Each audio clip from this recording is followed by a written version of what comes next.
Welcome back to Storytime Haven. In the final chapters of Charles Garvice's A Woman's Soul, we reach the culmination of our heroine's journey. Her trials and triumphs come to a powerful resolution, revealing the full extent of her strength and resolve. Join us as we explore the concluding pages of her story, discovering how her experiences have shaped her and what lies ahead. Chapter 20. An Extraordinary Proposal. "Oh, you've come to make my fortune," said Percy Levant. "Pardon me, but that sounds rather funny." And he regarded Mr. Spencer Churchill with a faint smile. "Funny," echoed the philanthropist in an injured tone. "Why funny? I trust I have always proved myself your friend and well-wisher, my dear Percy." The young man smiled again and stroked his silky moustache with his white, long, artistic-looking hand. "Yes. Oh, yes. I didn't mean to be offensive, but you must allow that people don't generally go about making other people's fortunes, that's all. Pray proceed. I'm all impatience and grateful by anticipation. Goodness knows my fortune needs making very badly." And he glanced round the room and down at his shabby velvet jacket, which hung over a chair, with a little grimace. "Forgive me, my dear Percy, if I remark that the poverty which you lament may be as much your fault as your misfortune." "I dare say," he assented with good-tempered indolence. "You mean that there is not enough of the busy bee about me, Mr. Churchill?" The philanthropist shook his head gravely. "I am afraid you have not been industrious, my dear Percy. Let us for a moment review your position." "Review it for half an hour if you like," said the young fellow. "It won't hurt me, and it will probably amuse you. Meanwhile, here's something that won't hurt you and will amuse both of us." And he opened the door to the urchin who had brought the liquid refreshment. "Go ahead while I mix. Plenty of brandy in yours, eh?" "Here you are, my dear Percy," said Mr. Churchill blandly, "in the possession of youth and health, and shall I say remarkable good looks. Say what you like. You'll excuse my not blushing. And in addition to those great advantages, a wonderful talent for one of the fine arts. I believe, my dear Percy, that you are a musician of a high order." "Thanks again. Here's your health," interjected the young fellow. "Yes, I can play a bit and sing a bit and jump Jim Crow. As to being a musician," he shrugged his shoulders and smiled. "You play and sing like an artist, my dear Percy, and most young fellows so highly endowed as you are would have made a name for themselves and a place in the world. Instead of which, here I am in dingy Soho, with the last 2 quarters' rent unpaid, and forced to borrow a £5 note from my dear friend, Mr. Spencer Churchill," he said lightly. The philanthropist shook his head. "What good will a £5 note do you, Percy?" "Well, £10 would certainly do me more good." "Are you going to make it 10? "I will make it much more than 10 if you will listen to me and, promise to follow my advice. Just consider your position as I say, my dear Percy. Have you no ambition? Surely you, with your great gifts and youth and good looks, must feel that this is not the place for you, that I am wasting my sweetness on the desert air. Just so. I often feel it, but once having got lost in the desert, it's rather difficult to find one's way out, you see. Have I no ambition?" The black eyes flashed, and the clear olive tint of his complexion grew warm. "Of course I have. What do you take me for? A mule, a pack horse? Why, man, I never see a well-dressed man of my own age, but I envy him his clothes. I never lean over the railings in the park and watch the fellows riding by, but I envy them their horses and their acquaintance with the pretty girls, the daughters and wives of swell people. I never pass a good club, but I feel that I'd give 10 years of my life to be a member and one of the class to which it belongs. Do you think I live in this stifling den from choice?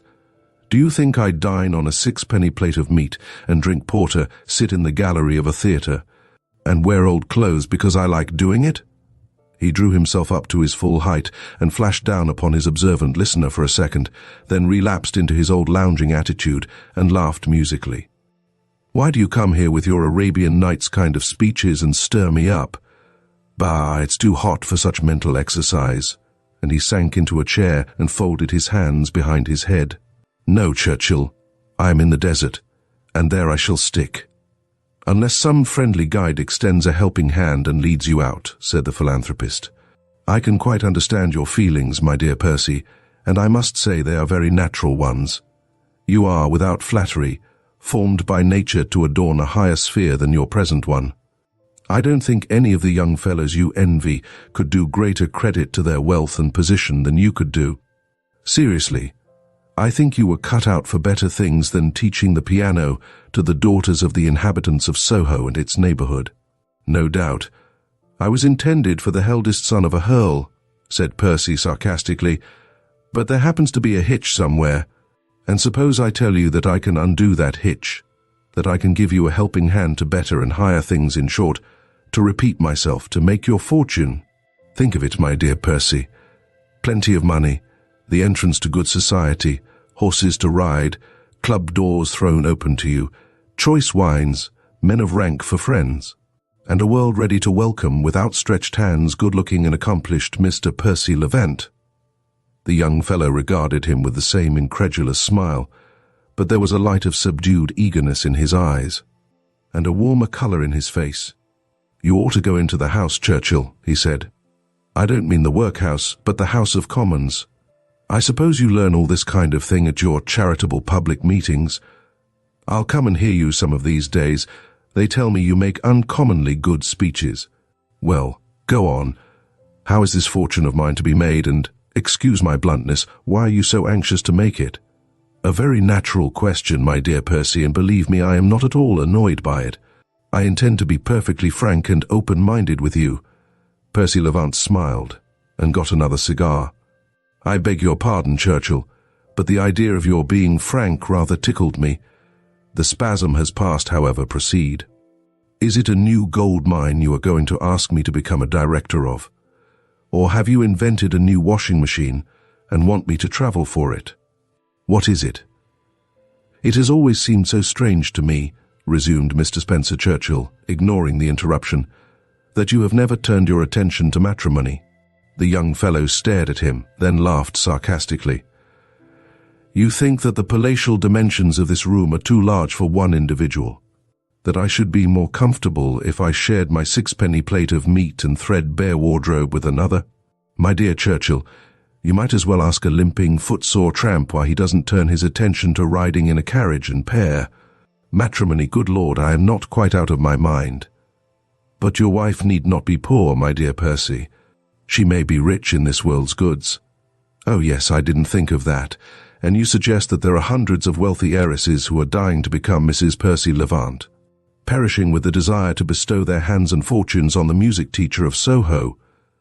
"You would not be the first man who has married money," said the philanthropist smoothly. "But let me be more explicit, my dear Percy. By one of those strange chances which are indeed providential, I happen to be acquainted with a young lady who would, in all respects, make you a most suitable wife." "Really?" "Yes," said Spencer Churchill gravely. "The circumstances of the case are peculiar, not to say romantic. The fact is, I am that young lady's guardian, not exactly such in a legally qualified sense, but by, an unfortunate accident, and as her guardian, I am naturally desirous of promoting her present and future welfare. Ah, my dear Percy, how sacred a trust one undertakes when one accepts the care of a young and innocent girl." And he looked up at the ceiling with a devout sigh. Percy Levant smiled with mingled mockery and amusement. "Very nice sentiments," he said, "but go on. And this is the young lady you have in your eye for me, is it?" The philanthropist nodded gravely. "I confess it, my dear Percy. I have considered the question in all its numerous bearings, and I am convinced that I shall be promoting both her future welfare and yours by, bringing you together." Percy Levant stared at him. "This grows serious," he said, "and may I ask if this young lady is rich in this world's goods, as you so beautifully put it?" "She is, or rather she will be," replied Spencer Churchill, leaning forward and speaking in a lower tone, and with his eyes fixed on the other man's face with a keen yet covert watchfulness. "I said that there were peculiar and romantic circumstances in the case, and one of them is this, that the young lady has no idea of the wealth which will some day be hers. "Oh," said Percy curtly, "she hasn't, eh? Yes, that's peculiar, certainly. I suppose there is no doubt about the golden future, eh?" "It is as certain as that you and I are in this room. And the romance, where does that come in?" "Her story is a singular one. Her name—" He stopped suddenly and smiled blandly. "But perhaps I'd better reserve that for a while, my dear Percy." "Yes, you'd better," rejoined the young man sarcastically. "I might go in for the speculation on my own account and throw you over. Churchill, for a saint you are singularly suspicious." "Not suspicious, my dear Percy. Say careful, perhaps cautious," suggested the philanthropist with an oily smile. "All right. Choose your own word. Go on." "The young lady's career has been a singular one. She has been an actress." Percy whistled and stared. "But she is a lady in every sense of the word," continued Spencer Churchill, slowly and significantly. "She has left the stage, acting on my advice, and in consequence of the death of her only relative, and is living now with some dear friends of mine. With the exception of myself, she has no one to turn to for advice and assistance. I am her sole guardian and, I may say, friend. She will, I am sure, be guided entirely by me, and that is why I am so anxious to provide for her future welfare. By marrying her to a needy adventurer," finished Percy Levant with a smile. "No, to one who, though deficient in the energy which achieves greatness by its own strength, is, I'm sure, a man of honor," said Spencer Churchill, suavely. Percy Levant stared at him with a curious smile. "This is amusing and romantic with a vengeance," he said. "And the young lady, of course she is as ugly as sin?" Spencer Churchill was about to answer in the negative and dilate upon Doris's beauty, but he stopped himself and made a gesture of denial with his hands. "By no means, my dear Percy. This I will say, that she is refined, accomplished, amiable, and quiet in single or double, especially double, harness. In sporting parlance, my dear Percy. That exactly describes my charming ward." The young man took a turn up and down the room, and then, resuming his old attitude, looked down upon the smooth face of the tempter with a curious and half-troubled regard. "You don't offer me a penny for my thoughts, Churchill, and so I'll just make you a present of them. I am wondering what the devil you are going to gain in this business. Wait a moment. You come here and offer this young girl to me. Is she young, by the way?" Spencer Churchill nodded and smiled. "To me, a penniless man, without position or anything else that makes a man eligible for a husband. You forget your youth and good looks, your undoubted talents, dear Percy," murmured the philanthropist. "A most undesirable match in every way," went on the other, taking no notice of this interpolation. "Why do you do it? Of course you have some game." "My dear Percy—" "Oh, nonsense, for heaven's sake. Let us have no hypocrisy. You offer to sell this girl to me with her fortune in the future. What is the price I am to pay for it? If you insist upon putting it with such, may I say, barbaric directness—" "Yes, I do. I want the thing plain and distinct. I don't suppose it is for any love of me that you come, as you say, to make my fortune. Not altogether, though I have always regarded you as a very dear friend, Percy." The young man made a movement of impatience. Yes, I know. But you have some object in view. What is it? You don't want me to believe that I am to give you nothing in return for a wealthy wife. What is it?" Spencer Churchill drew a paper from his pocket. "Really, it is marvelously like Faust and Mephistopheles, isn't it?" "If that's a document I am to sign, it really is," assented Percy with a grim smile. "Well, I shall want your signature, my dear Percy, but only in ordinary ink." "Only in ordinary ink. What does it contain?" asked the young fellow. "One moment before you tell me. If it is anything detrimental, anything that would interfere with the happiness of this young girl, you can put your precious paper back in your pocket and light your pipe with it." "Right, quite right. Your caution does credit to your heart and honor, my dear Percy," said Spencer Churchill. "I say nothing of the injustice you've done to me by your suspicion.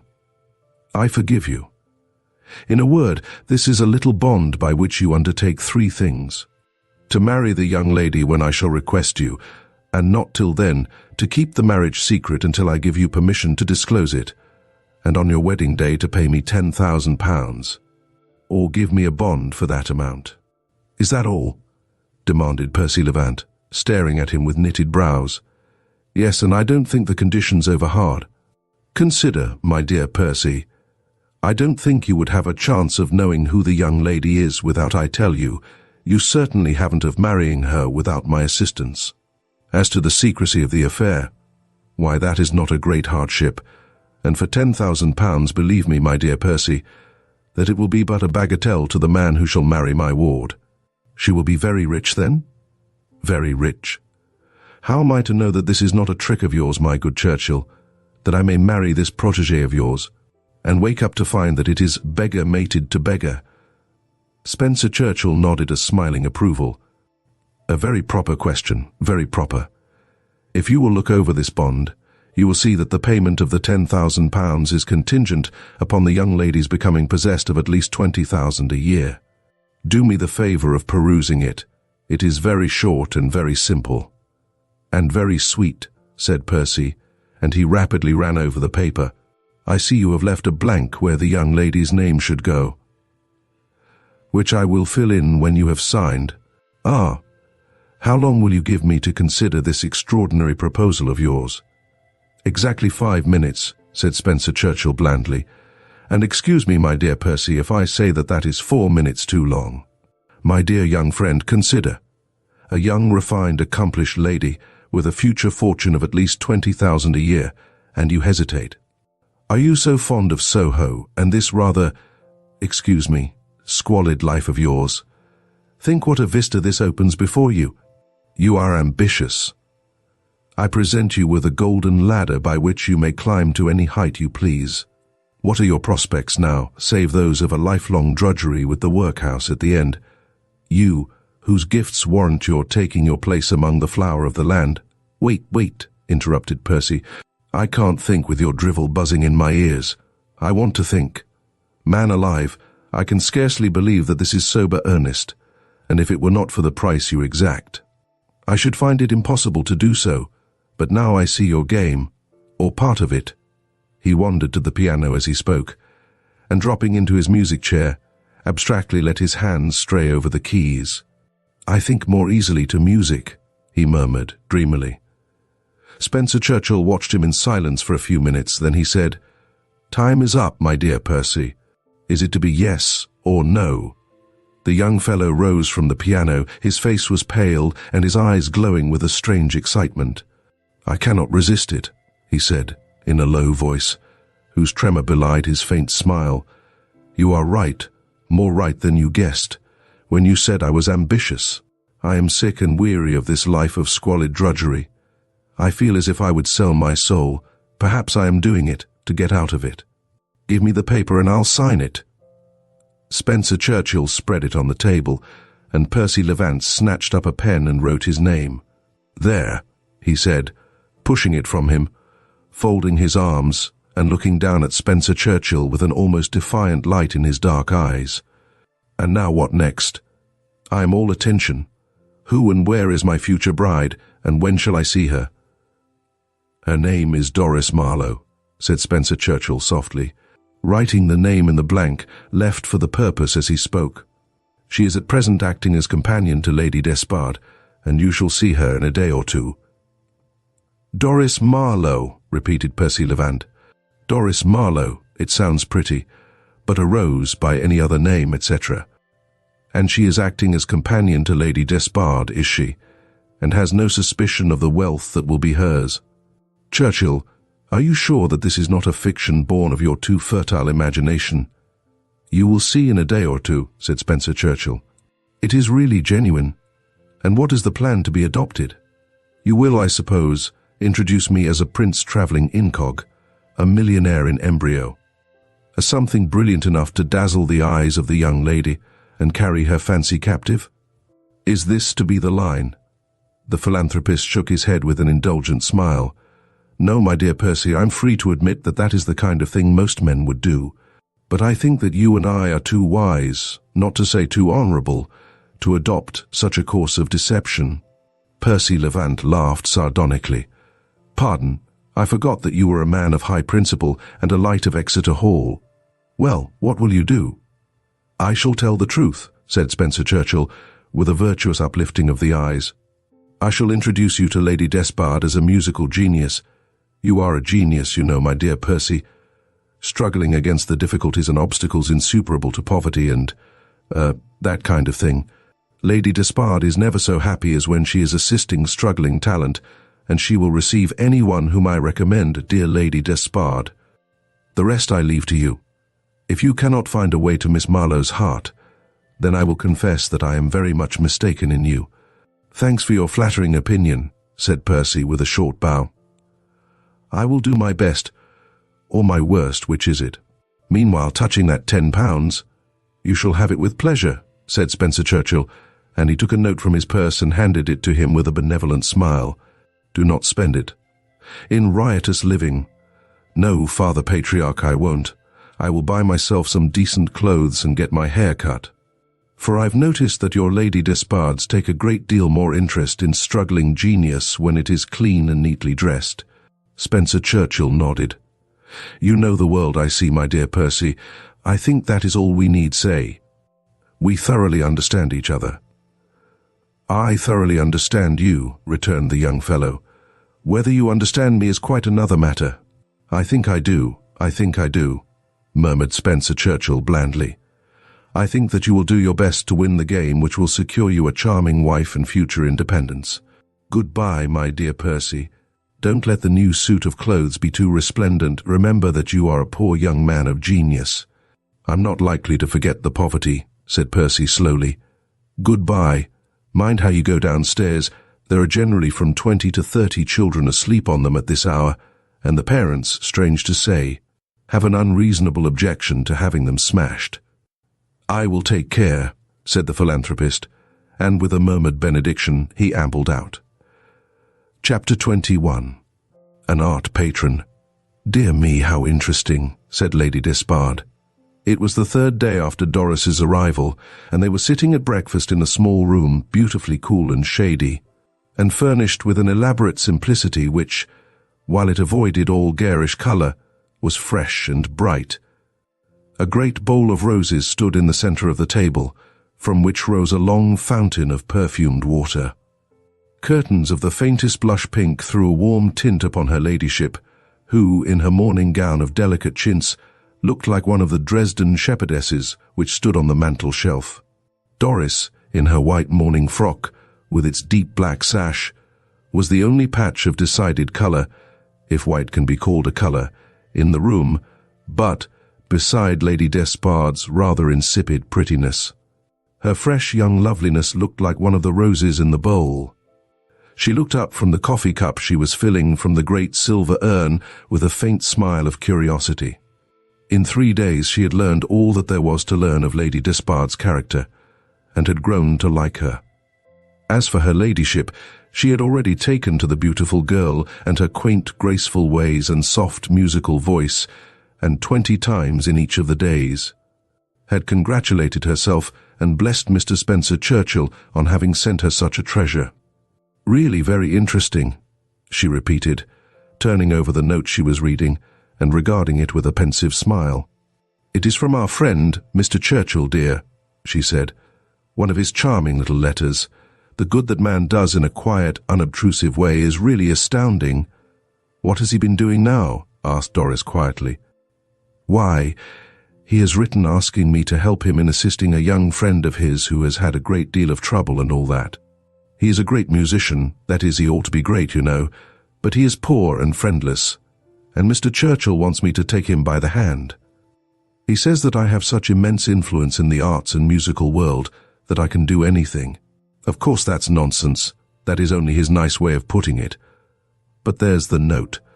Just read it out, dear." Doris took the letter and read it.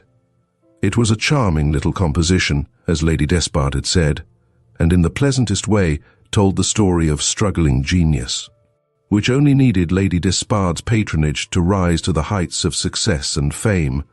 Might he bring his young friend to see dear Lady Despard?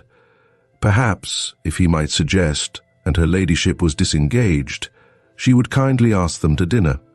He was quite sure she had only to know his dear young friend Percy Levant to feel an interest in him for his own sake, and the sake of the art of which dear Lady Despard was so distinguished a patroness. Charmingly worded, as was the epistle, Doris, as she read it, felt a strange and vaguely indefinite want of faith in it, an incredulity for which she at once took herself to task, as she reminded herself that Mr. Churchill was only doing for the young man that which he had done for her. "It is a nice letter," she said, handing it back. "Shall you ask him, Lady Despard?" "Well, yes, dear, I think so," said her ladyship. "I don't know that I can do much for the young man. You see, we go to Florence in a week's time. I might give a concert, and so introduce him to the musical people. But I dare say Mr. Churchill has a plan ready. He is always so systematic. I wonder what the young man is like. Percy Levant is the name, isn't it? Sounds Greek, doesn't it? I hope he isn't a foreigner. They generally smell so of tobacco, and it's so dreadfully difficult to understand them, and they are not always presentable. There was a signor something or other, an artist they got me to patronize, and he used to swear dreadfully in Spanish, which no one understood, fortunately." "Then it did not so much matter," said Doris. "No," said her ladyship pensively. "I forget what became of him. I think he got into debt and went back to Spain. There is one of his pictures in the saloon. I hope this young man is presentable. These young geniuses are often so gauche and wear such old clothes." Doris could not help laughing at her ladyship's doubts and fears. "But genius covers a multitude of sins, doesn't it?" she suggested, and Lady Despard brightened up. "So it does. And after all, if he should be a little rough, why, we can point out that all clever people are eccentric. Didn't Dr. Johnson eat sweet sauce with his fish and use his knife when he ought to have used his fork?" "I think he did," said Doris. "Very well then," said Lady Despard, as if that settled it. "Just write a line and tell Mr. Churchill to bring him to dinner tonight. I think doubtfully that we'd better not have anybody." "In case this genius should eat with his knife," said Doris, with a laugh, and presently she rose, and going to a davenport, wrote the required note. Lady Despard, with her head on one side, watched her with pensive admiration. "How lovely you look in that pose, dear," she said. "You certainly have the loveliest profile, and how quickly and easily you write.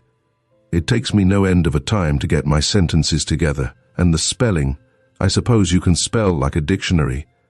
"Not quite so well," said Doris with a smile, "but fortunately there aren't many words of 10 syllables required for this note," and she handed it for Lady Despard's inspection, but her ladyship extended both hands with a gesture of refusal. "No, dear, I don't want to see it, and won't. I can trust to your taste and discretion, and shouldn't think of being so rude and presuming as to read it. I'm sure it's everything that's nice." Doris laughed again. "You are not very hard to please, Lady Despard," she said with a little flush. "I should be, if I were not pleased with you, you little snake charmer," responded her ladyship, leaning over her and gently pulling the tiny shell-like ear. "And now let's go for a drive. I want you to get some roses in those pale cheeks of yours. I think you are looking better already, do you know?" "I should be very ungrateful if I were not," said Doris. "But hadn't I better tell the butler that these 2 gentlemen are coming to dinner?"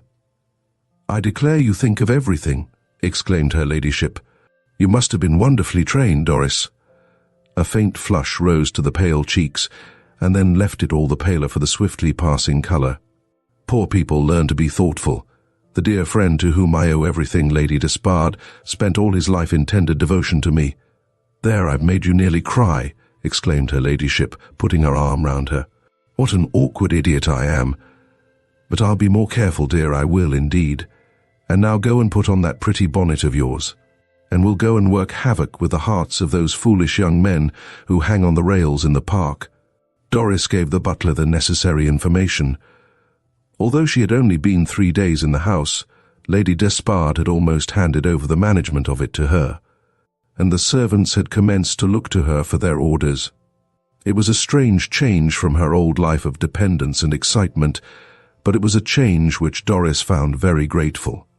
The quiet of the magnificently appointed house gave her a sense of repose which she needed greatly, and but for the memory of her loss of Geoffrey, but for the dull. aching pain which smote her heart whenever she thought of the man who had stolen her heart in Barton Meadows and tossed it almost contemptuously back to her. She could have been happy. All day long she strove to put the memory of Cecil Neville away from her, but it haunted her sleeping and waking, and a great dread assailed her that all her life she should strive for forgetfulness and find it not. As they drove in the park, she leaned back in the carriage, and, lost to all sense of the crowded drive and the long lines of pedestrians, nearly all of whom plucked off their hats to the well-known Lady Despard, let her mind wander back to Barton Meadows.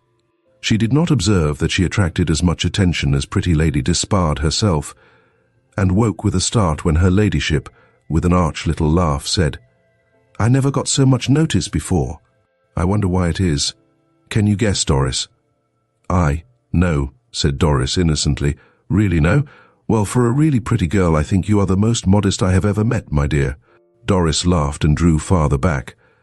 "There," exclaimed her ladyship. "I've put my foot in it again." "Never mind, dear.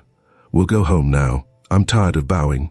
Besides, it's scarcely fair to me to do all, when half ought to be your share."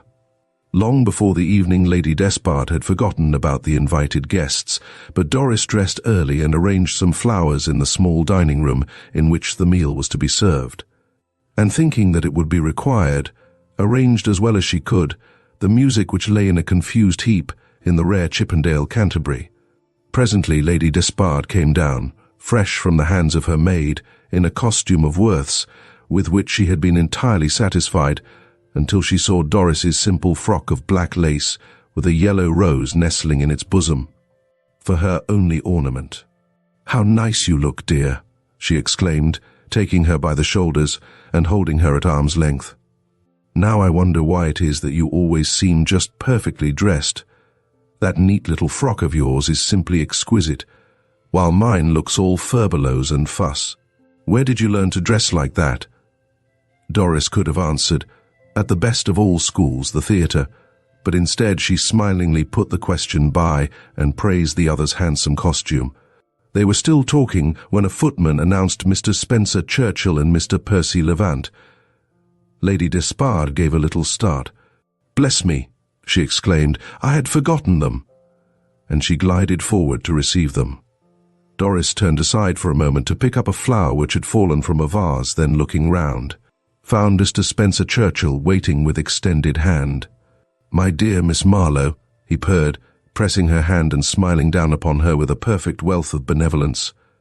"I'm so glad to see you again. Let me introduce my friend, Mr. Percy Levant. May I?"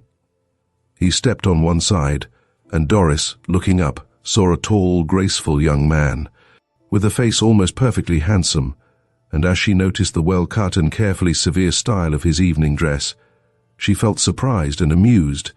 This aristocratic gentleman, with the face of a Greek god, must have startled Lady Despard, with her doubts and fears.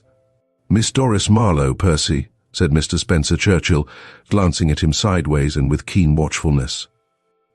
Percy Levant did not start, but the quick flash of his eyes and a certain quiver of the delicately formed lips sufficiently indicated the surprise which fell to his share.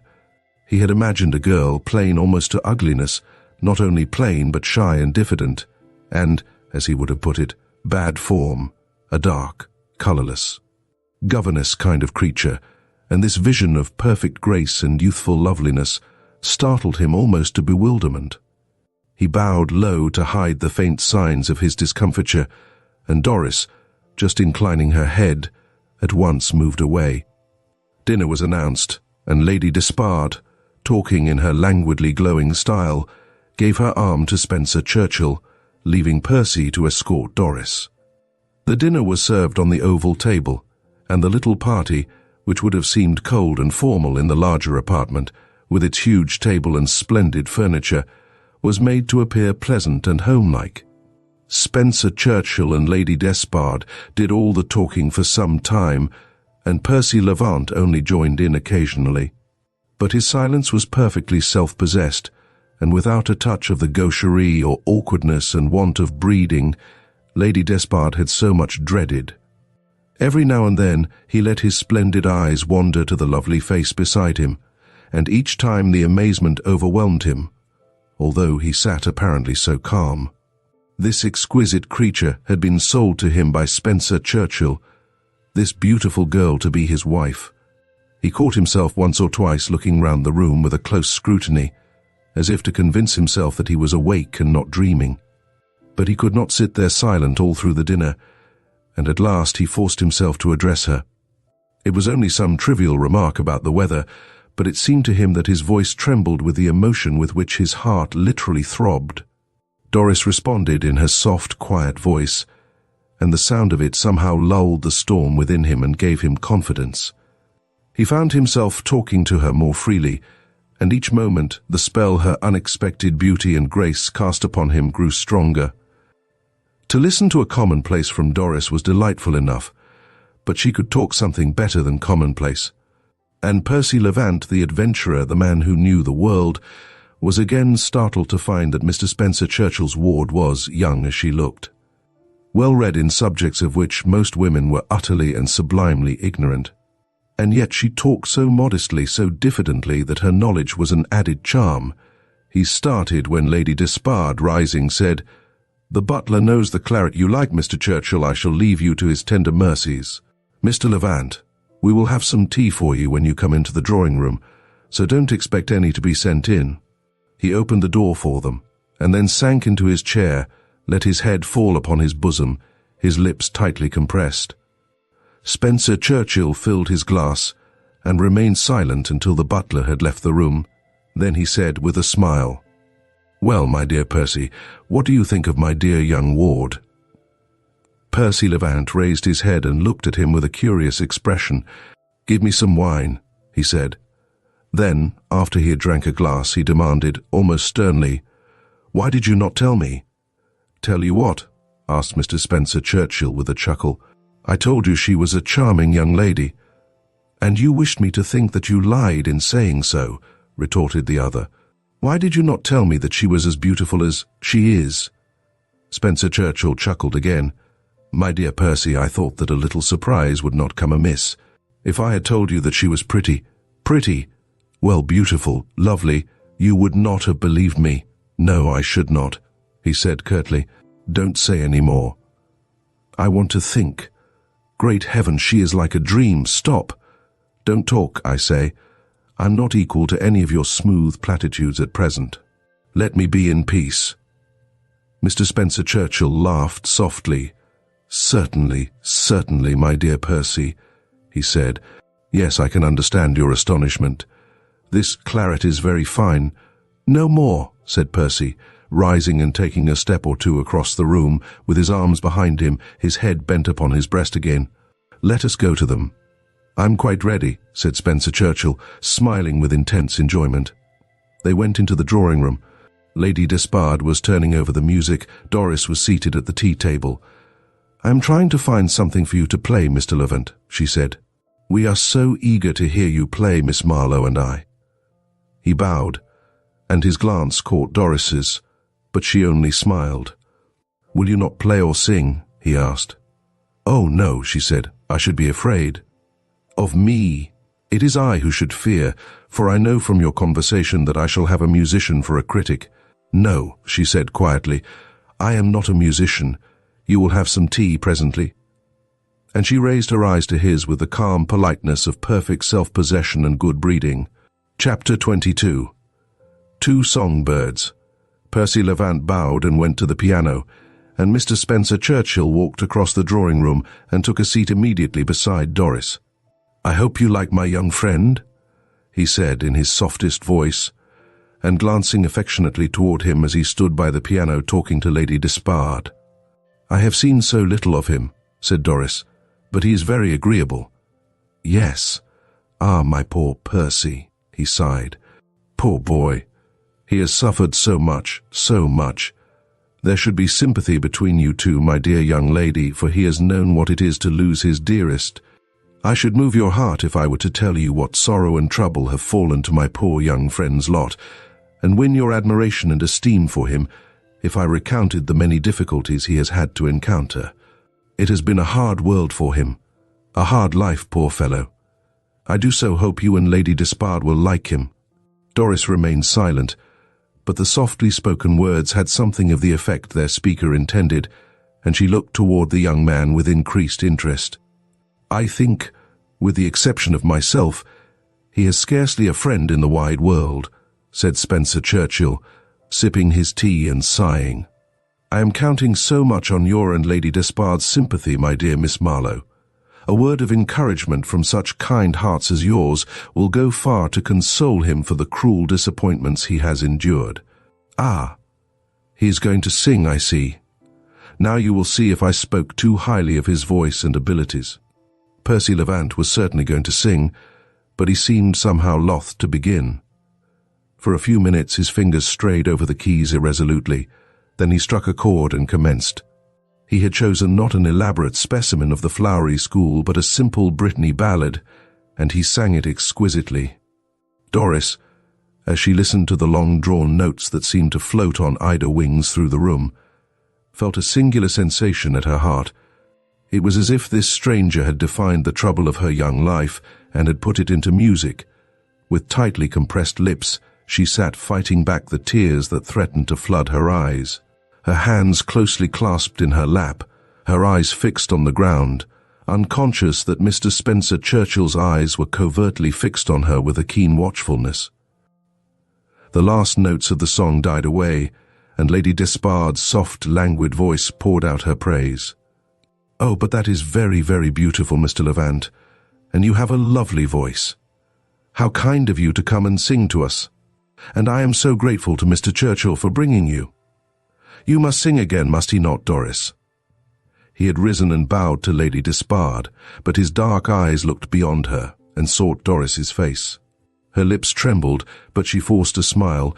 Taking it as a request, he returned to the piano and sang again.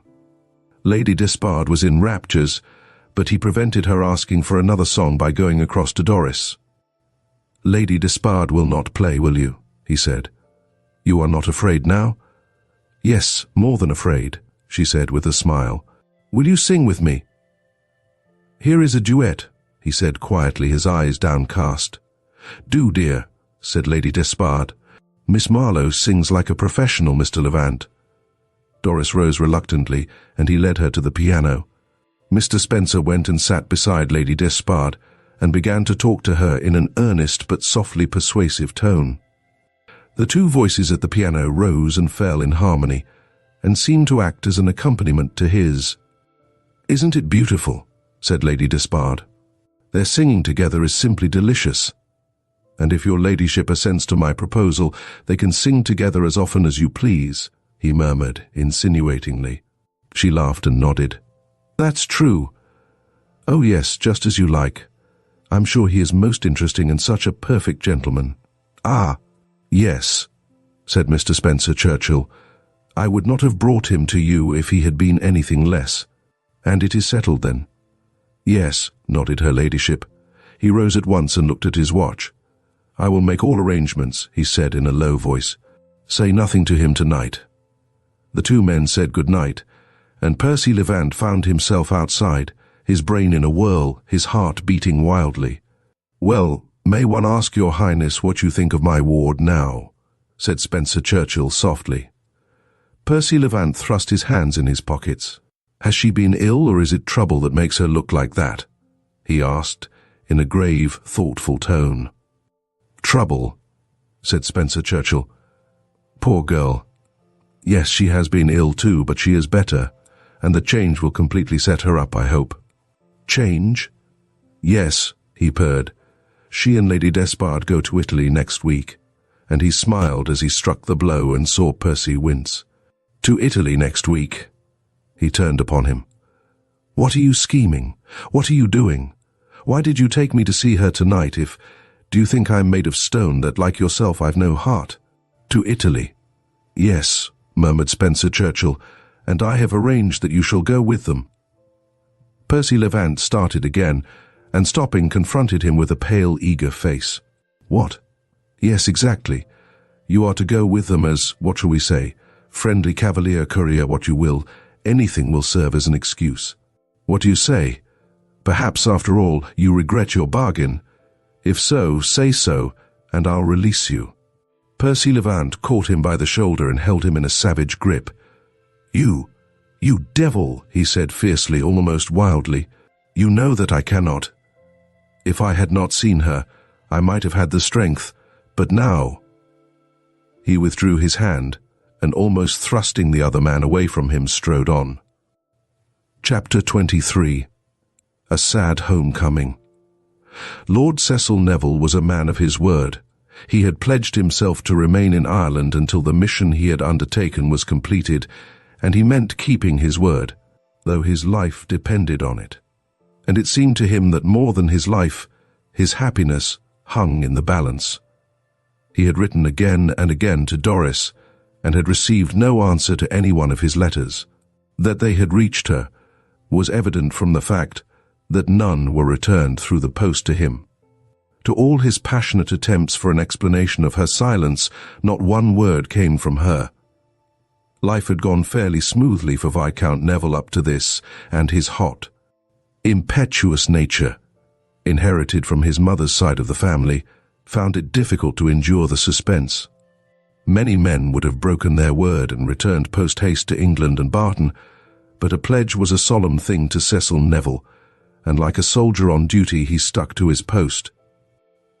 It is not necessary to speak in detail of what he accomplished in Ireland, but this much may be said, that he found the people in the right and the agent in the wrong, and that agent had a bad time of it.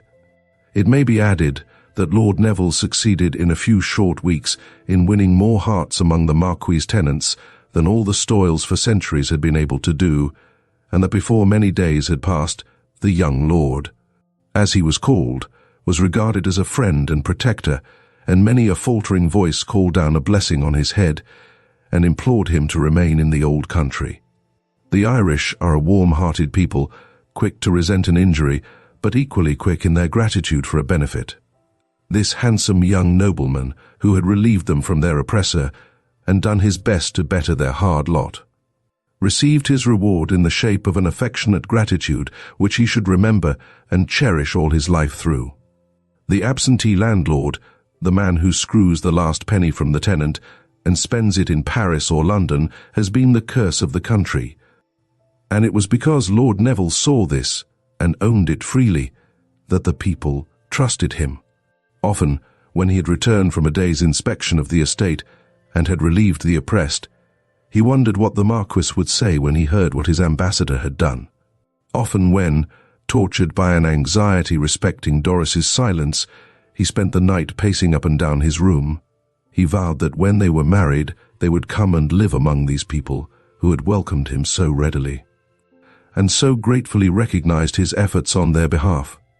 But for the constant hard work, the incessant travelling, Lord Neville would have suffered more than he did, for as the days wore on and no news of Doris reached him, he began to imagine all sorts of terrible things.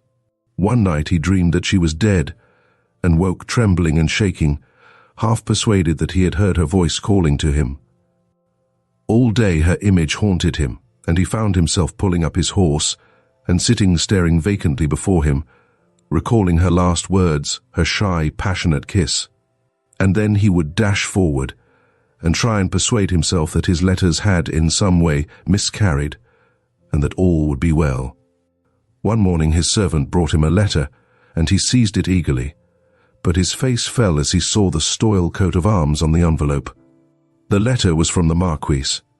It was the first he had written, though Cecil had sent him a short report of his proceedings each week, and the contents caused him to spring from his chair. It said, "My dear Cecil, I think you had better come back. It appears that your course of true love, like other persons, is not running smoothly. Stoyle." That was all, but it was enough for Cecil. In less than an hour, he was on his way to the station as fast as the car could carry him. He was fortunate enough to catch the mail, and, travelling day and night, arrived at Barton Towers just after dinner. The butler started and stared at the young Viscount's haggard face and travel-stained clothes, and in his solemn fashion looked quite shocked. "Where is the Marquis?" demanded Lord Cecil. "In his room, my lord. I'm sorry to say dinner is over, but I can serve you." "Will you tell the Marquis I have arrived, and ask him to see me, please," said Lord Cecil, interrupting his stately periods. "I shall be ready in 10 minutes." He was scarcely longer, and still pale and wearied-looking, was conducted to the library. The Marquis was sitting in his easy chair, wrapped in his velvet dressing gown, and looked up with his usual cold smile, and a slight elevation of the eyebrow denoted his recognition of Cecil's altered appearance. "How do you do?" he said, giving him the tips of his thin fingers. "I am afraid you have been rather hurried in your journey." "I came back without the loss of a moment," said Lord Cecil gravely. "I should have come before, but I waited to complete the business, or until I heard from you." The Marquis shrugged his shoulders. "I'm afraid you have inconvenienced yourself on my account," he said, coolly and indifferently. "There was no reason on earth why you should remain there a moment longer than you liked." Lord Cecil's pale face flushed, and he made a movement of impatience, almost of indignation. "You must have been bored to death. Oh no, I forgot. You take an interest in those people." "Ah, yes. I got your letters. Quite reports, weren't they? I am ashamed to say I didn't read them." Lord Cecil's eyes flashed, but he restrained himself with an effort. "My lord," he said grimly, more firmly and sternly than he had ever spoken in his life, "I will not trouble you with an account of my mission, for it was a mission carelessly as you ignore it. I am too full of anxiety on another matter. Will you tell me the meaning of the note you sent me?" The Marquis stopped again and looked at him with a faint, puzzled confusion, as if he were trying to remember what it was he had written. Then he nodded. "Ah, yes, I remember. I sent you the note because I thought you would like to hear some information I received about Miss Barlow." "Miss Marlowe, do you mean?" said Lord Cecil, biting his lips. "What information?" "Give me time, please," said the Marquis, arranging his dressing gown. "Your impetuosity is rather trying." "Great heavens!" exclaimed Lord Cecil, clenching his hands. "Why do you torture me like this? You forget, or do you not forget? Is it from sheer malice that you keep me in the suspense? You know, I see you know, that I have not heard from Miss Marlowe, that I fear some accident." "I know nothing of your not having heard from her," said the Marquis with perfect coolness, "and I care less. I wrote to you because I considered that I should do so, on a point of honor. You were absent on my business, and it was my duty to let you know what I had heard. I have always done my duty, and I did it in this case, though the writing of even a short note is irksome to me."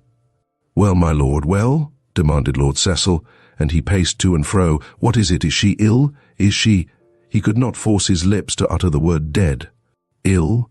Oh no, I hope not. The fact is, I may say no, for it is generally known, I imagine, that Miss Barlow, pardon, Miss Marlowe, has disappeared." Dreadful as the word sounded, Lord Cecil drew a breath of relief, and a smile, a very mirthless one, crossed his lips. "Disappeared?" he said, almost contemptuously. "You mean she has left Barton? That accounts for her not having received my letters or answered them. Where has she gone?" The Marquis shrugged his shoulders. "I had better tell you what I know. We are getting rather confused. It appears that Miss Marlowe's guardian died suddenly. Probably you know this." Lord Cecil uttered an exclamation of dismay and pity. "No, I did not know it. I have not heard from her, from anyone. My poor Doris. When did he die?" "Some time ago. Soon after you left, I believe, and here in Barton. I know nothing of the particulars." "And she did not write? Why not? Why not?" "For reasons best known to herself." "My dear Cecil, I am reluctant to shake your faith in this young lady, but I am afraid I must." "What?" demanded Lord Cecil, scarcely understanding. "My faith in Doris. Go on, sir." "It would seem, pray take a chair. Your constant moving is harassing." Lord Cecil sank into a chair impatiently.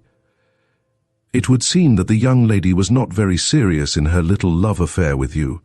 I imagine that that kind of young person seldom is. How can it be expected of them? They are actresses by profession. I dare say she was practicing for a love scene when she was exchanging vows of perpetual faith with you. Pray don't take my suggestion in bad part," he put in, for Lord Cecil leaned forward with crimson face. I am sorry you should have regarded the matter so seriously. It is a mistake. I speak with experience. A mistake to take any woman seriously. They are all daughters of Eve, and as unreliable as their first mother. Miss Marlowe is like the rest, that is all." "Will you tell me, my lord, what it is you insinuate?" said Lord Cecil in despair. "I insinuate nothing. Why should I? I believe it is perfectly true, but you can ascertain for yourself, of course, that she has jilted you and gone off with her first and, pardon me if I add, her more suitable young man." Lord Cecil started up, his face pale and working, his eyes flashing. It is a lie," he said hoarsely. The Marquis regarded him with a mixture of curiosity and contempt, the kind of look with which one might regard the movements of a strange animal. "Yes, it may be. I don't answer for the truth of the story, as I said." "Where has she gone? Who is this man?" "It is false. I will stake my existence upon her truth. It is a ridiculous lie." The Marquis smiled. "A large stake, too large for so paltry a prize as a woman's faith," he said calmly. "I have heard that she has gone to Australia with a man named, excuse me, my memory is very faulty, but fortunately, I jotted down the details. I had an idea that you would like to hear them." He reached for an elegant bound memorandum book as he spoke, and consulted it. "Ah, yes, here it is. Miss Marlowe sailed in the Orion on the 14th, in company with Mr. Garland, late of the Barton Theatre Royal, engagement at Melbourne. The Orion, the 14th. I am glad it occurred to me to jot it down with the particulars." Lord Cecil stared at him as if he were in doubt whether he or the Marquis was mad, and the Marquis, closing the book, regarded him with a calm, set placidity. Then Lord Cecil laughed. It was an unpleasant laugh to hear. "Who told you this fable?" he demanded. "I got it from Spencer Churchill," said the Marquis promptly. "Spencer Churchill, Spencer Churchill," repeated Lord Cecil. "What had he to do with it?" "Too much," said the Marquis. "Very much against my advice, he insisted. You know he is a professional philanthropist. With a sneer he insisted upon pleading your cause with the young lady, but it was of no avail. Even so distinguished an individual could not persuade a woman to keep her faith." Lord Cecil strode up and down, his physical weariness and exhaustion playing their part in his mental disturbance. "It is not true," he asseverated vehemently. "It is not true. Why should Spencer Churchill be mixed up in this matter?" "Why, that is easily answered," said the Marquis. "It appears that he discovered that the young lady's guardian was an old friend of his. I don't know his name, which was true. I don't know anything more than I've told you, and forgive me for saying so, that seeing the reception my information has received at your hands, I'm very sorry I know so much. I hate and detest this kind of business. It was bad enough when I took a personal interest in it, but now—" He shrugged his shoulders. "It is a pity that the world could not have got on without women. We men would have been better and happier, believe me." "Where is Spencer Churchill?" demanded Lord Cecil hoarsely. "Heaven only knows," said the Marquis, shrugging his shoulders. "In London, possibly, or he may have gone out on a mission to the Jews or the Turks or the Sandwich Islanders. I neither know nor care, if I may say so. And now, hadn't you better go and get something to eat? I fear we have exhausted the subject." And he leaned back and regarded the opposite wall with an expression which was intended to indicate that, whether they had exhausted the subject or not, the subject had entirely and completely exhausted him. Lord Cecil regarded him sternly for a moment, as if he were about to speak, then, with a gesture of farewell, opened the door and went out. Scarcely had he done so than the curtains over a door behind the Marquis's chair fluttered violently, and Lady Grace glided out. She was pale, and her underlip was caught in her white teeth, in her endeavour to appear calm and self-possessed. "Has he gone?" she said. "Oh, yes," replied the Marquis. "You heard our interesting and dramatic dialogue?" She nodded. "Do you think—" She paused and turned aside. "Do you think that he cared for her very much?" His lordship smiled sardonically. "I should say he was what is termed madly in love with her." Lady Grace moved a little away, out of reach of the cold, piercing eyes, and a quiver shot over her face. "Has he left the house, do you think?" she asked. He shrugged his shoulders. "I should imagine so. I should fancy that wild horses would not hold him." "Where's he going?" The Marquis smiled indifferently. "I haven't the least idea. To Australia, probably." She started. "He would not be so mad. If my opinion is worth anything, I think he is mad enough for anything. This girl must be extremely good-looking, Grace." She bit her lip till the blood came. "Yes, she is," she assented, as if the admission cost her an agony. "Oh, yes. And he is going. I thought he would have stayed the night." "And I didn't," said the Marquis grimly. "He is a stoil, and it's not our way to take the loss of our mistresses meekly." "Did you give him the letter?" she asked. The Marquis uttered an exclamation. "Phew," he said with a laugh. "I knew there was something I should forget. I told you and Churchill that you'd better play the game yourselves, and that I should bungle it.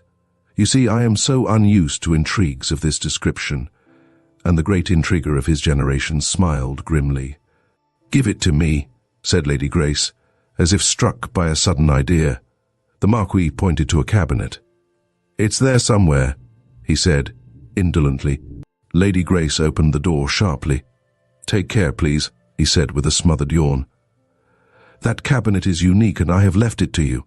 She made an impatient gesture, caught up poor Doris's letter, and glided from the room and up the corridor.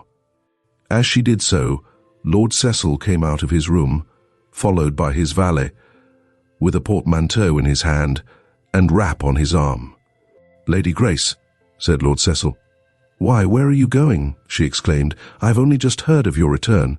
"You are not going again." "Yes," he said, trying to speak lightly and force a conventional smile. "I am as bad as a queen's messenger." She laid her hand lightly on his arm.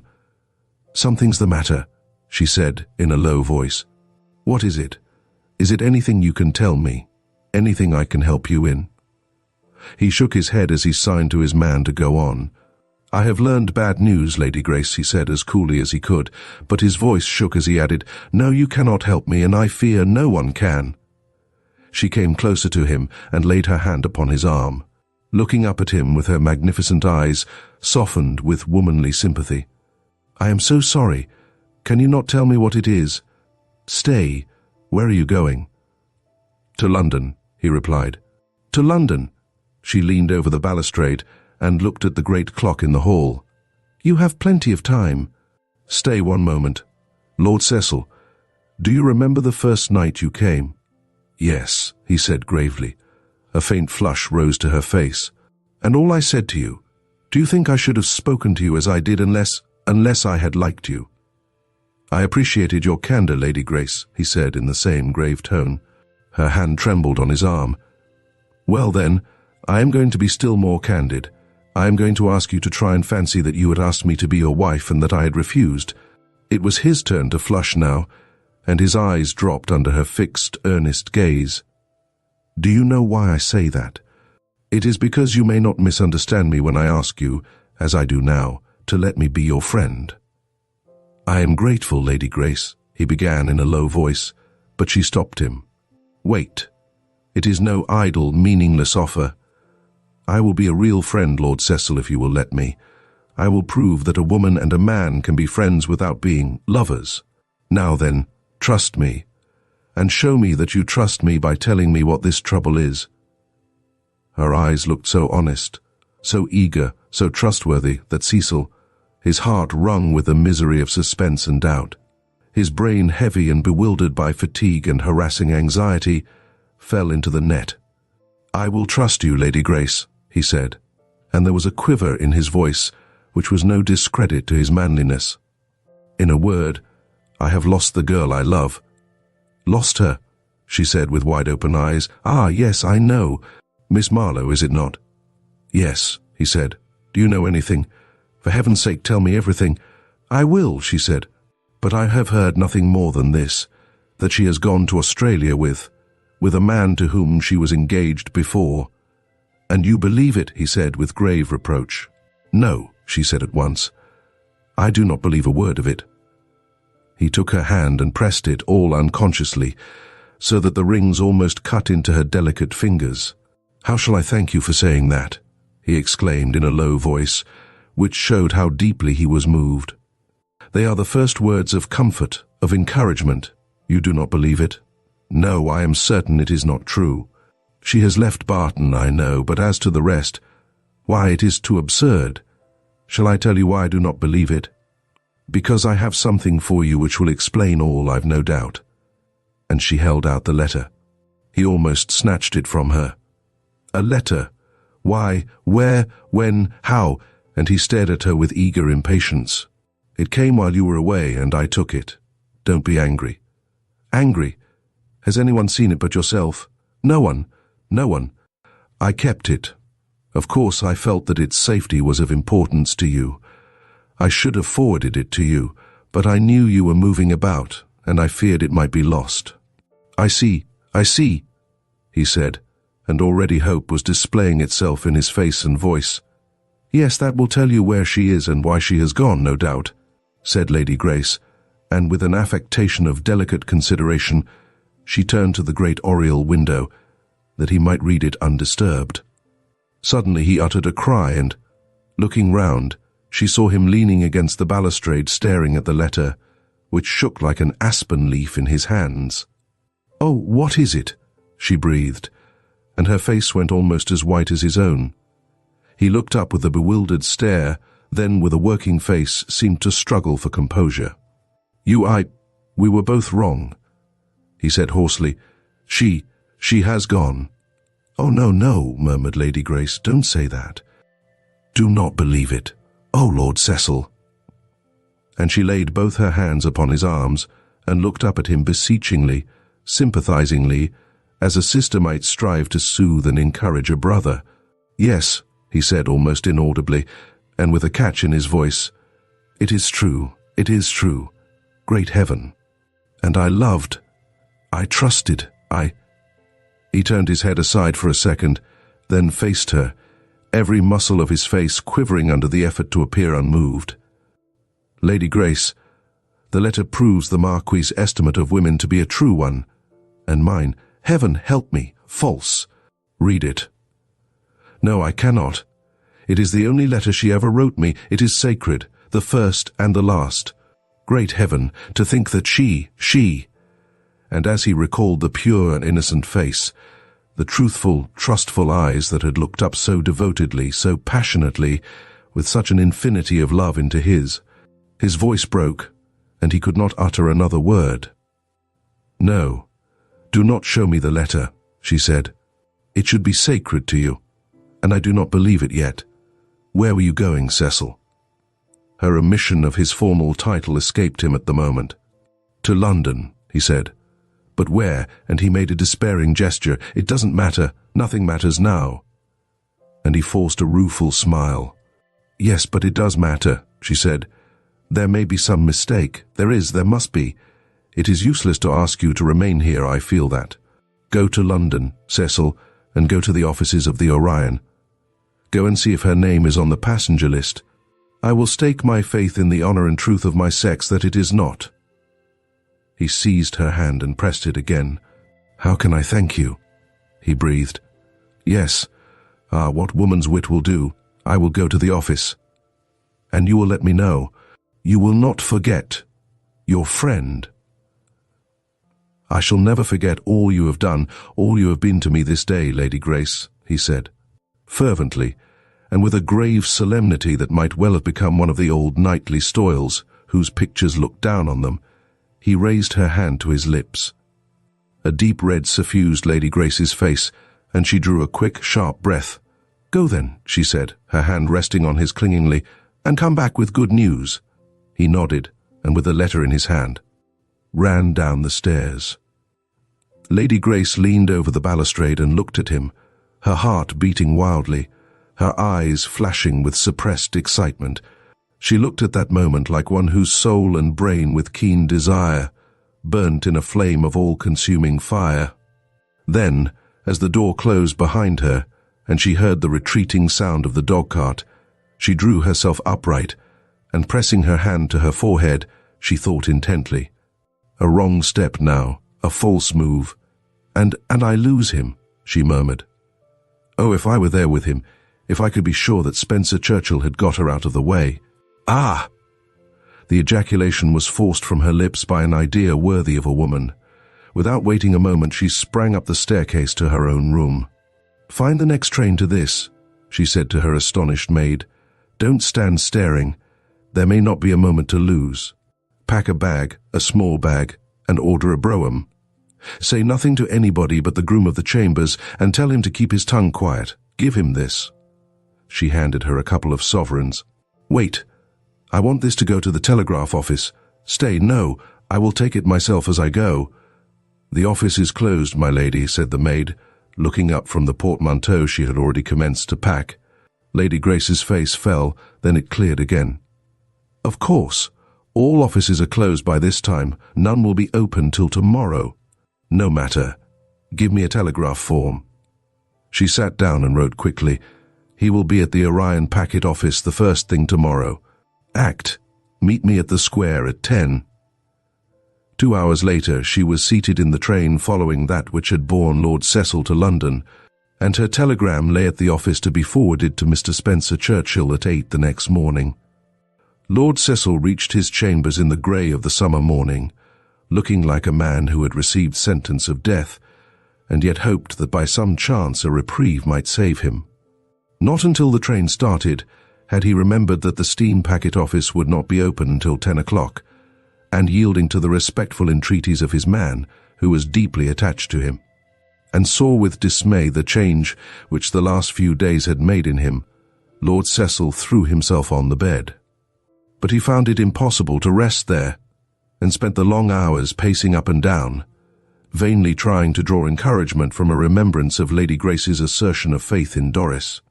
She believed in her, and she does not know her.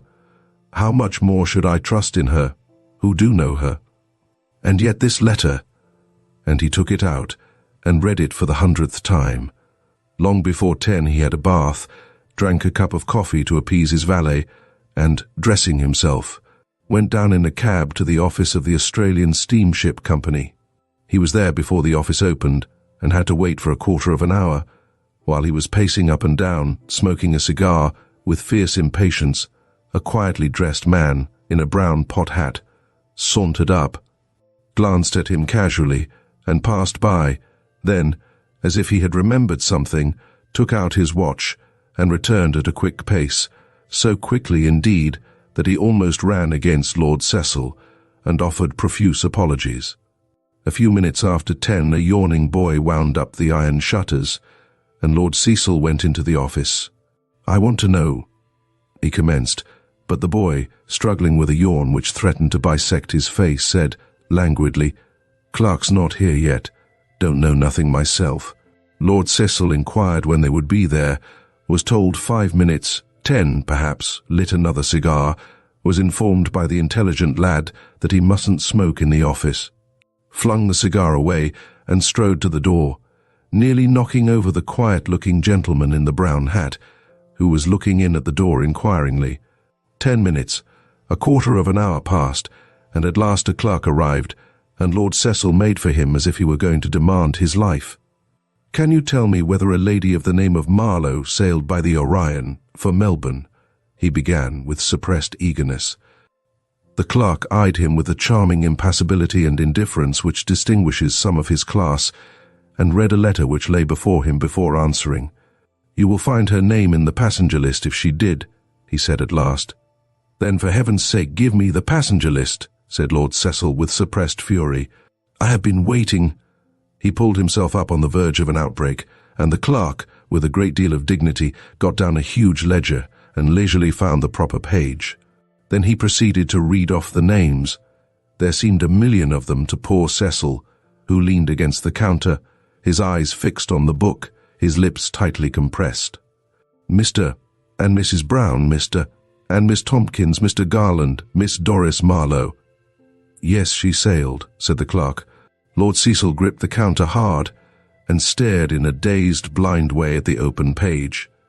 "Mr. Garland, Miss Doris Marlowe." Great heaven! Then the Marquis had spoken the truth, and she had jilted him, had left him for the other man. This actor. In a moment he recalled the young fellow, the handsome Romeo, who had played so well to her Juliet. And she had gone with him. She, Doris, the girl he loved, whose faith and honor and truth and innocent purity of mind and soul he would have sworn by. The clerk stared at his white face and compressed lips curiously. It was not the first time anxious inquiries had been made respecting missing persons at the office. But no one had taken the information given as this handsome young gentleman took it. He seemed, as the clerk put it afterward when recounting the incident to his fellow clerks, as if he were struck dumb and deaf and blind. "Is there anything else I can tell you, sir?" he asked. Lord Cecil raised his head and regarded him vacantly. "Anything else?" "No," he said with a grim smile. "That will do, thanks. When will the Orion arrive?" The man referred him to a calendar and told him. "There or thereabouts," he said. "She's a fine vessel." "Ah, so I've heard," said poor Cecil, not knowing what he was saying and wishing the clerk good day. He made his way out. At the door he paused and took off his hat in a confused kind of way, as a man does who has received news which is either too good or too bad to be realized all at once. And as he stood there, he felt a hand upon his shoulder. Looking round, he saw that it was the persistent personage in the brown hat. "Lord Cecil, Viscount Neville, I believe," he said quietly and respectfully enough. "Yes, I am Lord Neville," said Cecil. "What do you want?" he added with weary surprise. The man took a paper from his breast pocket. "I'm sorry to trouble you, my lord," he said, "but I'm a sheriff's officer and I have to arrest you on a debt warrant." "Arrest me," said Lord Cecil, not with the surprise the man doubtless expected. Lord Cecil would not have been surprised that morning if he had been arrested for murder. "I don't understand." "If you'll step aside for a moment," said the man, very respectfully, indeed apologetically, "I will show you. These are the items," and he took some papers from a greasy pocketbook and read them off. Lord Cecil recognized them as some old debts, bills and IOUs, which he had almost forgotten. "Yes, that is right, I expect," he said, gravely and very wearily. "But I thought," he said, as the idea occurred to him, "that there was no arrest for debt now." The man smiled almost pityingly. "Nor is there, my lord. It's called contempt of court now. You have been ordered to pay these sums by the court, and you haven't done it, therefore it's contempt, and they take you on that." "Ordered to pay them?" said Cecil. "When? I have heard nothing of it." The man looked incredulous of so much innocence for a moment, but after a long and steady scrutiny of the pale, grave face with its frank, honest eyes, he looked puzzled. I don't quite see." "Ah, yes, I do. These processes have been served on your lawyers, no doubt, my lord. Haven't they let you know?" "No," said Lord Cecil quietly. "I have been away in Ireland. I've seen no letters." "It's plain enough, my lord," said the officer. "You ought to have had your letters forwarded. The court has been under the impression that you've neglected the order out of sheer contrariness, and so these creditors have got the warrant." "Ah, my lord, no end of mischief comes of you swell gentlemen not opening your letters. I'm very sorry, but here's the warrant and I'm bound to execute it." Lord Cecil did not by any means fully comprehend the man's meaning even yet.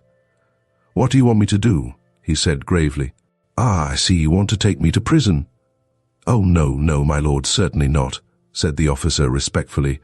"If your lordship will settle the amounts, the banks are open and close at hand. We might walk to your lordship's bank, and you could give me a cheque." "Let me see the paper," said Lord Cecil, then his face flushed. "I have not 1/4 of this in the bank," he said quietly. The man looked rather nonplussed. "Well, I don't know what's to be done," he said, looking at the pavement with a frown. "Your lordship has got friends. I'll go anywhere. To your lordship's rooms, while you communicate with them. Of course I must have the money. Duty's duty. As a soldier, your lordship knows that." Lord Cecil nodded. "Come to my rooms," he said. The man called a cab, and they got into it and were driven to Clarges Street. To attempt to describe the valet's face when he saw the kind of person whom his master had brought back with him would be difficult. and quite impossible to picture it when Lord Cecil requested him to get this person breakfast. "I will telegraph to my uncle, the Marquis of Stoyle, while you are eating it," he said, but the man looked up reproachfully. "Will you send your man, my lord?" he said significantly, and Lord Cecil started, for he realized that he was a prisoner. He sent the telegram, requesting the Marquis to order his bankers to pay the sum to Lord Cecil's order, then went and stood by the window and looked out on the street. And in a few minutes he had forgotten the presence of the officer and all pertaining to him. "Mr. Garland, Miss Marlowe," rang through his brain to the exclusion of anything else. A couple of hours passed, and the return telegram arrived. It was short and emphatic, sorry, quite impossible. Stoyle. Lord Cecil read it, and, with a grim smile, tossed it across the table to the officer, who was enjoying himself with one of Cecil's choicest cigars and a glass of whiskey and water. He looked aghast. "Good gracious, my lord, what's to be done?" "I don't know," said Lord Cecil, shrugging his shoulders, very much as the Marquis might have done. "But, look here, my lord, this is getting serious. Isn't there any other friend? Surely your lordship must know ever so many friends as would only too gladly lend you the money. Think, my lord." Lord Cecil shook his head. "I'm afraid it is of no use thinking," he said. "I cannot pay the money and—" He leaned against the window and smiled. "But there is no hurry, I suppose. You can finish your drink." Before the man could reply, a voice floated through the open window. "Lord Cecil," he started and looked out. A hansom cab was pulled up opposite his door, and Lady Grace was leaning out and looking up at him. "Lady Grace!" he cried in amazement. "Yes, it is I," she said. "Will you come down? I want to speak to you." I could not wait. He made for the door, but the man rose. My lord," he said reproachfully. Lord Cecil turned pale, then he laughed, and going to the window said grimly, "Lady Grace, I cannot come down to you. Please go. I will see you tomorrow." She seemed to hesitate for a moment, then he saw her alight, and a moment or two afterward she stood in the doorway of his room. Chapter 24. In the Hour of Need. It need scarcely be remarked that it is not usual for young ladies unattended to pay gentlemen visits at their chambers. Scandal is only too ready to seize upon the slightest excuse for the exercise of its malignity, and the fact, if it were known, that Lady Grace Peyton had been seen in Cecil Neville's rooms would be quite sufficient to set evil tongues wagging. All this flashed across Cecil Neville's mind as she stood in the doorway, a picture of queenly beauty which seemed to light up the room and made the sheriff's officer stare with all his eyes. Lord Cecil went forward, a slight flush on his face denoting his embarrassment. "Lady Grace," he said. Then he stopped suddenly, remembering that it would be well not to mention her name before the man. She bit her lip and looked from one to the other as she gave him her hand. I thought you were alone," she said, in a low voice full of confusion and anxiety. The officer rose and made a slight bow. "I'll step outside, my lord," he said respectfully, and he did so. I did not know," faltered Lady Grace, looking after him. "Have I done anything very wrong in coming? I did not stop to think. I was so anxious that I thought I would come up to town." "Will you not sit down?" he said gravely, and he placed a chair for her. She sank into it and looked up at him. "What news is there? Have you heard of her? I can't tell you how anxious I am." "Ah, I see by your face that something has happened. What is it?" "Yes, I have had news," he said in a low voice. "My uncle was right, and you and I were wrong, Lady Grace. Miss Marlowe," his voice grew grim, "has sailed for Australia." "Oh, no, but alone?" she breathed. "No, not alone. She went with this Mr. Garland," he said sternly. She held out her hand to him. "Oh, I am so sorry. What can I say, dear Lord Neville, to comfort you?" He smiled wearily. "Nothing, I am afraid. There is nothing to be said or done. I have got to bear it, that is all. I am not the only man who has been jilted." The cruel word left his lips like a note of steel. "Probably my lot is all too common. Yes, I have got to bear it." There is no doubt about it?" she asked. "None whatever." he replied. "I have been down to the office and seen the list of passengers, and her name is among them, together with this man's. How bad, how heartless she must be," she murmured indignantly. He winced and looked aside. Even in this, the first hour of his trouble, he could scarcely endure to hear Doris thus spoken of. "I don't know," he said. "I can scarcely believe that she has done what she has. It seems more like a dream than sober reality. But I suppose every man in my case feels like that." "If I could only do something for you," she murmured, leaning forward and looking up into his face with the sympathy which, coming from a woman, is so precious to a man, especially when the woman is young and beautiful. "Thanks awfully," he said, trying to speak in a conventional tone to hide the acuteness of his suffering. "But, as I said, no one can do anything, except it is our old friend, time. I shall get over it." And he smiled, as the Spartan may have smiled, while the fox was gnawing at his bosom. "You look very tired," she said after a moment's pause. "What will you do with yourself today? Don't think me obtrusive, but will you come and drive with me? Come and do something. I am so afraid that you will sit here and mope." She glanced round, then started and looked up at him, as if with a sudden remembrance of the situation. "But I am forgetting. I ought not to be here, ought I? Lord Neville, you don't think ill of me for coming?" And the colour rose to her face, and she dropped her eloquent eyes as if with a sudden shame. "Think ill of you, Lady Grace?" he echoed impetuously. "What, for coming to try and help a poor fellow with your sympathy? I can't tell you how grateful I am. It was a kind action, which not one woman out of 1,000 would have done." "Ah," she said in a low voice, "that is it. One woman in 1,000. Tell me, Lord Cecil, and tell me the truth. I have been foolish and forward in coming here to you like this."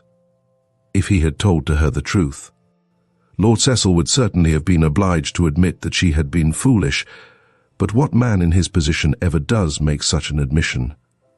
"I think you have done a very kind action, Lady Grace," he said gravely. "And shame to him who thinks ill of it. Besides—" He hesitated. She looked at him with an intelligent flash of her eyes. "You were going to say that no one need know. You forget the cabman and the man outside." Lord Cecil bit his lip. "At any rate, no one else need know," he said. "The cabman does not know who you are." "I engaged him from just outside our own house," she said, in a voice of concern. "Cabmen are discreet," he said, to reassure her. "But the man, who is he, Lord Neville?" He wiped his moustache and made a great business of it. "Oh, a man I do business with," he said. "Nobody of any consequence. He does not know you, I'll answer for it." She drew a long breath. "Not until this moment have I realized what I have done," she said, and he saw her lips tremble. "Don't be uneasy, Lady Grace," he said soothingly. "Let me discharge this cabman and call another—" "Very well," she said. Then she added tremulously, "But will you not come back with me?" "Of course I will," he assented promptly, and he seized his hat. "I will come and see Lord Peyton." "My father is away yachting," she said. "But come as far as the house, if you will." "Yes."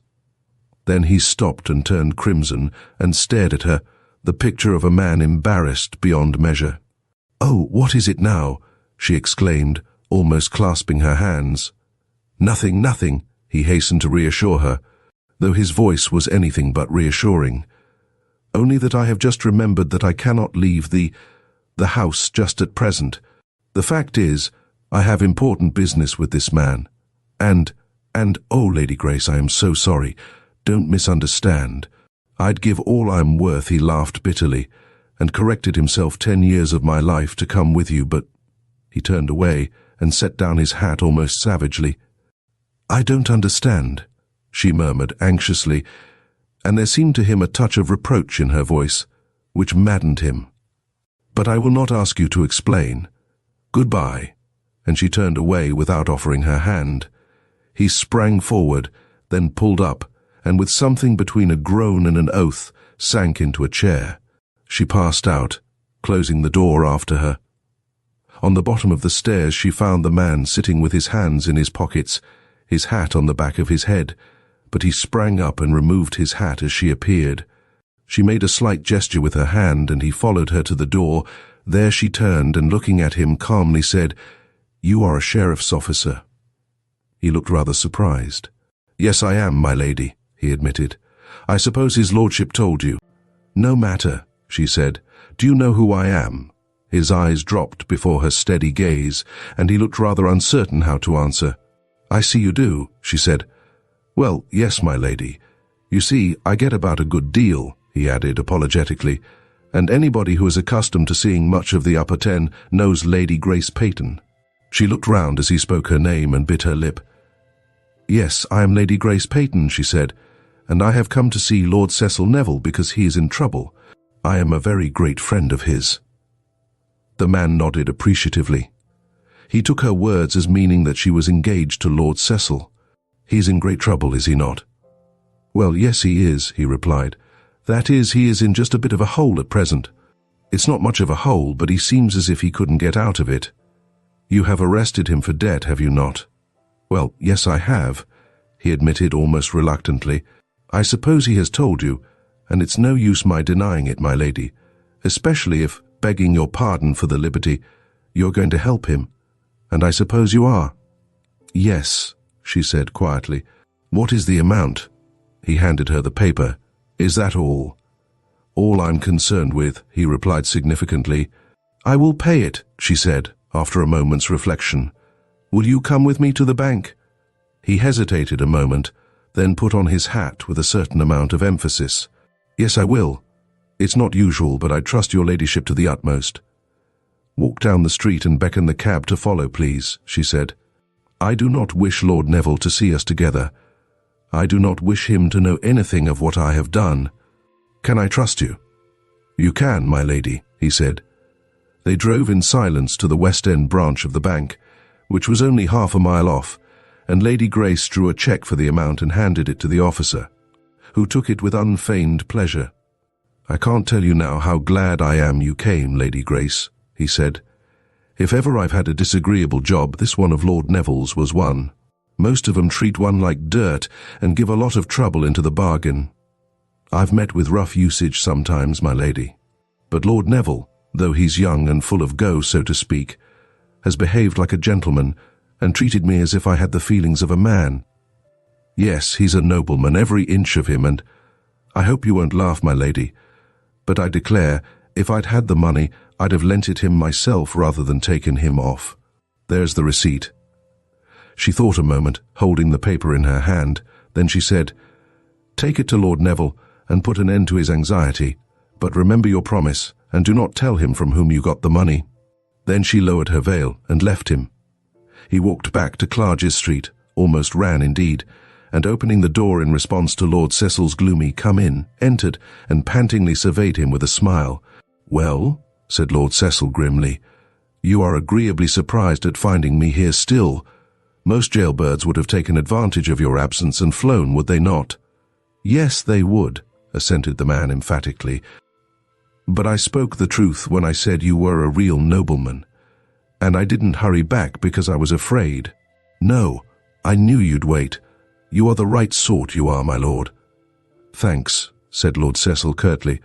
"And where have you been?" "Begging your pardon, my lord, that's a secret. But I've been on business, and there it is." And he laid the discharge on the table. Lord Cecil took it up indifferently. Then, when he had realized its purport, he started and flushed. "Why, what does this mean?" he demanded. "It means that the claim is settled, and that you are a free man, my lord," said the officer, warmly. "And if you'll allow me to offer my respectful congratulations and a word of warning." "A word of warning?" said Lord Cecil confusedly. "Yes, my lord. This business, though it's all right in a legal way, has had a curious feature or two about it. I mean that there's been some underhand work going on, Jews, I expect. You see, though the amounts were owing to several persons originally, they've been bought up by someone who's got a grudge against you. Can you guess who it is?" Lord Cecil shook his head. "I know no one who has any grudge against me," he said, still bewildered. "Very well, my lord. All the more reason that you should keep your eyes open." At any rate, you're clear of 'em now, and I wish you good day. You won't be sorry to see the back of me, I dare say." "Stop!" exclaimed Lord Cecil, and the man turned with his hand on the door. "Someone has paid this money. Who was it?" The man shook his head. "A friend who wishes to remain unknown, my lord," he said. Lord Cecil stared at him. "A friend who— Nonsense, man, I must know. Who was it? The Marquis?" The man shook his head again. "I'm pledged, my lord," he said. "But it wasn't the Marquis. Confound him," he added under his breath. "Not the Marquis. I know of no one else. Stop!" His face went crimson. The lady who was here— He sprang forward and seized the man's arm in a grip like that of a vice. "Was it she?" "I'm pledged, my lord. I've given my word." "I have indeed." Lord Cecil dropped his arm. "You have answered," he said in a low voice, and the officer, after a moment's hesitation, nodded ruefully and went out. Lord Cecil paced up and down the room with the discharge in his hand. The excitement of the last 24 hours, the suspense respecting Doris, the arrest, and now this sudden release, added to his physical exhaustion, told upon him fearfully. That he owed his escape from the disgrace of imprisonment to Lady Grace he could not doubt. Doris, on whose truth he would have staked his life, had jilted him. His uncle, the Marquis, had, in his hour of trouble, disdainfully deserted him and cast him aside, and this woman, whom he had regarded as a perfect type of worldliness, had come to his aid and freed him. She had done more than that, for she had risked her reputation in her desire to show him her sympathy with him. She had done that which only one woman in 1,000 would have dared to do— come to his room alone and unprotected. A man is never so tender as regards his heart as in the moment when he has been betrayed by one woman and succored by another.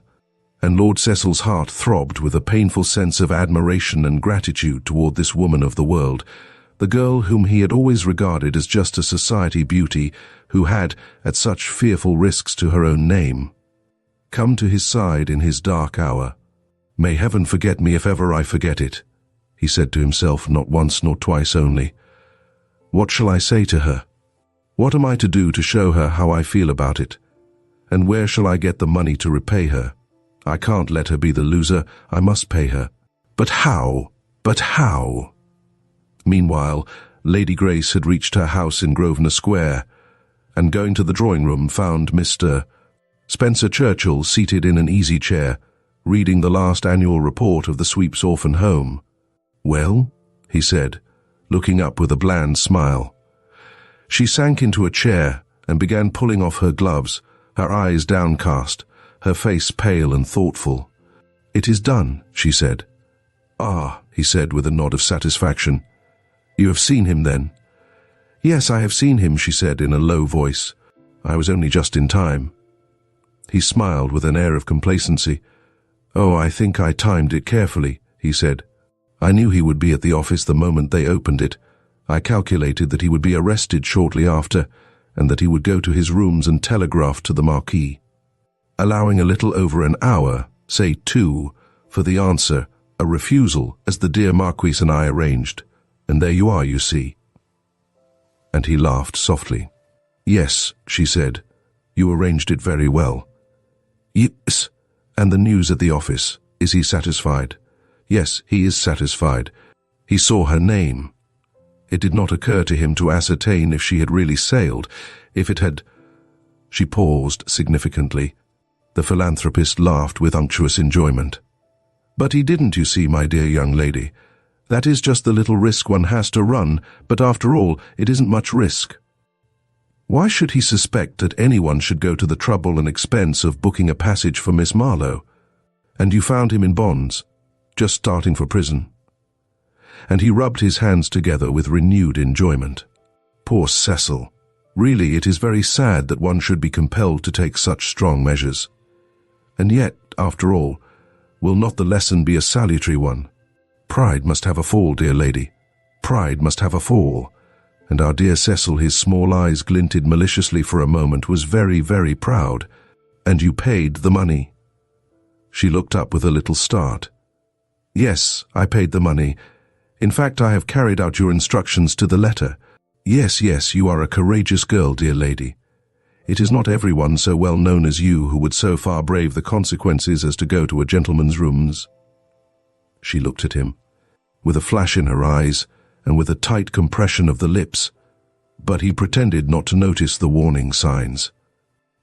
"Our dear Cecil ought to be very grateful to you, very, and if I know his generous nature, and I fancy I do, I think he must be.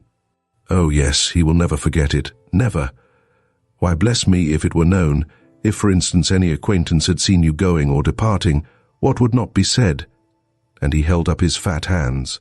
She sprang to her feet and stood with her hand pressed against the chair, her bosom heaving, her magnificent eyes fixed upon him with suppressed fury.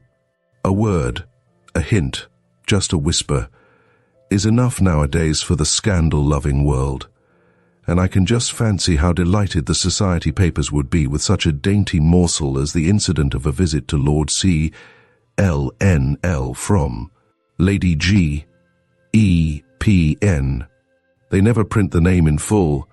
Oh no, but everybody understands. "Take care," she breathed. "Do not drive me too far." "Oh yes, yes, we must take care," he assented, feigning to misunderstand her. "We must not breathe a word of it, of course, must flatly contradict it, if we hear a hint dropped. But there, dear Cecil would rather die than admit it." "Yes," she said, between her teeth. "Yes, you speak the truth there. He would rather die than harm should come to me, to anyone, for his sake. Yes, he is so high-minded, isn't he?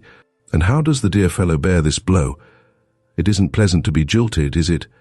Is he resigned? I am curious now to hear how he takes it." "Go to him and ask him," she said with fine scorn. "Take care, Spencer Churchill. Up to the present your schemes have succeeded. You know best how far they will carry you. To me it seems that you and I are walking on a volcano.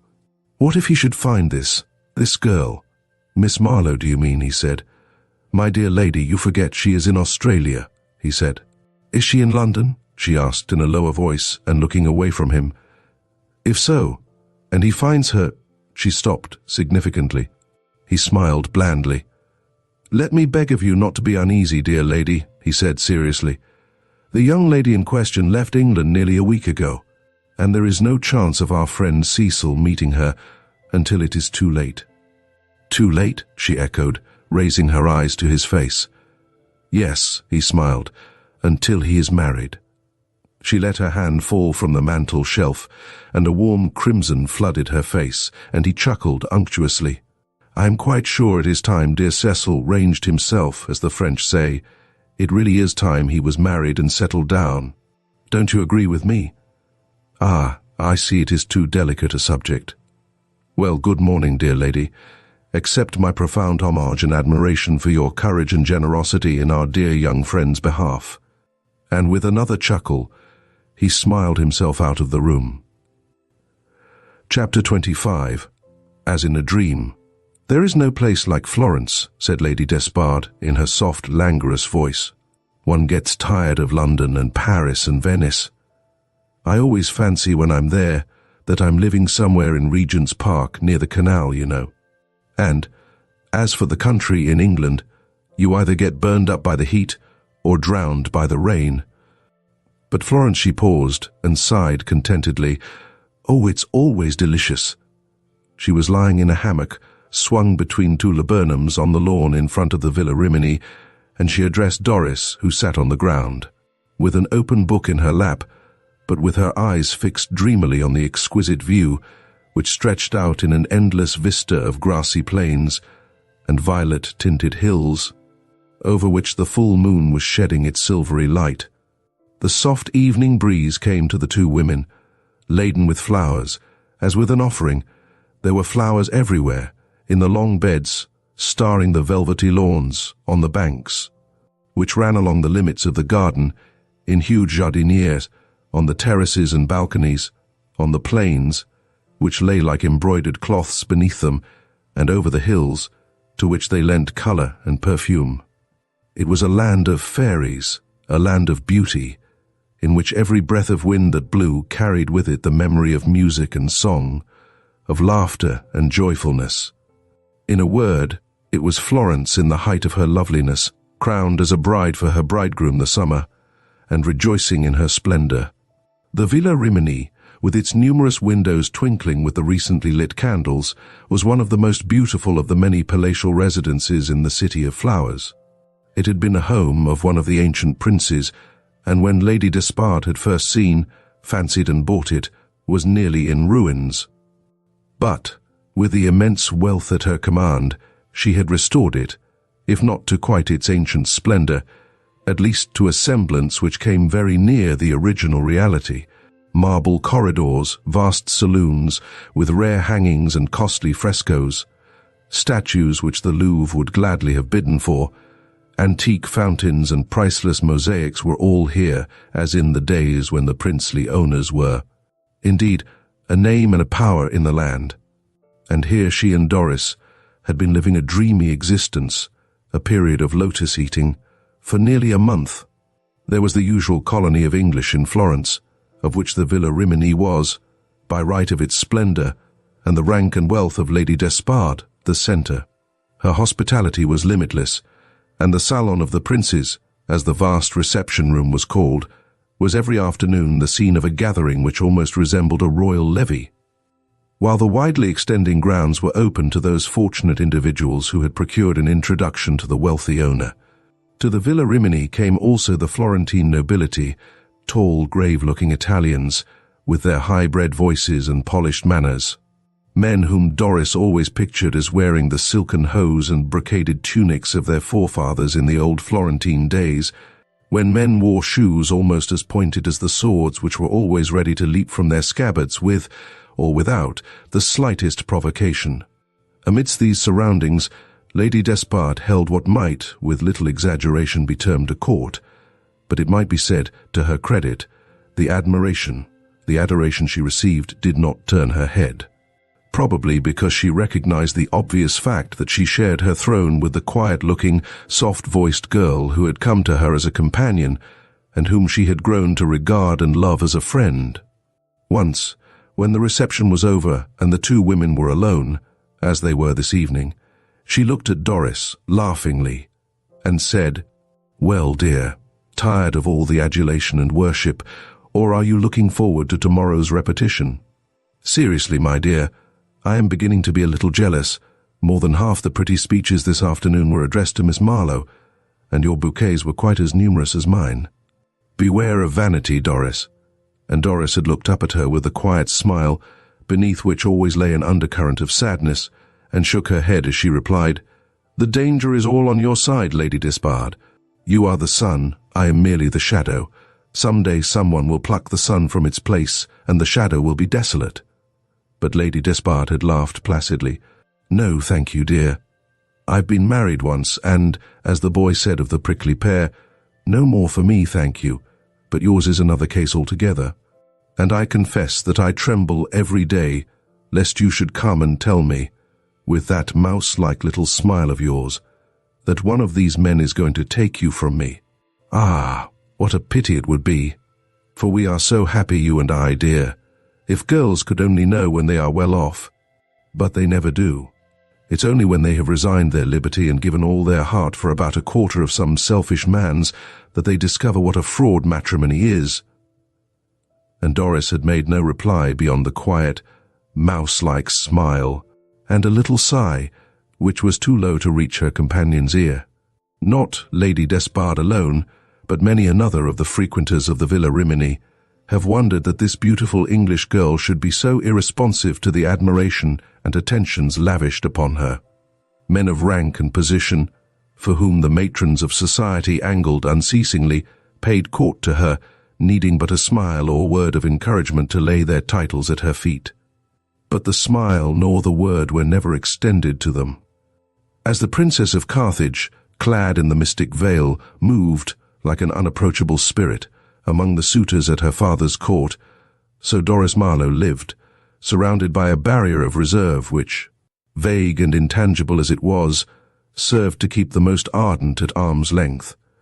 The past alone was to her reality, the present seemed like a dream, and often she sat beside Lady Despard, surrounded by a crowd of people laughing and talking, The voices died upon her ears, and she heard only the murmur of the brook in Barton Meadows, mingling with the voice of the man who had won her heart and tossed it aside, shattered and broken forever. Often she wondered whether he had married the Lady Grace, whose name, when first she had heard it on his lips, had sounded like a knell in her ears. If stone walls do not a prison make, a crowd cannot destroy solitude, and Doris, in the midst of the brilliant throng which made the Villa Rimini its centre, lived in a mental and spiritual solitude, on the threshold of which only two persons ever trod. One was Lady Despard, whom she loved. The other was Percy Levant. She would have treated him as coldly as she did all the others, but it was impossible. He made it impossible by never giving her a chance of repulsing him. Since the evening he had come to Chester Gardens for the first time, he had never paid her a single compliment, and from his lips alone she never received a single pretty speech. Although he slept at the inn, he had a luxurious suite of apartments in the villa, and they met at almost every meal and frequently during the day. But his manner to Doris was one of studious courtesy, toned by a reserve which matched her own. By the rest he was regarded as the most charming of men. The women secretly, some of them openly, adored him for his good looks, which were remarkable even in that land of handsome faces, and for the exquisite voice which was always at their service. The men voted him a good fellow and were warm in his praises. The reception from which he was absent always seemed lacking in its accustomed brightness, and no dance or outdoor excursion was complete without Mr. Percy Levant. Perhaps the air of mystery which surrounded him increased the interest he awakened. Nobody knew anything about him, except that he was in Florence to study music, and, in some vague, unexplained way, to collect materials for a magnificent and unique music room which Lady Despard intended building in one of her houses, and at some unfixed time in the dim future. Of himself, and his own affairs and past history, he was as silent as Doris was of hers, and people who were at first inclined to be curious accepted his want of a past and were content to take him for what he was. A light-hearted waif floating like a bubble on the surface of society. To the superficial frequenters of the Villa Rimini, he did not seem to have a care and scarcely an object in life, excepting it were to play and sing at all times and seasons, whenever Lady Despard requested him. But Doris was something more than a superficial observer, and often when, in the early morning or in the delicious gloaming, she was wandering dreamily through the flower-scented grounds, she would come across him pacing moodily beneath the trees or lying on a bank with his head resting on his hands, and his handsome face darkened by an expression which would have startled his many friends who thought they knew him quite intimately. At such times he would spring up, dispelling his moodiness instantly, and resume his usual manner, but the impression he had made remained with Doris, and, having seen him off his guard, as it were, she found herself, at odd times, thinking of him. He seemed as alone in the midst of the pleasure-seeking crowd as herself. From thinking of him in an indifferent, casual kind of way, she grew, all unconsciously, to entertain a vague sort of sympathy for him, which she would never have been capable of if he had lavished compliments upon her. As the rest did, she felt convinced that some shadow lay in his past, and that the ready jest and the fluent laugh only hid a wound which he was too proud to permit the world to gape at. This was the first phase of their relation. The second began during the second week of their Florentine life. She became conscious that his presence at the villa contributed not only to the enjoyment of Lady Despard and the rest, but to hers. In an indescribable way, he seemed to know exactly what was wanted at any given moment, and to supply it, and his thoughtfulness, strangely enough, always appeared to save trouble to Doris. From the first day of her coming to Lady Despard, she had undertaken the arrangement of the flowers in the various rooms, and she continued to do so in Florence as in London. The head gardener was accustomed to send up huge baskets of flowers each morning, which Doris would set out and arrange in the various vases and bowls. It was a long task, and one morning he had entered the salon and found her in the midst of it, looking rather pale and tired, for the room was hot and close with the almost overpowering perfume. "That is a serious business," he said in his quiet fashion. "Isn't it?" she assented with a smile. He said nothing more and passed out, but the next morning Doris found the flowers spread out on a table under an awning in a shady part of the terrace. "Why, how thoughtful of the gardener," she said to Lady Despard's maid, who stood near. "Oh, but it wasn't the gardener, miss," said the girl. "It was Mr. Percy who brought the table out here. He did it himself and put the awning up." "It was very kind of him," said Doris, and when he came in to breakfast she thanked him. He bowed slightly. "It is cooler out there," he said simply, and turned to speak to Lady Despard at once. A few evenings afterward, a discussion arose respecting a book that had suddenly leaped into popular favor. "What do you think of it, Miss Marlowe?" inquired an old Italian nobleman, whose breast sparkled with orders. "I haven't read it, Count," said Doris. Instantly there was an inquiry for the book, but it appeared that no one possessed a copy. "Oh, you must read it. I'll send to London for a copy," said the Count. An hour afterward someone wanted a song from Percy Levant, but he was nowhere to be found. But presently one of the young men, of whom there were always more than a sufficient quantity at the villa, came in with a, "I say, Lady Despard, if Mr. Levant doesn't mind, he'll lose that jolly voice of his. I've just met him in the hall, wet through. It's raining cats and dogs, you know. Can't make out where on earth he's been, don't you know?" A little later, Percy Levant sauntered into the room, and Doris saw him laughing and talking with one and another on his way to the piano, and she thought the lad must have been mistaken, but when all had gone, and she was going upstairs, he came to her, with something in his hand. "There is the book they were talking about," he said. "I fancy it isn't worth the fuss they are making about it." "Where did you get it?" said Doris. He shrugged his shoulders. "I was lucky enough to find a copy in the town," he replied. "Then it was for that you went out and got wet," she exclaimed. "It was very kind, but was it worthwhile, Mr. Levant?" "I thought so and think so still, but I may be mistaken," he retorted with his peculiar, half-cynical smile. "Good night," and he moved away, as if the incident were done with. Gradually she began to realize that in any difficulty he was always at her side. A big picnic was to be arranged, and Lady Despard, who had got accustomed to leaving everything to Doris, had done so on this occasion, and Doris was up early in the morning to give the necessary orders. She found that all the preparations had been made. Mr. Percy Levant had interviewed the major domo, and the thing was done. When Doris thanked him, he smiled and courteously cut her short. "I don't deserve any thanks," he said. "You see, my Italian is not so good as yours, and I was anxious to practice it with the major domo, that's all. We are all moved by selfish motives, Miss Marlowe." "Not all," said Doris. "Not Mr. Percy Levant." He started slightly and fixed his brilliant eyes on her for a second. Then, with a laugh, said, "Yes, even Mr. Percy Levant." 20 times a day she found him coming to her assistance, but always in the same way, always with the same unobtrusiveness, which was almost coldness, but which was very welcome to Doris, contrasted with the fervent, accentuated attention of the rest of the men.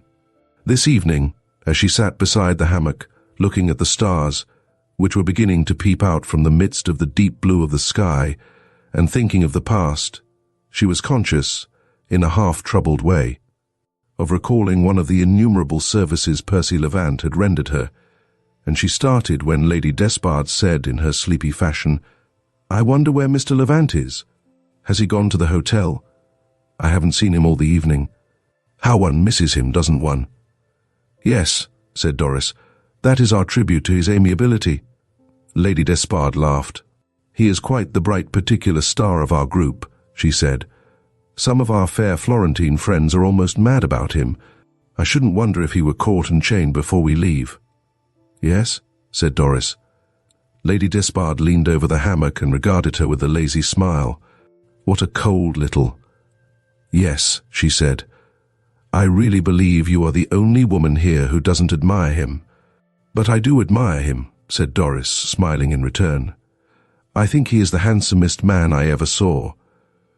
She stopped and picked up the book, for unnoticed by Lady Despard he had come up and stood beside the hammock. "May one inquire the subject of Miss Marlowe's encomium?" he asked, and he looked from one to the other with his usual smile, but Doris, glancing up at him, saw, or fancied she saw, the shadow of the darkness which she, and she alone, had discovered his face could wear. "Oh, no one you know," said Lady Despard. "May one ask where you have been all this long while?"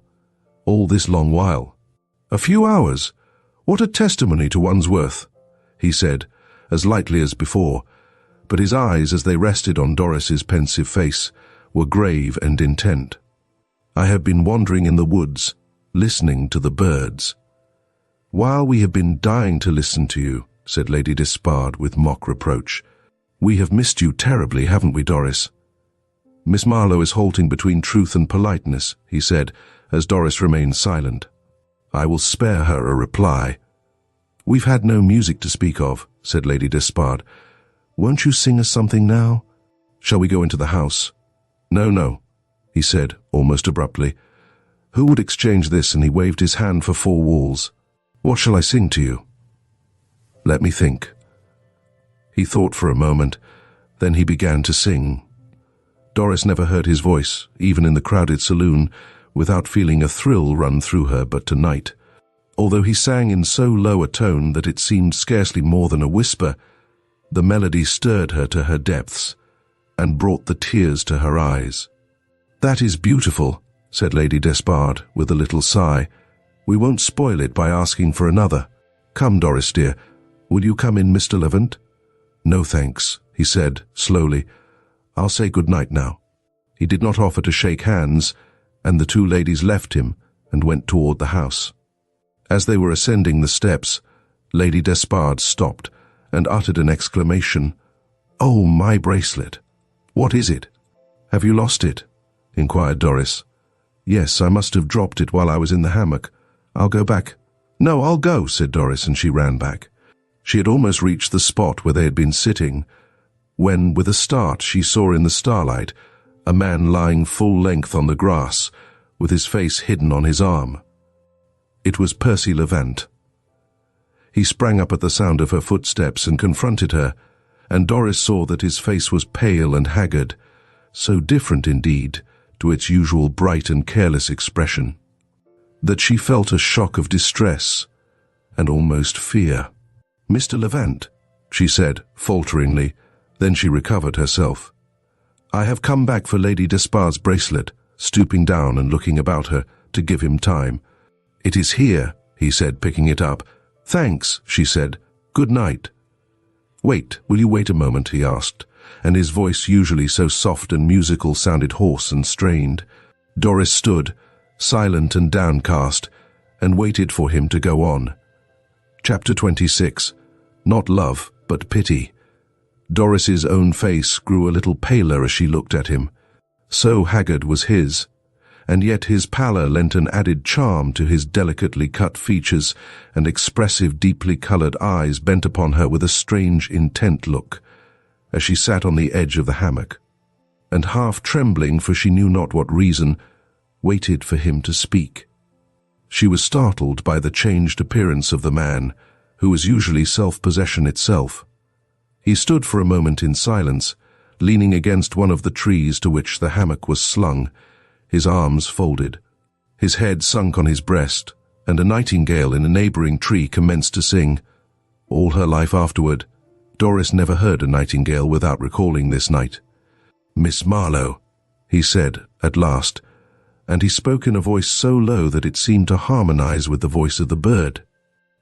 "If I were wise, I should let you go even now, but I cannot.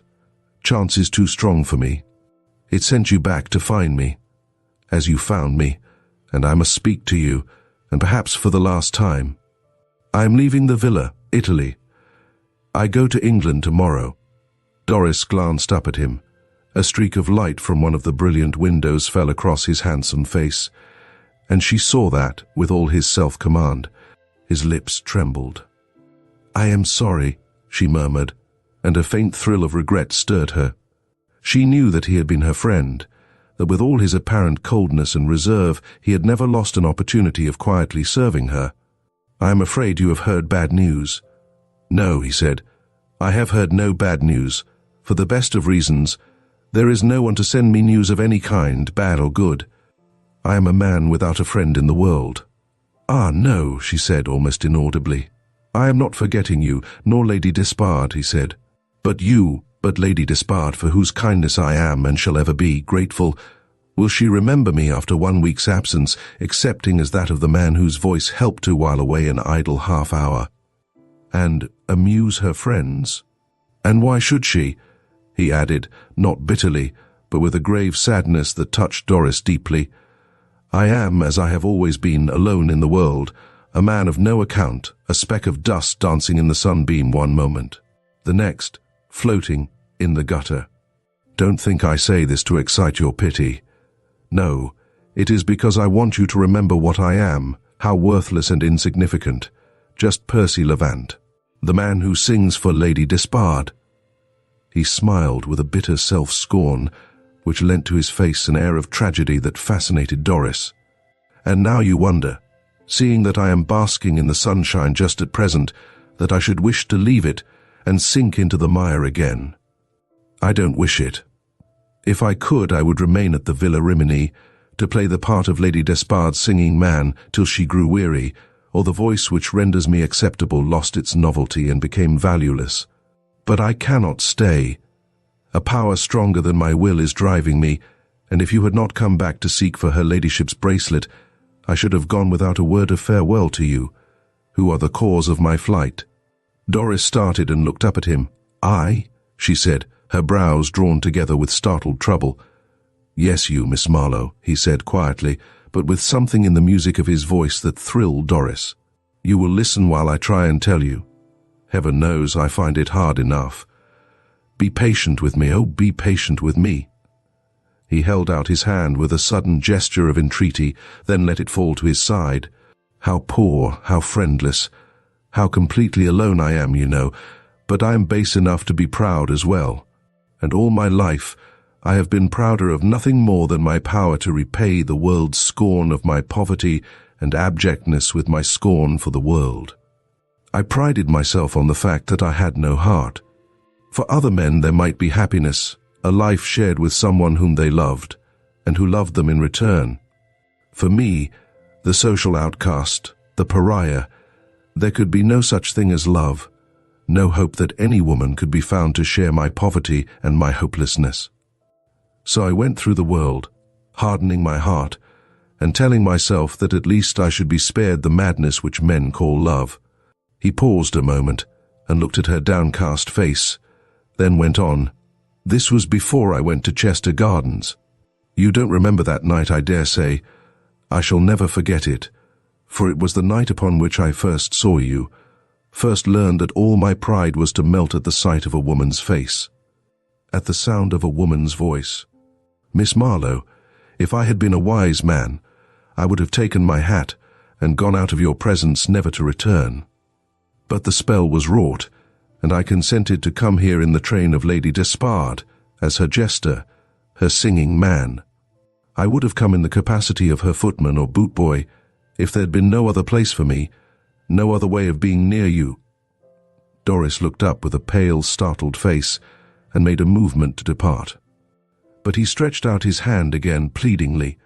"Ah, wait, let me finish. I fought hard against the influence which had fallen on me, fought day by day with all my strength. But against the spell you had, all unconsciously, woven around me, fighting was of as little avail as it would be to try and stem the incoming tide. The iron had entered my soul, and I knew all at once that my heart and life were bound up in one sentiment, my intense love for you." Doris rose tremblingly. "I have said it now," he continued. "My secret is out. I love you, Miss Marlowe. I, Lady Despard's camp follower, the jester of the Villa Rimini, have dared to love its brightest ornament." And he laughed, with mingled sadness and bitterness. "I was mad, was I not? I ought to have selected her lady's maid, any one of the maids about the place.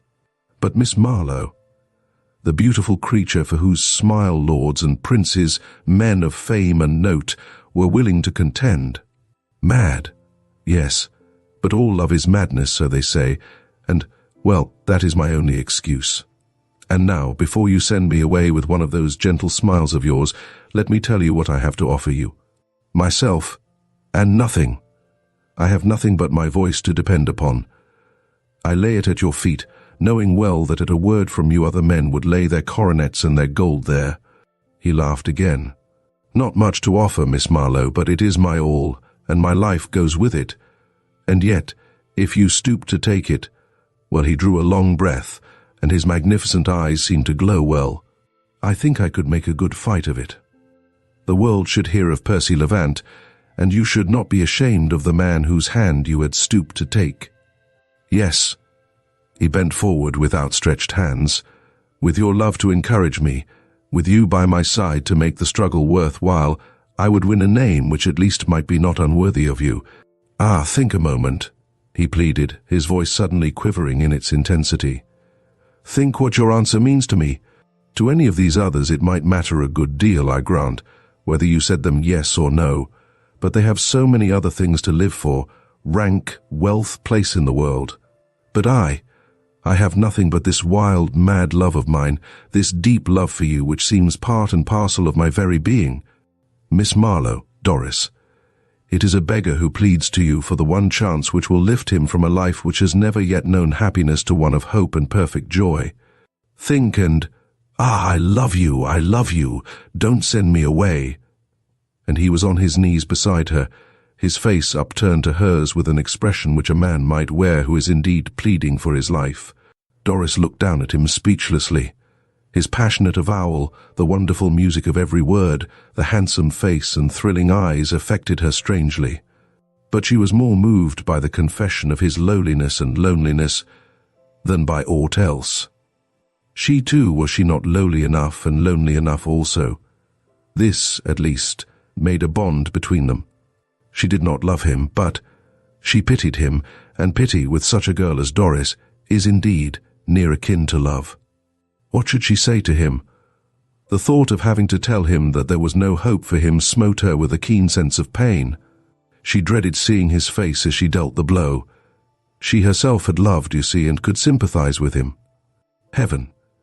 How hard it was that she should have to rob the friendless, solitary man of his one chance of happiness. She faltered and hesitated, and a light of hope, wild, almost maddening hope, burned in his eyes. Doris, he breathed. Doris. Hush! Hush, she said. Ah, why have you told me this? Why didn't you go without telling me? Forgive me, he answered. I was going. If you had not come back in the moment of my struggle, you would not have seen me again. And now I have told you. You hesitate. I hesitate because... She paused and looked down at him with sweet, troubled gravity and tenderness. The tenderness of a woman who is about to deal a man who loves her the deadliest blow he can receive at her hands. Because I cannot love you. Her voice broke, but she struggled with it and went on. I care nothing for rank or wealth. They are nothing to me. I should say what I have said if you were a prince. I shall never marry anyone, Mr. Levant. She turned her head aside, but he saw the tears fill her eyes. I am sorry, she murmured. There is no one I like better. I did not know, I never guessed that you wished me to be your wife. But I knew that you were my friend, and I was proud that it should be so. Your friend, he breathed. Only friend. Ah, Doris, many and many a night I have wandered here, watching the light in your window, and wondering whether by some miracle I should win you. Your friend. Well, I played my part well. I hid my heart's secret while it was possible. Yes, she said gently. I never guessed it. And now we must part. I must lose my friend. But I am grateful.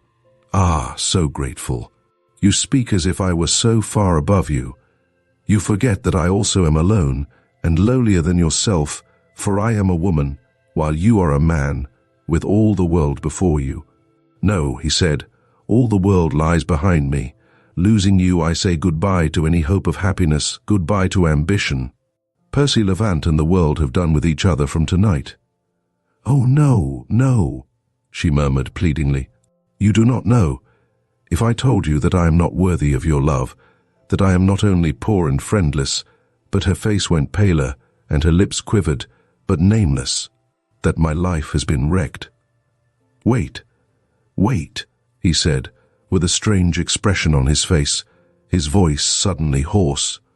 "Tell me nothing. I know as surely as that these stars are above us, that not an ignoble thought, not one unworthy deed has ever stained your life. What sorrows have come to you have been undeserved. Nothing could shake my faith in you, my queen, for you are my heart's queen. Ah, Doris, give yourself to me from tonight. Let me make a fresh life for you.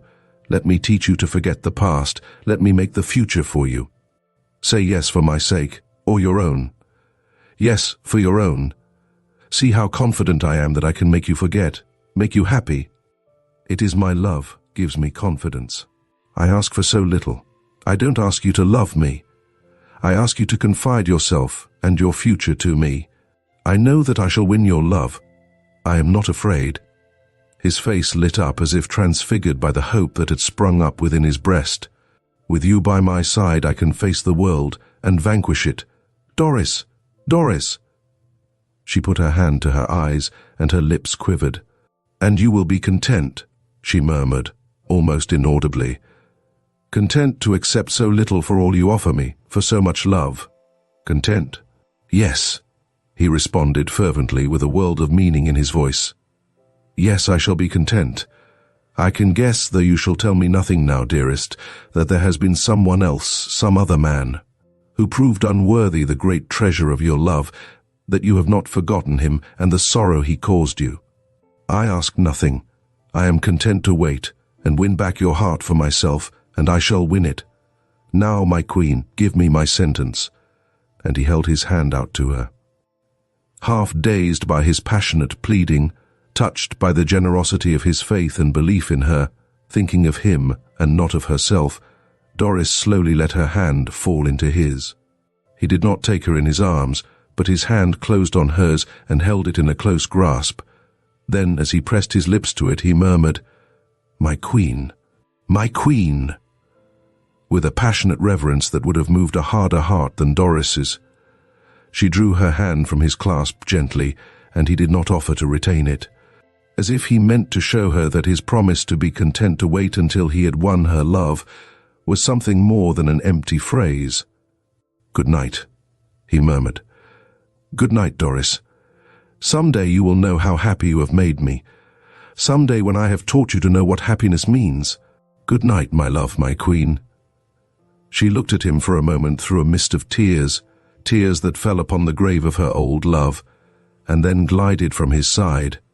He stood where she had left him, watching her till the glimmer of her white dress faded from his sight. Then he threw himself on the ground and covered his eyes with his hands. "Great heaven," he murmured, "am I mad or dreaming? Is she mine, mine, mine? Oh, my darling, my beautiful, I will keep my word. You shall be happy. I swear it. I swear—" He raised his hand to the silent, star-gemmed sky, then stopped and stared with a sudden horror, for there in front of him stood Mr. Spencer Churchill. He stood with his pale, smooth face smiling unctuously down upon him, a half-mocking smile curving the sleek lips. "Ah, my dear Percy," he murmured smoothly. "How do you do? How do you do? Surprised to see me? Yes. You look rather startled, almost as if you had forgotten me." Percy Levant rose to his feet, his eyes still fixed on the smiling face. "By heaven," he breathed almost with a groan. "I had forgotten you. Really? Now wasn't that a little ungrateful, eh? To forget your best friend, one who has always had your best and truest interests at heart. Tut, tut, my dear Percy. When did you come?" demanded the other in a low voice. "Almost this moment. I have just looked in at the villa and greeted our fair hostess. Hearing that my dear young friend, Miss Marlowe, was in the garden, I asked permission to come in search of her, and found her so deeply engaged that I did not venture to intrude myself." Percy Levant looked from one side to the other. You have been listening," he said. Mr. Spencer Churchill looked very much shocked. "My dear Percy, what a dreadful charge. Listening? Certainly not. Seeing you, immersed in each other's conversation, I took a little stroll and waited until the interview had come to a close." Percy Levant leaned against the tree with his arms folded, his head bent upon his breast, but his eyes still fixed upon the other man's. His face was pale, and there were great drops of sweat upon his brow. "And how goes our little arrangement, my dear Percy? Am I to congratulate you? Though I didn't listen, as you so cruelly suggested, I gathered that your suit was meeting with a favorable reception.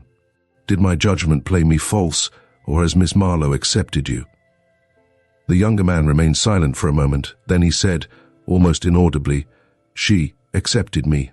Spencer Churchill nodded with a smile of satisfaction. "Capital. I congratulate you, my dear Percy. I congrat—" The smooth, oily voice broke off suddenly, for Percy Levant had seized the speaker by the shoulder and held him in a grasp of steel. "Silence," he groaned out between his teeth. "What devil prompted you to come here tonight? Heaven! Tonight."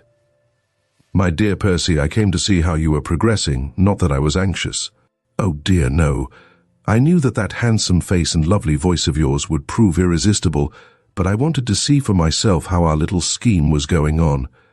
And I had forgotten you," dropped from Percy Levant's lips. "Yes, I swear it. I remembered nothing but that I loved her."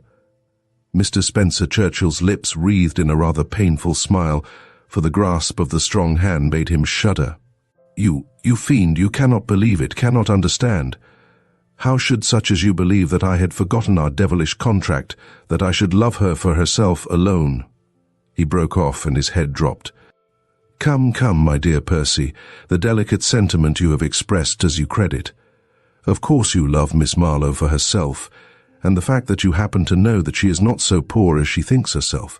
In fact, that in marrying her you make a rich man of yourself, goes for nothing.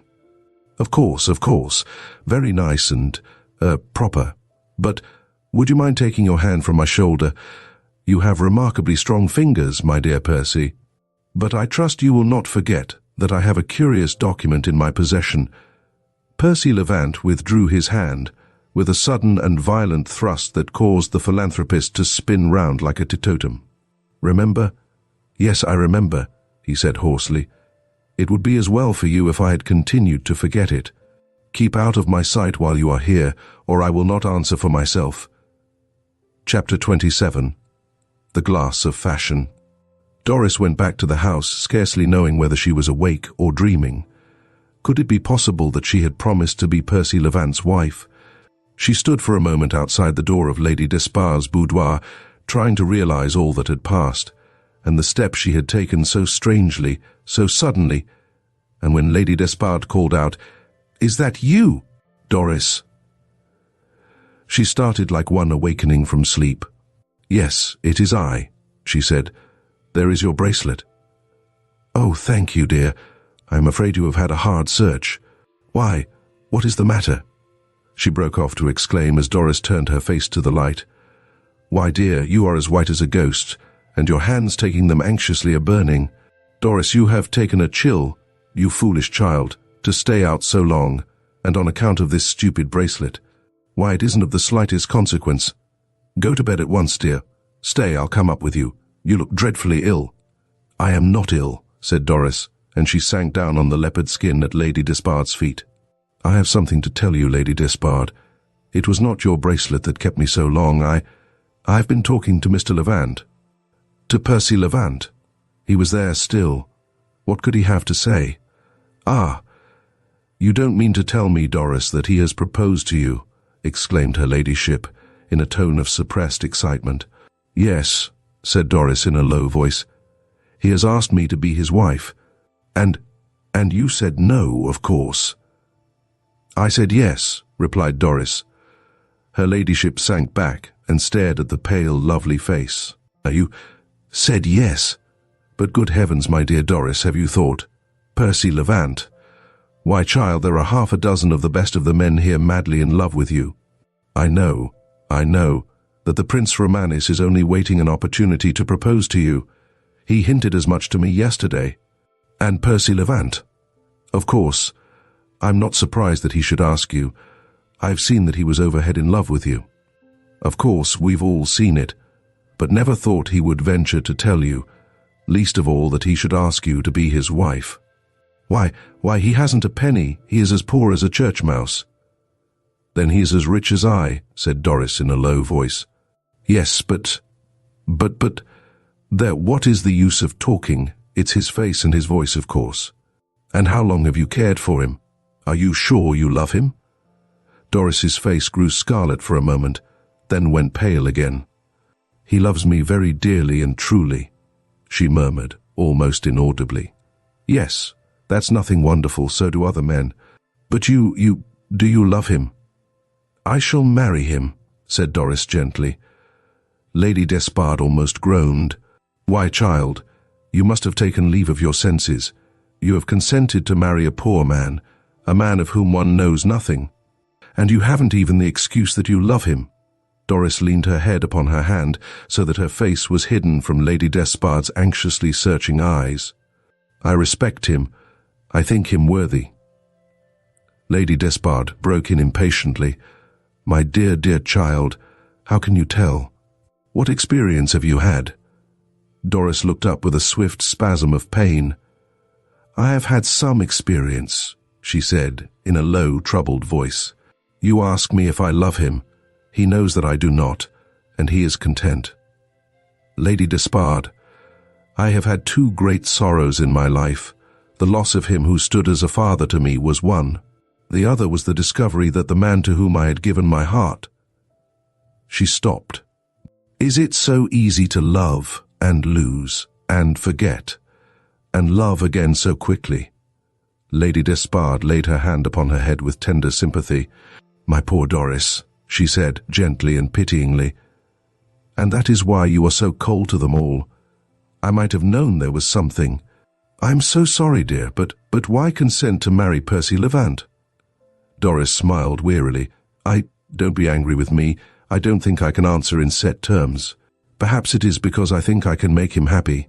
Perhaps it is because he is as lonely as I am, or should be but for you, dear Lady Despard. Why should I not marry him and make his life happier and brighter? Perhaps her lips quivered. I shall learn to forget the past now that I have buried it forever. Lady Despard looked at her with troubled apprehension. My dear, she commenced, but Doris stopped her almost excitedly. If you are going to tell me that that is hopeless, that I shall never forget, don't go on, she said, in a low, hurried voice. Right or wrong, I have given my word, and for the future, it is of him I shall think, and not of myself. I am a woman, and shall not break my promise, she added, almost to herself, and with a touch of bitterness as she thought of the man who had broken his promise to her. Dear Lady Despard, I have told you because I thought it right you should know, because, with a little wince, I will never again conceal anything that should be told. And now you will accept it as something fixed and irrevocable, will you not? And you will wish me happiness, she added, looking up at her with a smile shining through a veil of tears. Lady Despard stooped and put her arm round the slender neck and kissed her. Wish you happiness. With all my heart, dear, she said warmly. And now you must forgive all I have said. I was a little surprised and, yes, just a little disappointed. I was thinking of the poor prince, you must remember. But after all, you have chosen the handsomest and nicest man of them all, and I'm sure all the women will be fit to die with envy. Doris smiled at this characteristic touch. And as to his being poor, why, we will see about that, my dear. They tell me I've no end of influence, and it will be a very hard case if we can't find some nice place for him. Oh, you needn't blush, dear. I know he is proud, and you too, but it's the duty of practical folks like me to look after such romantic young couples as you. Oh, you will see. And now I've got a surprise for you. Who do you think has come? Doris shook her head. I don't think I'm equal to the feeblest kind of conundrum tonight, she said. I dare say not. Well, Mr. Spencer Churchill, your guardian, as I call him, is here. Doris started. He, she said in a low voice, as the old feeling of mingled fear and repugnance rose within her. Yes, I was as surprised as you are, for he had not written, as you know. He's out in the grounds looking for you. Doris rose almost hastily. I think I will go to bed, she said. I am very tired, and you will excuse me. Oh yes, I'll excuse you, said Lady Despard, smiling. It is only natural that you should want to run away and hide yourself tonight. And am I to tell him, dear? Doris turned at the door. You may tell everyone, she said quietly. All the world may know it. It is quite fixed and certain, Lady Despard.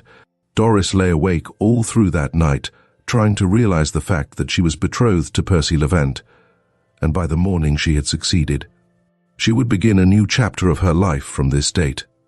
The past, which was illuminated by the memory of those happy days in Barton Meadows, when she loved and thought herself beloved by Lord Cecil Neville, must be buried forever. In the future she must set her heart upon one task, that of learning to love the man who loved her so truly and devotedly, and whom she had promised to marry. She went down to breakfast a little paler than usual, but very calm and self-possessed, looking, as Lady Despard thought, as she greeted her with a loving kiss, like a lily in her simple white frock. Well, dear, she said, you have come down then. I told Mr. Churchill that you were so tired last night that you would very likely not put in an appearance till lunch.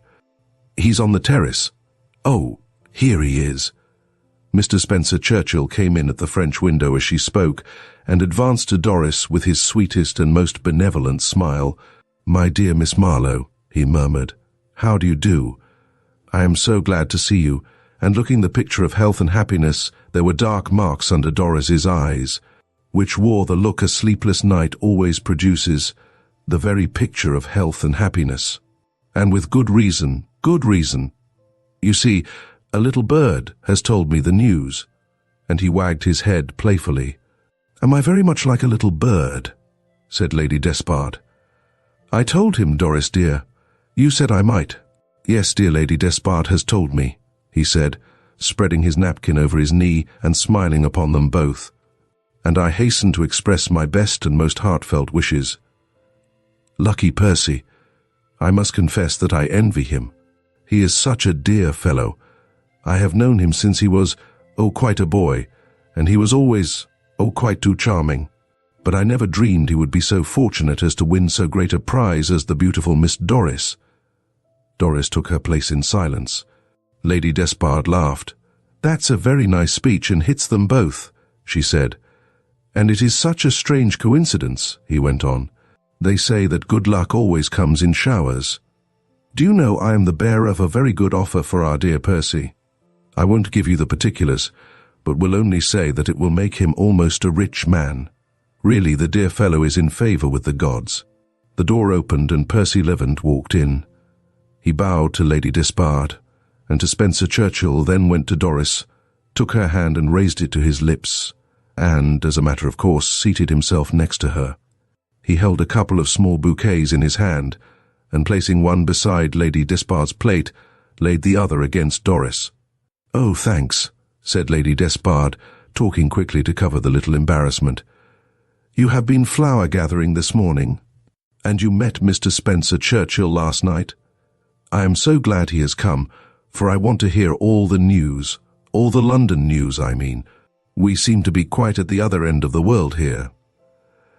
Mr. Spencer Churchill shrugged his shoulders amusedly. One comes here to learn the news, he said, with a significant smile at Doris and Percy Levant.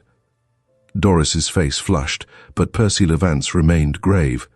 As Mr. Churchill has no gossip to relate, perhaps this will be acceptable, he said. I have just got it by this post. And he took a society journal from his pocket and handed it to Doris to pass to Lady Despard. The glass of fashion, exclaimed her ladyship. How nice! I haven't seen it for ages. And she opened it with a little flush of satisfaction. I always enjoy the glass. It is always so charmingly spiteful. It ought to be called the cup of poison, for it destroys a reputation every week. She began turning over the pages of this, the latest product in society journalism, and Spencer Churchill in vain endeavoured to engage Percy Levant in conversation. Then suddenly Lady Despard uttered an exclamation. "What is the matter, dear Lady Despard?" asked Spencer Churchill. "Has the glass attacked one of your bosom friends?" "Oh, no, it's this," replied Lady Despard. "Just listen. Rumour, which is not always untruthful, hinted some time ago at the engagement of one of our principal beauties to the heir of the oldest marquisate in England. And we are now authorised to formally announce that Lady Grace Peyton is engaged to Lord Cecil Neville, the heir and nephew of the Marquis of Stoyle. The marriage will take place as soon as the Marquis has recovered from his present attack of illness. Cecil Neville and Grace Peyton are really engaged then, and to be married out of hand. Well, oh, look, Doris!" She broke off with a cry of dismay, for Doris had fallen back in a dead faint. Mr. Spencer Churchill, with a cry of alarm, sprang from his chair and hastened round the table, but Percy Levant had raised her in his arms, and, as he supported her lifeless form on his breast, stretched out one hand toward Spencer Churchill off. "Stand back," he said hoarsely, his white face set hard and stern. "You shall not touch her." And lifting her bodily, he carried her into the hall. Chapter 28. Engaged. On this occasion, at least, the society papers did not lie. Lord Cecil Neville and Lady Grace Peyton were engaged. If some marriages are made in heaven, certainly some other matches are made by the gossip-mongers, and this was one of them. If anyone had told Cecil Neville that in a few short months he would, though having lost Doris, have proposed to Lady Grace, he would have laughed the prophet to scorn. And yet propose to her he did. From that eventful morning when he had received, as he thought, irrefutable proof of Doris's faithlessness and treachery, and been rescued from imprisonment by Lady Grace, a great change had fallen upon Cecil Neville. Life had lost its savour, and the days that used to pass so swiftly, with pleasure at the helm and youth at the prow, hung like lead upon his hands. Time, which most of us find all too short, dragged terribly with him. Do what he would, he could not drown the memory of the beautiful girl whom he had loved so passionately, and whose image seemed engraven upon his heart. Morning, noon, and night, her presence seemed to haunt him. He went about as usual for a day or two, but the old amusements, the clubs, where he was always so warmly greeted, the dances, which never seemed complete successes without Cissy Neville, the river parties, and four-in-hand excursions, in which he was always the leading spirit, all seemed tame and spiritless. And though he laughed as usual, and tried to hide the wound which he had received, his friends noticed that he seemed preoccupied and gloomy. And when he found that they observed it, and that he was sitting silent in the midst of the carnival of pleasure, like the ghost-haunted man in the ballad, he suddenly took his fishing rod and went off to Norway. He had met Lady Grace frequently since the morning she had come to his rescue, but they had only exchanged a few words at meeting and parting, as he felt that he could not talk as if nothing had happened. And he would not talk of what had happened, and on the night before his sudden departure, he had only said a few concise words of farewell. "Going to Norway?" she said in a constrained voice. "Yes. Well, I think that is the best thing you can do. It is all very stupid here in London." And she had given him her hand, and let her magnificent eyes rest on his for a second or two, with a look that would have impressed him and set him thinking, if he had ever given thought to any other subject but the faithless girl who had jilted him. If anyone had told him that Lady Grace had gone home a few minutes after parting from him, and shut herself up for a couple of days, reappearing, looking pale and weary, it would never have occurred to him that her sudden disappearance had been on his account.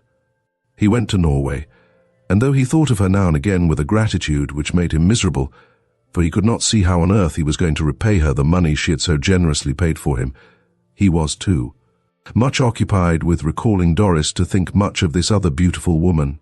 He ought to have been happy in Norway, for the fishing was good and he was lucky, but the big salmon did not bring him the satisfaction they used to do. And he was sitting one evening in the room of the rather rough inn at which he was staying, wondering what he should do with himself next, and whether it wouldn't be better to go and bury himself in South Africa, or volunteer for the next of our little wars. when he heard his name mentioned. There was a party of young men staying at the inn, and they occupied the room next to his, and divided from it by the thinnest of partitions, through which their constant chatter and laughter filtered day and night to worry him. When he heard his name, he woke up from a reverie in which he was wondering whether Doris was happy, and whether she ever thought of him and those days in the Barton Meadows. And, remembering that listeners seldom hear any good of themselves, he took up his pipe and was walking out to smoke in the open air, when it seemed to him that he heard Lady Grace's name also. Thinking that the speakers might be friends of his and hers, he waited a moment, then sunk back into his chair, his face scarlet, his brow dark with a heavy frown, for this is what he heard. "I tell you, it's an absolute truth," said one of the young fellows. "I had it from a most reliable source. The lady in question was seen leaving Lord Cecil Neville's rooms alone and unattended." "Nonsense! Lady Grace, of all women in the world, go alone to Lord Neville's chambers. You must be mad, old fellow." "I'm not mad," retorted the first speaker, "and I wish to goodness you wouldn't bellow out her name. I carefully avoided mentioning it. These walls are no thicker than paper, and you can't tell who may be on the other side." "Oh, it's all right," said the other, "but come, you know, the story is as thin as the partition. Why, no woman would do such a thing unless she were utterly reckless of her good name." "I dare say not," said the first, still as coolly. "But perhaps the lady in question happens to be reckless where this gentleman is concerned. Anyhow, I had it on good authority, and I happen to know it is an undisputable fact. Why, man, it was all the talk when I left London. It is said that she is head over ears in love with him." "Phew!" exclaimed one of the others. "That makes it worse. If she was guilty of such an indiscretion, all I can say is she must be very much in love." "Lady Grace—" "Do shut up," cried the first speaker. "No names, remember. Well, the lady in question is one of the best-known women in society, and such a report would mean social ruin to her. Where did you hear it? Give me your authority." The first man seemed to pause a moment, then in a voice too low for Cecil to hear, said, "I don't mind giving it to you. I heard it from Spencer Churchill." "Then you may swear to its truth." "That man never makes a mistake," responded one of the young fellows. "Well, I'm awfully sorry. The lady is always very kind and pleasant to me, and I think her one of the loveliest creatures in the world. As for Lord Neville, well, if he can remain quiescent while this story is going about, and does nothing to contradict it or set it right, all I can say. He is a very different man from what I have always understood him to be. Where is he now? I hear he has come a regular cropper in money matters. I saw him a little while ago, and he looked awfully down on his luck." "Oh, he's gone abroad, I believe," replied the other. Lord Cecil sat perfectly still for a minute, his brain surging, his heart beating with mingled fury and consternation. Then, with his pipe still in his hand, he got up and knocked at the door of the adjoining room. Someone opened it, and Lord Cecil, with a slight bow, stepped in and stood before the group of young men, who stared at his now grave, pale face inquiringly. "I am sorry to disturb you, gentlemen," he said, "but it is only right I should tell you that I am the occupant of the next room, and that I have heard every word you said." "There!" exclaimed the young fellow who had started the conversation, in a tone of vexation and reproach. "I told you so. I said the partition was like paper, and that someone might be on the other side, and you fellows wouldn't believe me." "Yes, I have heard every word," said Lord Neville, sternly, "and as I have the honor to be a friend of the lady of whom you were speaking, it is my duty to tell you that the man who whispers a word against the reputation of that lady is a liar." They sprang to their feet as a body and stared at him with angry surprise, but Lord Cecil put up his hand to command silence. "Hear me out, please. You may, not unnaturally, demand to know why I should take upon myself to champion this lady's cause. I do so because I hope to have the honor of being that lady's husband. My name is Cecil Neville. There is my card." He did not toss it melodramatically, but courteously placed it on the table before them. "If any of you consider that he is affronted by what I have said, I shall be happy to afford him any satisfaction he may think necessary." With a slight bow he was leaving the room, when the young fellow who had been the first speaker said, "One moment, Lord Neville, if you please." Lord Cecil stopped and stood facing them with a stern countenance. "If anyone is to blame in this matter, it is myself, and I am ready to give you any satisfaction you may require. But I think it right to state frankly and freely that I did not mention the lady's name, nor was I aware that she was engaged to you. I will say, also, that I deeply regret that I should have mentioned the subject at all, but I spoke the simple truth when I said that it was a topic of common rumor, and I may add that it will give me great pleasure and satisfaction to contradict the report whenever and wherever I may hear it repeated."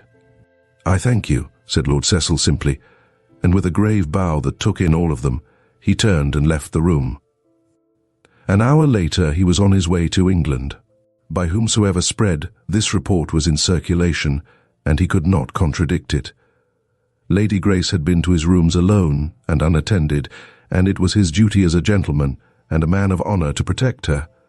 He had heard, with a scarlet face, the words of the young fellow who had said that Lady Grace was in love with him, and though he did not believe it, for had she not herself said that it was not so, it was his duty to propose to her.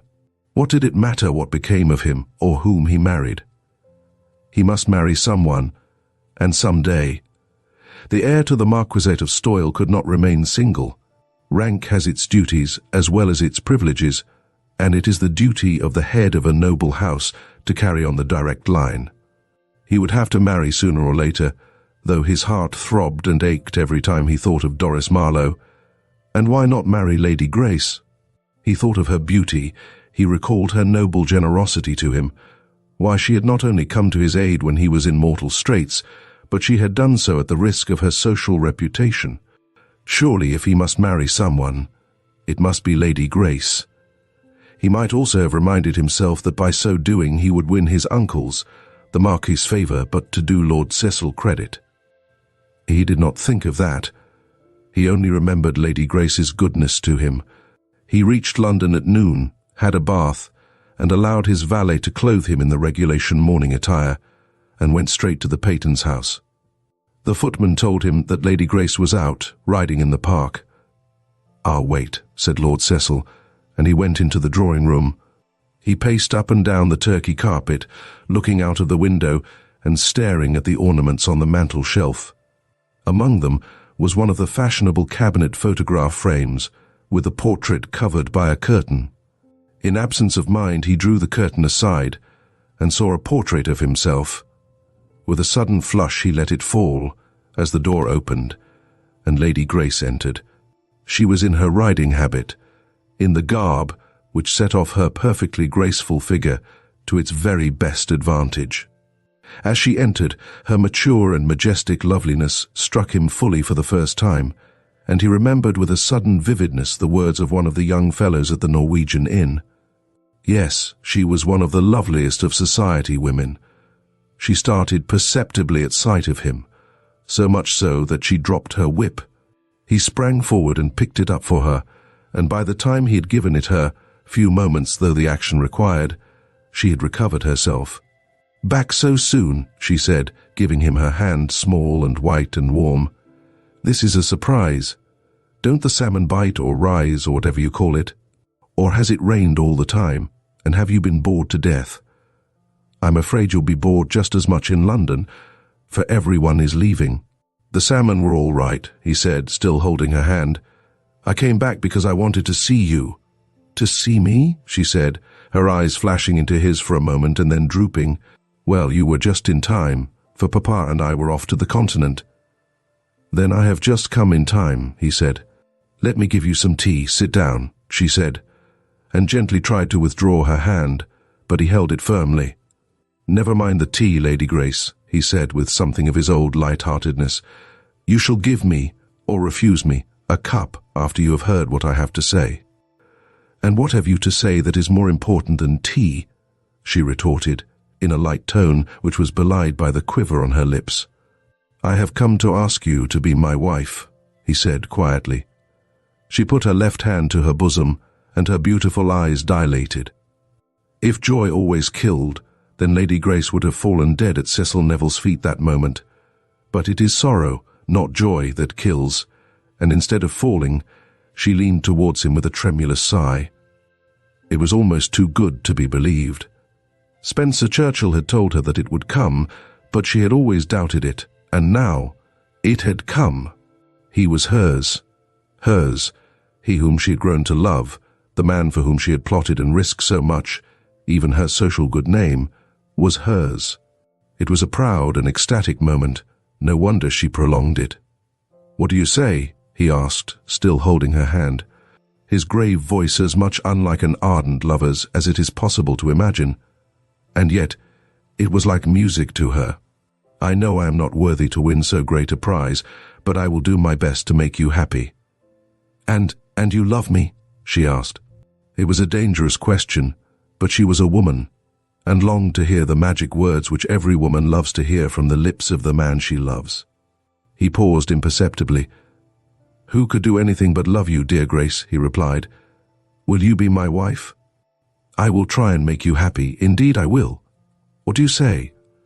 Her soft, warm fingers closed on his, and she leaned towards him involuntarily. "If you are sure," she murmured, "if you are sure you want me to say yes, indeed I do," he responded. "I have come all the way from Norway in the hope that you would." "Then I will say yes," she breathed, and her head sank upon his breast. "You will be good to me, Cecil." "I will be good to you," he responded, and he put his arm round her and kissed her in lover-wise, but not with the passionate kisses which he had rained upon the lips and eyes and hair of Doris Marlowe. Chapter 29. Wicked Lord Stoyle. The news spread, as such news will, and in a day or two all London knew, through the gossip-mongers and the society papers, that Lord Cecil Neville, the heir to the Marquisate of Stoyle, had proposed to Lady Grace. So that there was something in that story of her going to his rooms, you see, envious mothers whispered behind their fans. And the following morning Cecil Neville received a short message from the Marquis, who was staying at the big house in Grosvenor Square, requesting that Cecil would come and see him. Cecil went and found his lordship seated by the window of his own room, looking at the passers-by as if he were a judge just donning the black cap. His thin lips drew together with a smile that was more like a sneer as he gave Cecil a couple of cold fingers. "So you've come to your senses at last," was his amiable greeting. Lord Cecil smiled rather grimly. "I suppose you allude to my engagement to Lady Grace, sir," he said. "I was coming to call on you when your message reached me." "Ah, well, I congratulate you, and I wish her every happiness," remarked the Marquis by way of a blessing, and his tone said quite plainly, "But I don't think she'll get it." "Thank you, sir," said Lord Cecil. "Yes, I think you are a confoundedly lucky fellow," continued the Marquis, "especially as you nearly got into the worst mess a man can get into. I suppose that affair turned out as I expected. The wench jilted you." "Oh, I don't want to know any particulars. They wouldn't interest me, but I may be permitted to express a hope that you have completely washed your hands of the whole affair, and that if the girl turns up again, there will be no nonsense. Grace is far too good for you, and very much too good for any trick of that kind." Lord Cecil bit his lip and frowned. "If I understand you, my lord—" Then he stopped. "No, sir, we won't quarrel today. As you say that affair is over and done with, and if Miss Marlowe were to come back, I promise that I will not, as you delicately suggest, desert Lady Grace for her." "Yes, that's what I hinted," said the Marquis coolly. "I'm glad to hear there's no danger of it. Men are such fools, young ones especially, that one never knows." "I may be a fool, but I'm not a blackguard," said Cecil, almost beside himself. "I hope not," assented the Marquis deliberately. "And now I suppose you mean to have the marriage quickly?" "That rests entirely with Lady Grace," said Lord Cecil. "Of course. I hate long engagements. Besides, I've an absurd fancy for seeing her married before I die. Not that I think of dying just yet. You'll be sorry to hear. Better get the affair settled speedily. You can live in one of the places in the country. I don't care where it is, as long as you don't expect me to come and live with you." And he smiled sardonically. Lord Cecil remained silent. "You'd better take the Barton place. I hate it, but I hate all of them, so that is not much of a reason." "Barton is too large, is it not, sir?" said Lord Cecil. "That's my business," retorted his lordship, with something like a snarl. "I don't mean you to be a pauper, or to live with a couple of servants and on bread and cheese. You have done as I wished you to do, though not until you were compelled," and he smiled significantly. "And I will do what is requisite in the way of money, for her sake." "Thank you, my lord." "For her sake," said Lord Cecil grimly. "Yes. Why doesn't she come and see me?" "Tell her to do so, if you please." He was silent a moment as Lord Cecil bowed, then he added, "The affair is making some stir, I suppose. I'm thinking whether I can summon up courage to give a party in honor of the event." "Pray don't take so much trouble, sir," said Cecil. "Yes, I suppose I must," continued the Marquis, as if Cecil had not spoken. "It is the usual thing, and she will look for it. I don't think Lady Grace expects—" "You know very little of what Lady Grace expects," he interrupted, with cold contempt. "Tell her to come to me. Wait a moment, please," he added as Lord Cecil was making his escape. "I am going to send her a present that is also due to her. I suppose you have been able to afford her a 30-shilling ring?" "I gave rather more than that, sir," replied Lord Cecil with a smile. "Ah, go to that safe, if you please, and bring me one or two of the jewel cases. I will send her something now. Here are the keys. No, they are in that drawer," and he pointed to the small writing cabinet which always accompanied him, and handed Lord Cecil a small key. Lord Cecil unlocked the cabinet, got the keys, and was crossing the room to the safe when the door opened. "What the devil do you mean by coming in without knocking, sir?" exclaimed the Marquis. Then, as he saw who it was, he said in a softer voice, "Oh, it's you, Spencer, is it? You've come in time to hear the news and congratulate the bridegroom." "Which I do with all my heart, my dear Cecil," murmured Spencer Churchill, taking Lord Cecil's hand in both of his and pressing it affectionately, while he beamed a benedictory smile all over him. "With all my heart. I can't tell you, my dear Marquis, how rejoiced I was to hear the news. Dear Lady Grace, so beautiful and so good. You are indeed a happy man, Cecil. May every good gift which heaven has to bestow—" "That will do," broke in the Marquis with a sneer. "We'll take the rest as read, if you don't mind. I've told Cecil that I will give a party to mark my sense of his sense." "A party? Excellent, admirable," exclaimed Spencer Churchill, rubbing his hands, his eyes going from the Marquis's cold, sardonic face to Lord Cecil's grave and rather moody one with keen watchfulness. "Now how good of you to think of that. Why, how many years is it since you entertained in this house?" The Marquis compressed his lips. "The last time was—" He paused a moment, then, as if out of sheer bravado, went on, "The night before my wife ran away from me. Not a pleasant omen for dear Cecil, is it?" Spencer Churchill coughed behind his hand. "Oh, there must be no bad omens for the young couple," he said, rather confusedly. "And what date is the party to be?" "When you like," replied the Marquis, with the most profound indifference. "I should enjoy it better if you'd wait until I'm dead, but as it is, I don't care when it is." "Ah! Then we must leave it to dear Lady Grace," said Spencer Churchill. "I'm sending her a present," said the Marquis listlessly. "There are some things in that safe there. Get them out and choose something." "Now how delightful," purred Spencer Churchill. "One of the old family jewels, eh, dear Marquis? A bracelet or a ring or something of that kind, I suppose?" By this time, Lord Cecil had reached the safe and opened it, and Spencer Churchill, with a smile of childlike interest and curiosity, went and stood beside him. The safe was half full of papers and nothing but papers, as it appeared, and Lord Cecil said so, and waited for instructions.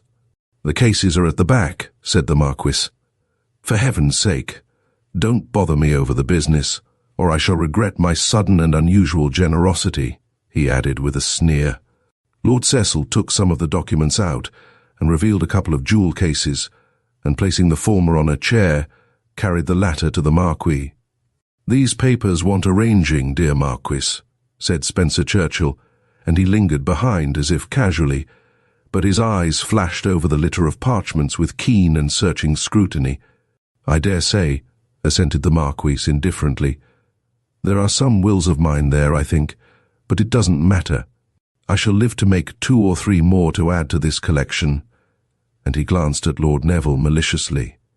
Spencer Churchill laughed, as if it were an excellent joke, and Lord Cecil opened the cases and set them on the small table beside the Marquis. "Are these what you want?" he asked. "Yes, I suppose so," said his lordship. "Choose something here, Churchill." "Am I to help in the selection?" "Really?" he exclaimed, and leaned forward with such alacrity that he overturned the chair upon which the deeds were lying, and scattered them on the floor. "Oh, I am so sorry. Tut, tut, how clumsy of me," he exclaimed apologetically, and he went down on his knees and gathered up the papers. "Let them alone, for heaven's sake," snarled the Marquis with cold irritation. Yes, I'll just pick them up," murmured Spencer Churchill, and with his back to the other 2. He rapidly examined each deed as he placed it on the chair. "Now then," and he came to the table. "Ah, these are some of the Stoyle jewels. How exquisite they are, and what a pity they should have been hidden away so long. How nice it is to reflect that they will soon adorn our beautiful Lady Grace, dear Cecil?" Lord Cecil did not answer, but moodily took the jewels from their respective cases and held them up for the Marquis's inspection. He eyed them with his usual cold impassibility, but presently Lord Cecil held up a suite of pearls. It was an antique and evidently priceless set, and Cecil was regarding them with a listless interest when suddenly a strange idea flashed across his mind that he had seen them before, and yet he knew that he could not have done so.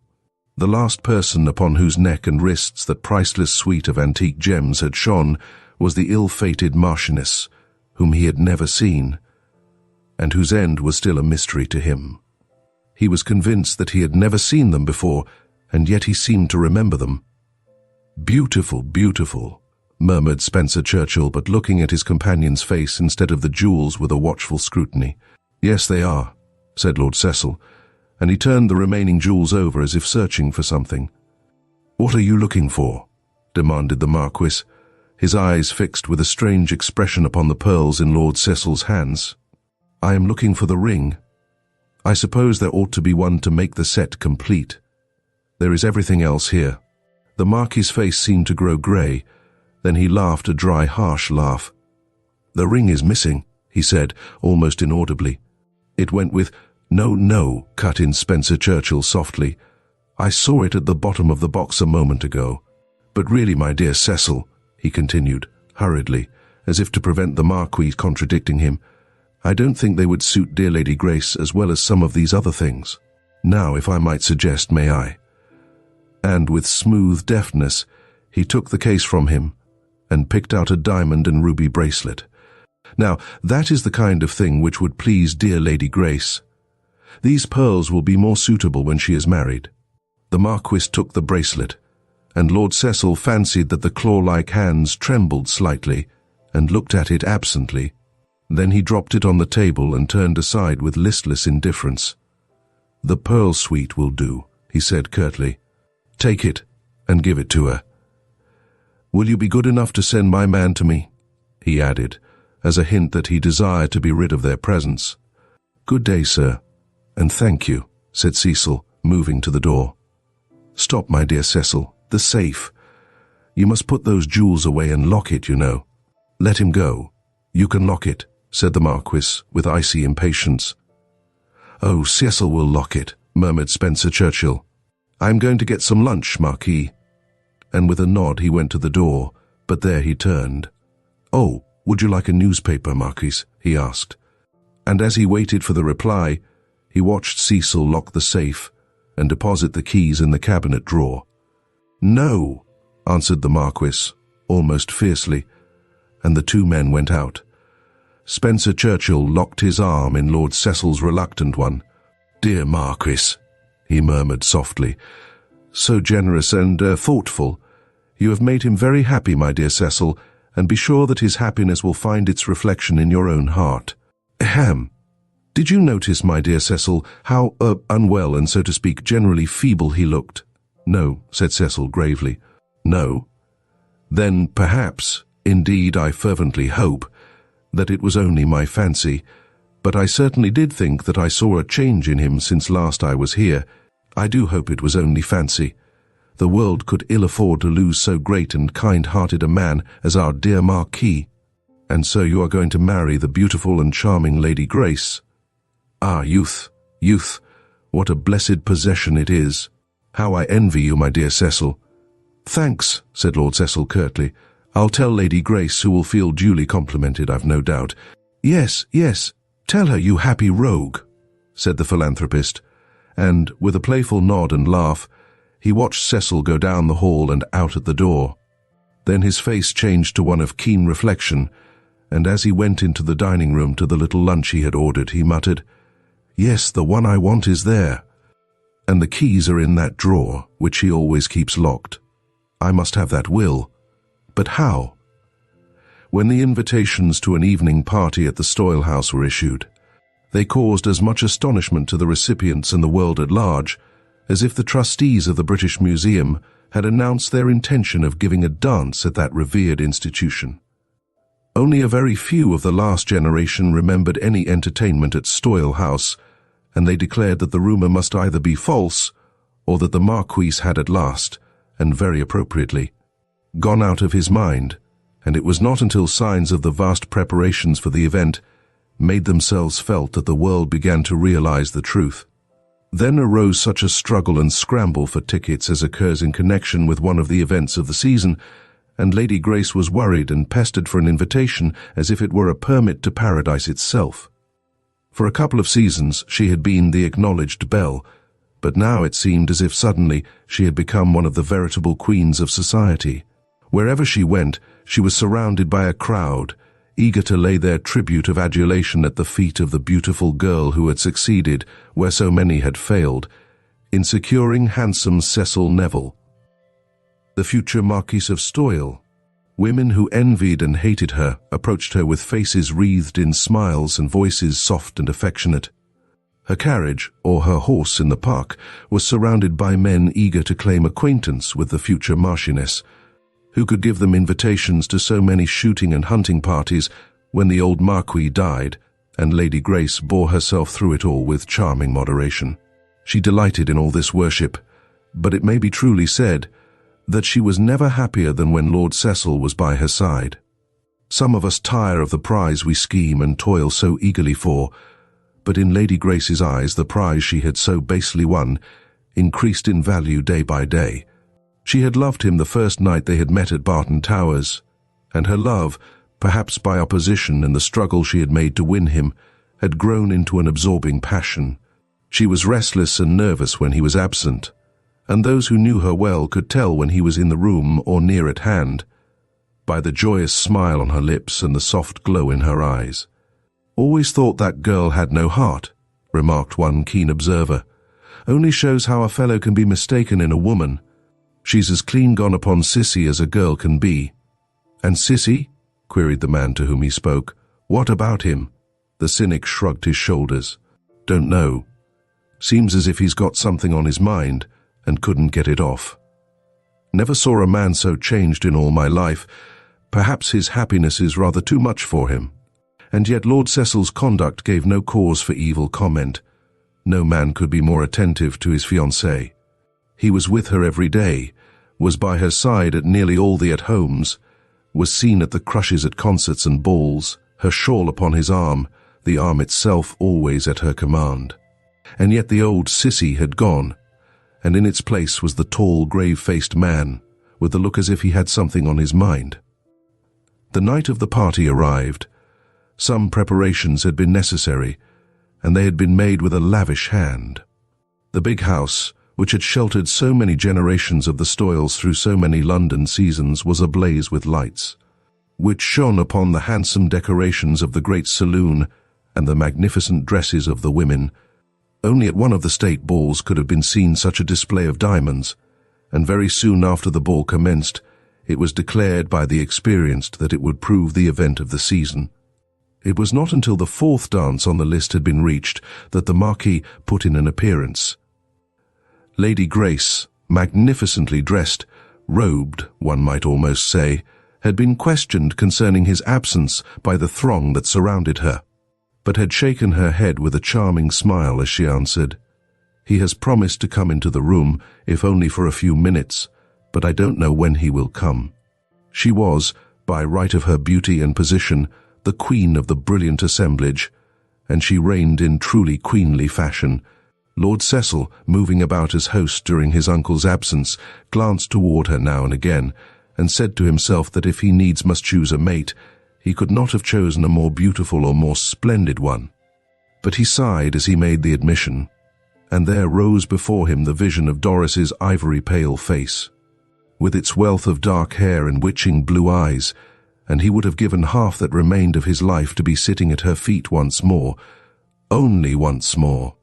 He was roused from one of these fits of reverie by a subdued murmur of interest and curiosity, and looking up, saw the tall, thin figure of the Marquis entering the room at one of the doors leading from his private apartments.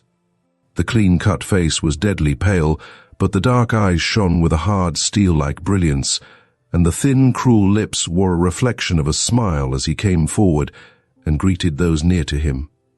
There was no vulgar pushing and crowding, but somehow, in an impalpable kind of way, a circle gathered round him, and then the Marquis of old, or a shadow and semblance of him, shone forth. The polished wit, like a rapier long disused, leaped from its scabbard, and set the group admiring and laughing as of yore.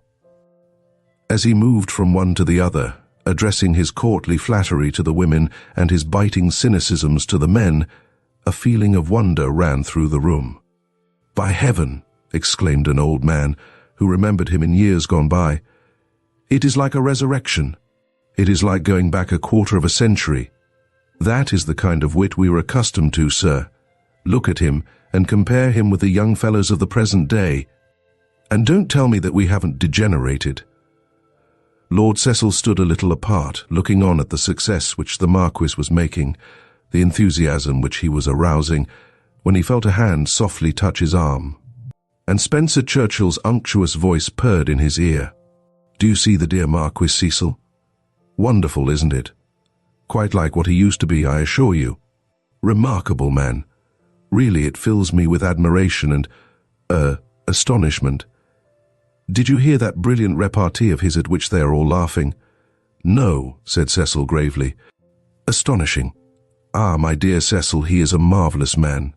They were saying that he was going to dance. A square dance, of course, just to walk through a quadrille. But I shouldn't think, eh? Why, yes, he is."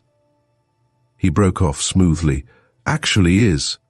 And followed by Cecil, he made his way toward a circle that surrounded the Marquis, who was seen going toward Lady Grace. "These young people have set me thinking of old times, Lady Grace," he said in his clear, metallic voice. "Will you dare to brave their ridicule by giving your hand to an old man? Or perhaps you would prefer a more suitable partner?" And he shot a sarcastic glance at Cecil, who had now reached his side.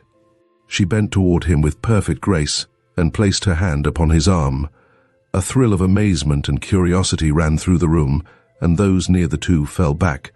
The set was formed, and Lord Cecil found himself standing at one of the sides, with a young girl for a partner. "What a delightful man to have for an uncle," she said with a smile. "Yes, yes," he replied absently, his eyes fixed on the thin white face. The music commenced, the dance began, and the Marquis, with a grace which reminded those of his old friends of the days when wicked Lord Stoyle was in the prime of his youth and his wickedness, led Lady Grace to the centre. A crowd had collected round the set. All eyes were fixed upon him and the lovely woman who bore her triumph with such queenly self-possession, when suddenly a cry, a shudder, rather, of alarm ran from lip to lip, for the erect, stately figure was seen to swerve and rock, and then stand still, as if rooted to the spot, with its arms held above its head, and its starting eyes fixed strangely on vacancy. "Great heaven! It's a fit. He's dying," said someone. Cecil sprang forward, and just in time caught him in his arms. Someone silenced the band, and the whole assemblage became instantly mute. Lord Cecil raised the motionless form in his arms. It seemed to weigh nothing to him, so thin and emaciated was it, and, through a lane of horrified spectators, carried him up the broad stairs and into his bedroom. 3 persons followed him, Lady Grace, Spencer Churchill, and the Marquis' valet, and entered the room with him. Lord Cecil laid his frail burden on the bed, and the valet quickly unfastened the old-fashioned cravat. "It is a fit, my lord," he murmured agitatedly. "I expected it. I have been watching him from one of the doorways. His face was so white and strained like—" "Go for a doctor," said Lord Cecil quietly. "Grace, go down and get rid of these people." "Oh, come with me, Cecil," she said brokenly. I shall break down." "Yes, go with her," said Spencer Churchill. "You need not be more than a few minutes, and I'll stay here with him." Reluctantly, Cecil drew his arm within hers and left Spencer Churchill alone with the unconscious man. Alone with him. He waited until Lady Grace and Lord Cecil had left the room. Then, scarcely looking at the white, distorted face, he searched the pockets of the helpless man, and with a suppressed cry of satisfaction, darted to the cabinet, got the keys and opened the safe. Taking out 2 deeds engrossed, the last will and testament of the Marquis of Stoyle, he thrust one in the breast pocket of his coat and replaced the other in the safe, and locked it and returned the keys to the cabinet. Scarcely had he done so and taken his place at the bedside than Lord Cecil and the valet hurried in with the doctor, who had been one of the guests. He bent over the unconscious Marquis and made his examination. "Is he? Oh, don't say that my dear friend is dead," exclaimed Spencer Churchill with a sob. Lord Cecil waited for the answer in silent horror. No, he is not dead. Open that window," said the doctor. "It is a fit produced by sudden excitement." "Thank heaven," murmured Spencer Churchill devoutly. "And will he recover, doctor?" The doctor looked grave. "I cannot say. If he should—" He hesitated and looked at Lord Cecil. "It is a very serious case, my lord, a sudden collapse. The unusual excitement has been too much for his lordship. He may recover, but if he should—" He stopped and touched his forehead. "I fear it will be a bodily and not mental recovery." Spencer Churchill drew back and covered his face with his hands. "My poor friend," he sobbed, and if he gave expression to his thoughts he would have added, "will not be able to make a fresh will." Chapter 30. In the toils. The great Marquis recovered consciousness by midday, but he lay very weak and silent, the keen, hard face looking like a mask carved in old ivory. Cecil Neville scarcely left his side, and though the Marquis did not attempt to speak, he turned his eyes upon him now and again with a curious expression in them. Mr. Spencer Churchill was, as became so well-known and tender-hearted a philanthropist, most attentive and sympathetic, and he hovered about the bedside and shed the light of his benevolent countenance upon the patient, as if he were the Marquis's brother. And him, too, the sick man regarded with an expression of thoughtful watchfulness. Mr. Spencer Churchill waited 4 days then, hearing from the doctors that the Marquis might possibly remain in his present condition for weeks, or even months. He thought that he had better attend to the other threads of his plot. It was time that Percy Levant secured Doris. Everything in England was working wonderfully well for Mr. Spencer Churchill, and, in anticipation, he could almost see the accomplishment of his object and the reward of all his scheming and toiling. "It cuts me to the heart to leave the dear patient, Cecil," he said, "but I have most urgent business on the continent, connected with one of our great charitable societies, and I really must go. I have the consolation, however, of reflecting that I leave my dear old friend in such loving hands as yours and dear Lady Grace's. He will, I know, receive every attention that affectionate hearts can suggest." "Yes," said Cecil rather grimly, "we shall neither starve nor neglect him. Don't remain a moment longer than you like. You had better leave your address." "Yes," said Spencer Churchill. "Dear me, I scarcely know what address to give you. I shall be moving about so much for the first few weeks, but perhaps you had better write to Murigi's at Paris. You will telegraph to me, of course. I shall be back as soon as possible. And when I come," he added mentally as he wrung Cecil's hand, "perhaps I may have the satisfaction of dealing you a slight shock, my self-sufficient young friend." He started for Italy that same evening, and 3 days later appeared in the garden of the Villa Rimini to find that Doris had consented to be Percy Levant's wife. There was something so complete in the success of his plans that Mr. Spencer Churchill was almost startled. The Marquis lying bereft of reason and helpless away in England, and Doris Marlowe engaged to Percy Levant. It was little short of marvelous. "Now, if I could only see them married," he murmured, as he lay on the lawn smoking a cigarette and blinking placidly up at the blue sky. "If I could only see them married, and the dear Marquis would kindly remove himself from this troublous world, I should be £10,000 richer in pocket, and be able to repay my dear Lord Cecil for the very many snubs he has bestowed upon me. Ah, here comes Percy. How the young man hates me, and yet I have been the means of giving him a beautiful wife and a large fortune. Strange how deeply ingratitude is ingrained in the human heart." "Well, Percy," he purred, "and how is dear Miss Marlowe now? It was nothing serious, I trust?" "Only the heat, my dear Percy. I noticed that the room was hot, and the air quite heavy with flowers. I'm not sure that too many flowers are wholesome to some ultra-refined sensibilities, like those of our dear Miss Doris, for instance. Their perfume is overwhelming. How is she?" Percy Levant stood with folded arms, looking thoughtfully into vacancy, his handsome face grave and sombre. "Miss Marlowe has gone to her own room," he said in a low voice. "Yes, it may have been the heat and the scent of the flowers." As he spoke, he took the society journal from his pocket and opened it. "What was it Lady Despard was reading when Miss Marlowe fainted, Churchill?" And he bent his dark eyes keenly upon the placid face. Spencer Churchill touched his white, smooth forehead with his forefinger. "Really, my dear Percy, I forget. Wasn't it something about that floral fate to the amalgamated charity children? Or was it the account of Lady Brabazon's ball?"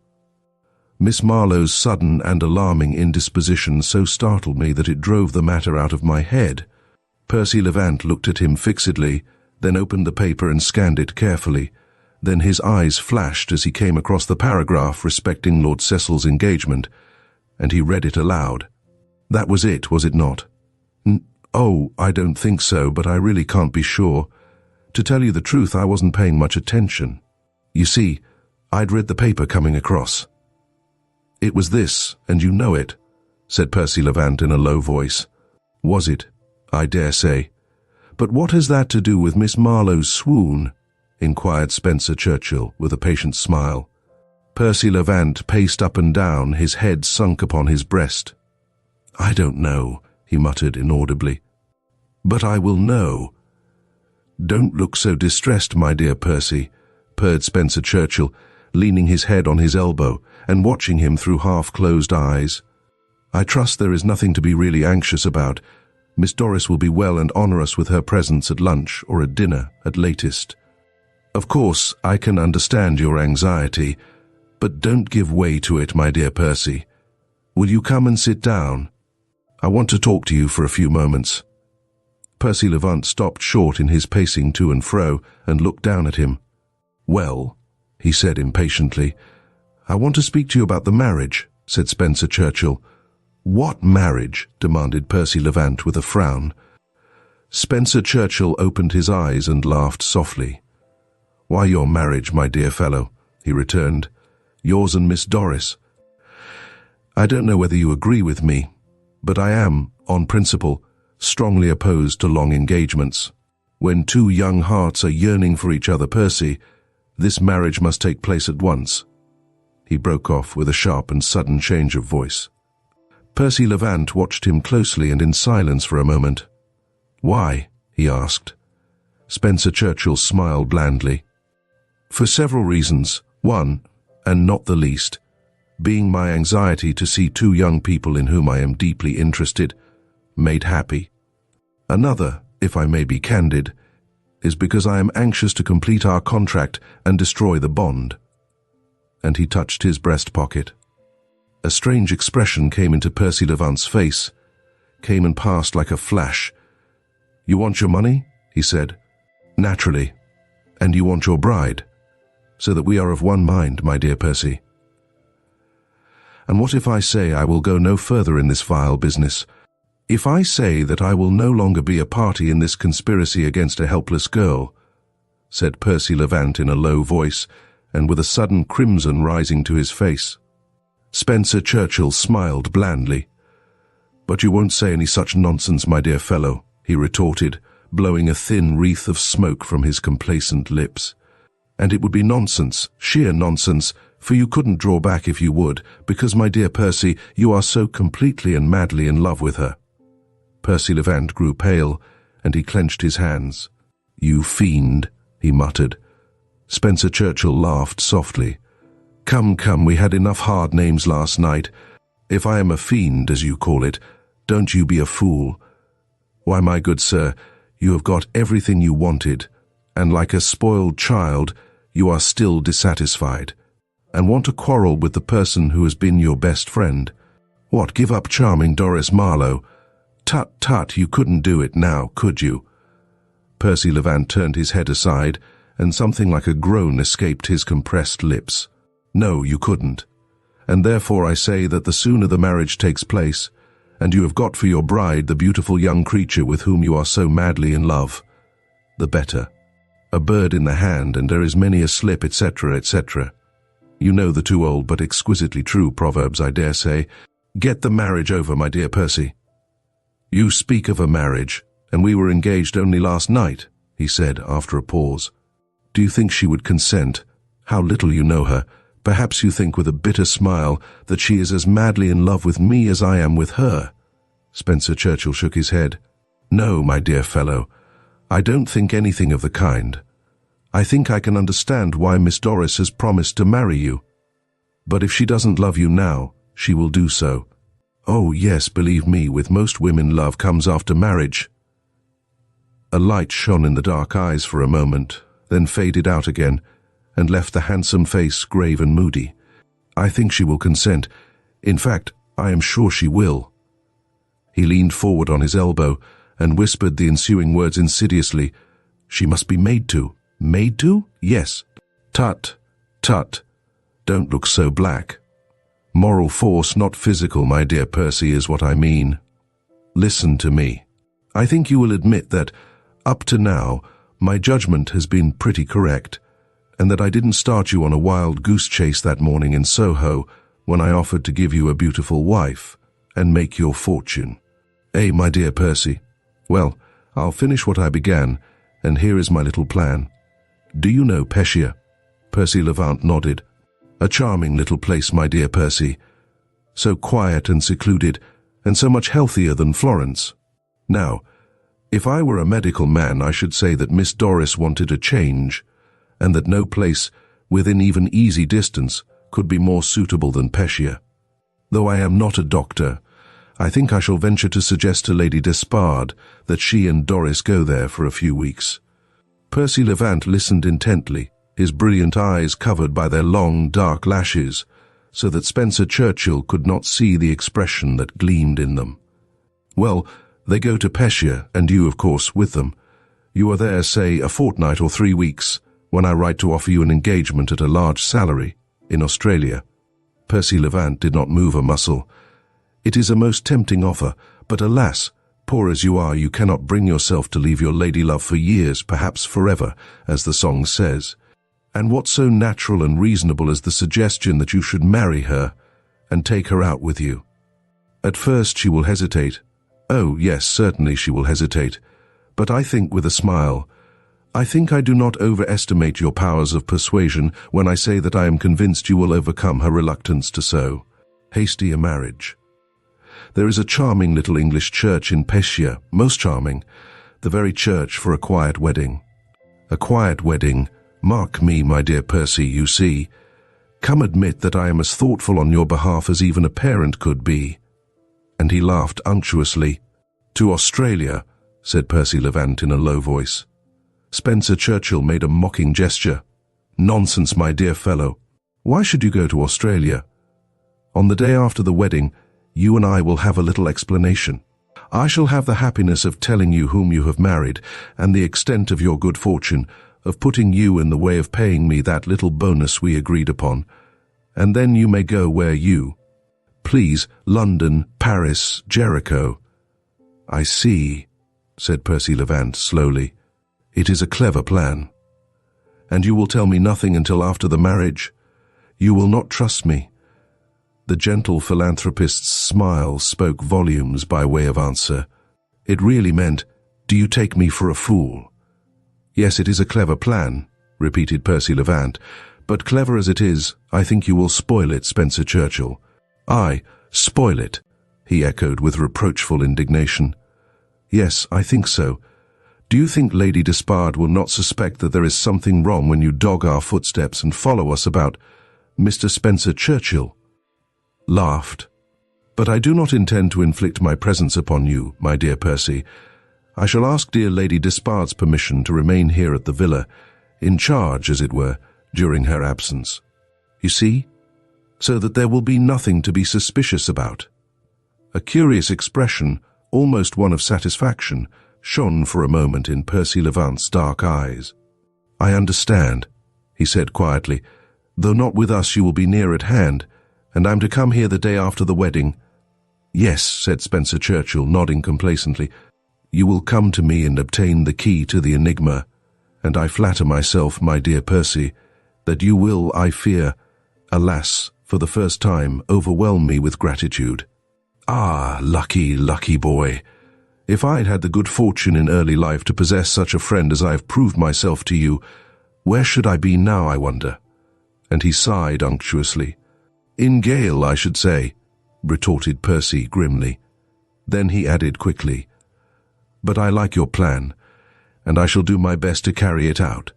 As you say, it is too late to draw back now. Much too late, laughed the philanthropist, even if you wished to, which you do not, my dear boy.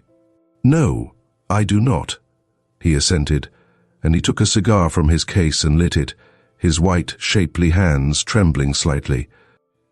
I am willing to follow your instruction, and all I ask is that which you have consented to, that you keep away from Pescia. Spencer Churchill nodded acquiescingly. Certainly. I agree with you that the less I am in evidence, the better.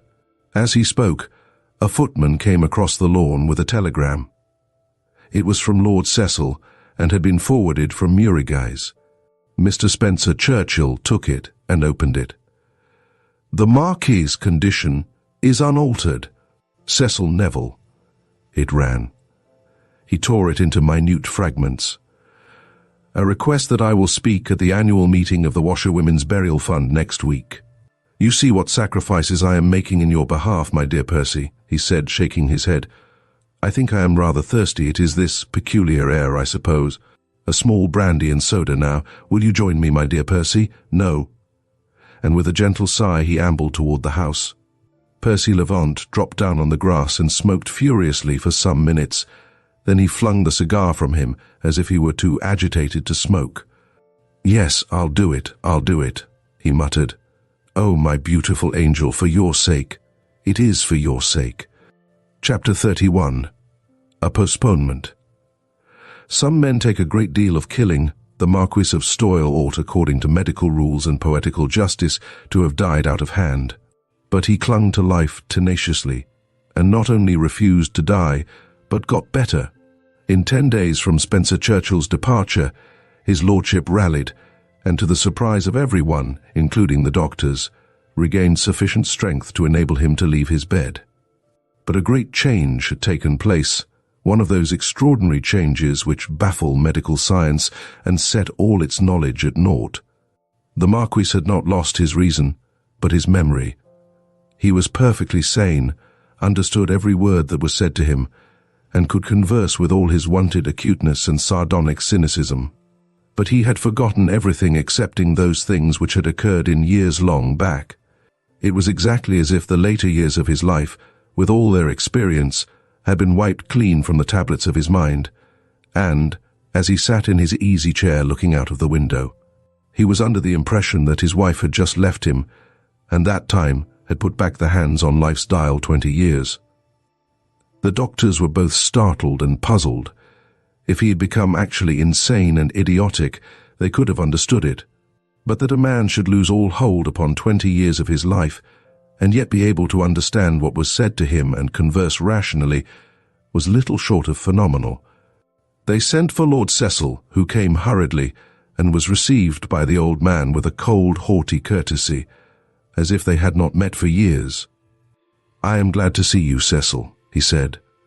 "You have altered a great deal since I saw you last. You have grown very much. I suppose you think of entering the army. Well, I will consider the matter.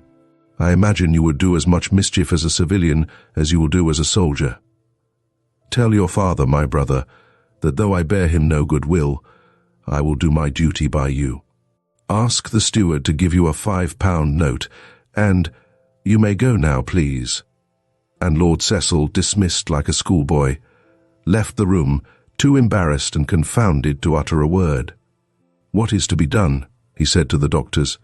"Will he remain like this? It is terrible, terrible." Sir Andrew shook his head.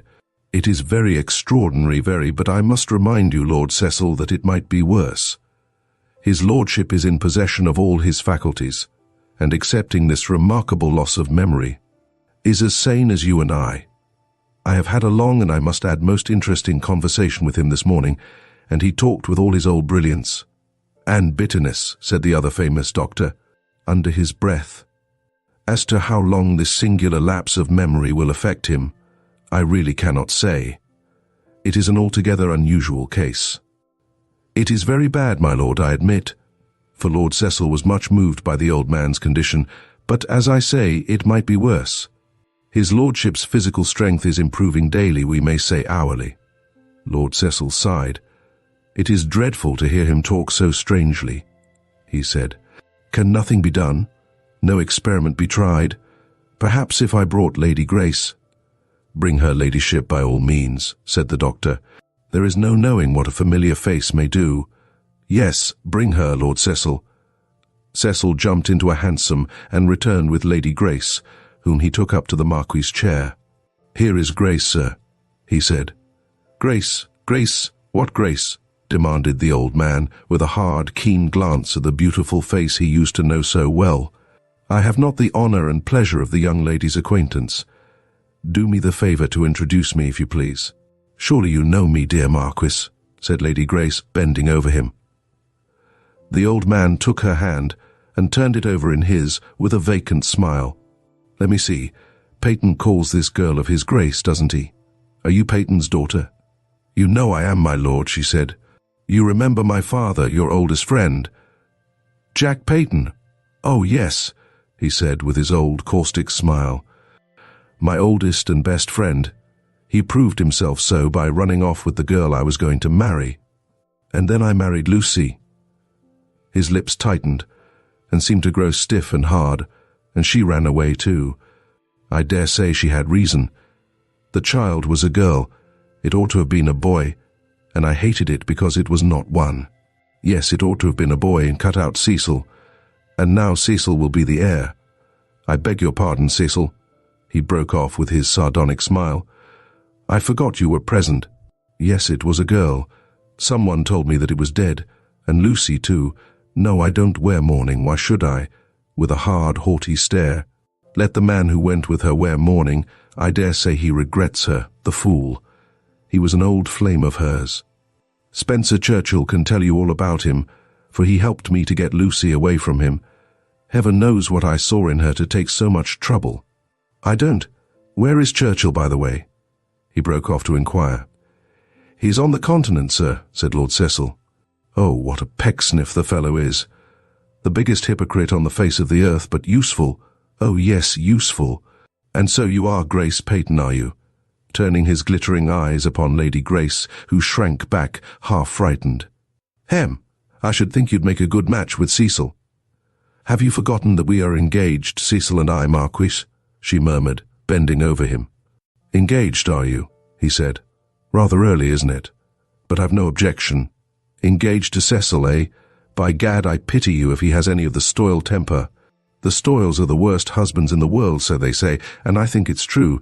He'll make you wish you were dead before you have been married 12 months.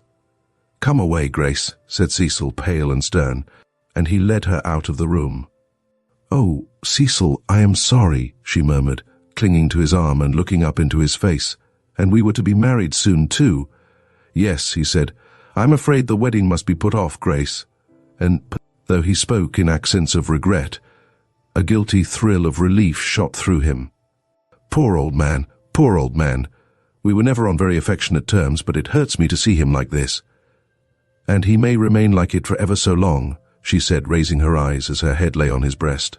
For months, perhaps. Do you think it would matter if we had a very quiet wedding, Cecil? He frowned. I am afraid it isn't possible, Grace, he replied. And again he was conscious of the same guilty thrill of relief. She drew a long breath and pulled irritably at the lace on her sleeve. It couldn't have been more awkward if he had died, she said, almost sullenly. Lord Cecil looked down at her gravely. I am very glad he is not dead, he said. I hope and I think he may recover completely. We can wait, Grace. Oh yes, she said with an effort.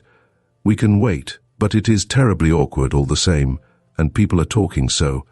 Let them talk, he said almost sternly. What do I, or what should you, care what they say? A week passed and the Marquis still remained in the same condition mentally, but physically he progressed in a remarkable manner. To all intents and purposes, he was as well and strong as he was before his sudden attack, and one morning he rang for his valet and said in his old, haughty, listless manner, It is very cold here in London, Williams. Cold, my lord? We are all complaining of the heat. So you may be, but that does not affect me if I am cold, retorted the Marquis grimly. I shall go south, pack up what is necessary, and see that we start tomorrow. The valet was too well trained to exhibit any sign of surprise. Yes, my lord, he said quietly. Lord Cecil will accompany us, I presume. You do presume, retorted the Marquis. Lord Cecil will not accompany us. Great heaven, do you think I want a schoolboy hanging to my coat-tails? Certainly not. We go alone. Let me see, it will be very pleasant in Italy. Rome. No, not Rome. It will be too crowded, and Florence is full of tourists at this time. We will go to Pescia. Very good, my lord, said the man, and he left the room and went straight to the doctor's. Italy, said Sir Andrew. Well, yes, it will do his lordship no harm and may do him good. Pescia is a quiet place and will suit the Marquis. I will write to the doctor over there and ask him to watch his lordship. And he wants to go alone, does he? Well, I suppose you can take care of him. The valet professed himself quite capable of doing so, and in the end it was decided not to thwart the sick man's fancy. Lord Cecil was consulted and came to see him. Will you not let me come with you, sir? He asked. Thanks, no, replied the Marquis. Delighted as I should be to have you as my companion, with a bow, I must not forget that your military duties have a prior claim upon you. No, I shall go alone. I am aware that you all think I am dying, but I can assure you with some regret that you are very much mistaken. You will have to wait for the title a little while longer, Cecil Neville. And he smiled sardonically. What could Cecil say or do but assist as far as he was able in securing the comfort and safety of the old man, who even in his weakness possessed a fiercer self-will than most men can boast of in the prime of their strength. They wrote to the English doctor at Pescia, engaged a villa in the best part of the town, and sent over his lordship's travelling chariot and those servants whom he was accustomed to have about him. And Cecil himself accompanied the party across the Channel, though even to this short escortage the Marquis was opposed. Great heaven, he exclaimed irritably. I have travelled half round the globe several times without your assistance, and I cannot conceive why you should consider it necessary to bore yourself, and me too, by coming across the Channel. You forget that you have been ill, sir, said Cecil quietly, and that it is my duty to see that your journey is made as comfortably as possible. Thanks, retorted the Marquis. It's a pity you couldn't have arranged a calm passage, but you couldn't do that. and for the life of me I can't think of anything else you can do. Goodbye. Don't trouble to write. I hate reading letters when I am abroad." And this, with a cold touch of his thin hand, comprised his adieu to his nephew and heir. Chapter 32. I love him still. "Really, that was a very good idea of Mr. Spencer Churchill's," said Lady Despard, looking round her, as she leaned over the bridge which spans the river running sleepily down to the sea. "I should never have thought of coming to Pescia, but then, I never have any ideas of any sort, and Mr. Spencer Churchill is so clever, isn't he, Mr. Levant?" she added, turning her head lazily to where Percy Levant sat upon the stone coping of the bridge, looking down at the river, and now and again glancing at the face of Doris, who stood with her eyes fixed dreamily upon the perfect blue of the skies. "Oh yes, he is very clever," he assented quietly. "Very. And I really think the change is doing Doris good," continued her ladyship, looking admiringly at the ivory-pale face and dark blue eyes. "I think she is better. Not much to boast of in the way of colour, perhaps, but we have only been here 10 days, and you never do run to colour, do you, Doris?" Doris started. I beg your pardon," she said. "I'm afraid I was not listening." Lady Despard laughed. "What a dreamer you are, dear," she said banteringly. "I often wish you would sell me your thoughts for the proverbial penny. They should be worth it, judging by your face. Does she sell them, or give them to you, Mr. Levant?" He shrugged his shoulders and pushed a loose pebble from the coping of the bridge into the water. "My thoughts are all I have, but they're my own," he quoted.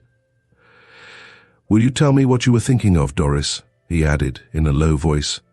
A dash of colour came into the pale face. "They were not worth telling," she said, with a little twinge in her voice.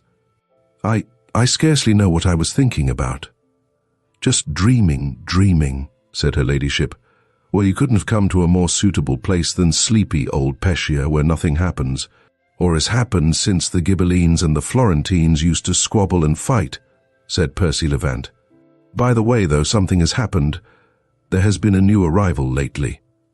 I met a handsome carriage in the Via Grandia, and was told that it belonged to some great English milord, who had come for the benefit of his health." Lady Despard yawned. "I do hope it's no one we know, and that we shan't be compelled to call," she said. "Did they tell you his name?" "No," replied Percy Levant. "For a very good reason. No native of Pescia could possibly pronounce an English name. They make something awful out of Smith even." Lady Despard laughed.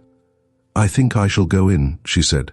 "This sun is making me feel drowsy, and as when I dream I fall asleep, it would be awkward tumbling into the water."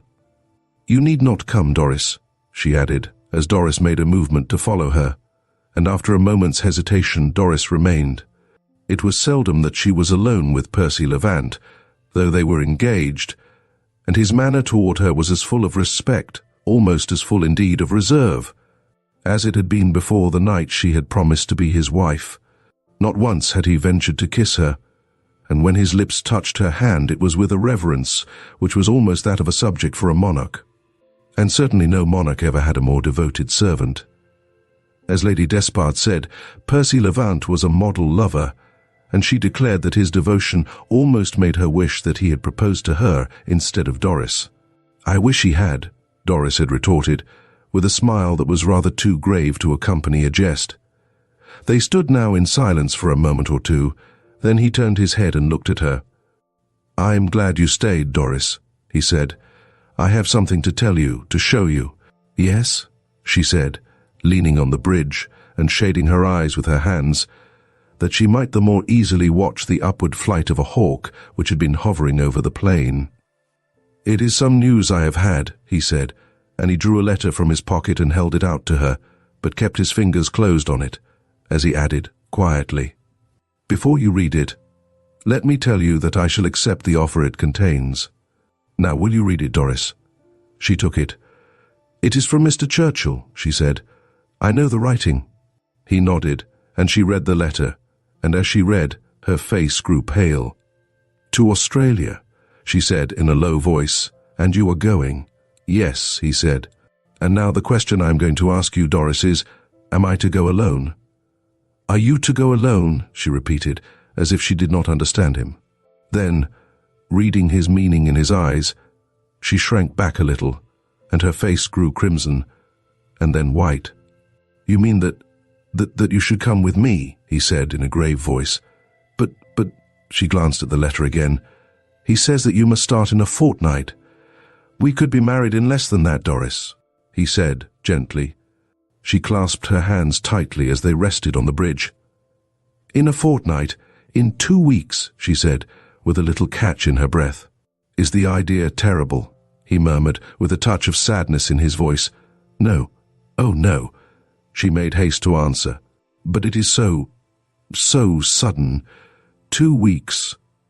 He watched her anxiously with a strange and curious watchfulness. "Yes, it is a short notice, but you see, it is Hobson's choice with me.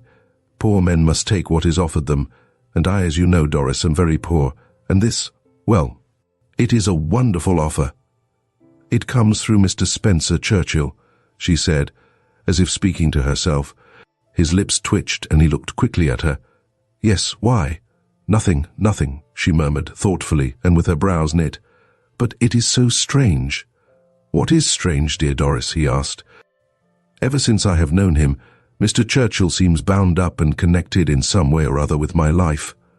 And she sighed. He leaned forward and averted his face as she turned her eyes toward him. It is strange coincidental," he said in a dry voice. "But what is your answer, Doris? Stop. Don't think of me. Think of yourself." She shook her head. I will go if you wish me," she said, almost inaudibly. He took her hand. It was as cold as if she had been bathing it in the river beneath them, and pressed it to his lips. "Thanks, dearest," he said, and his voice trembled. "You shall never regret your choice. Never. I will say no more." And he let her hand fall and moved away, as if he could not trust himself to speak further. A moment or two after he came close to her, and laid his hand, with an almost imploring gesture, upon her arm. "Doris," he said, and his voice rang solemnly, "you think me selfish and exacting, I know. You are always all that is good and kind to me," she broke in, her lips quivering, her eyes growing moist with tears. "Am I to do nothing, give nothing, in return?" "Oh, yes, I understand," he said. "I understand more clearly than you guess, dearest. Try not to think too hardly of me. Some day, before long perhaps, you will know how deeply and truly I love you." And he turned and left her.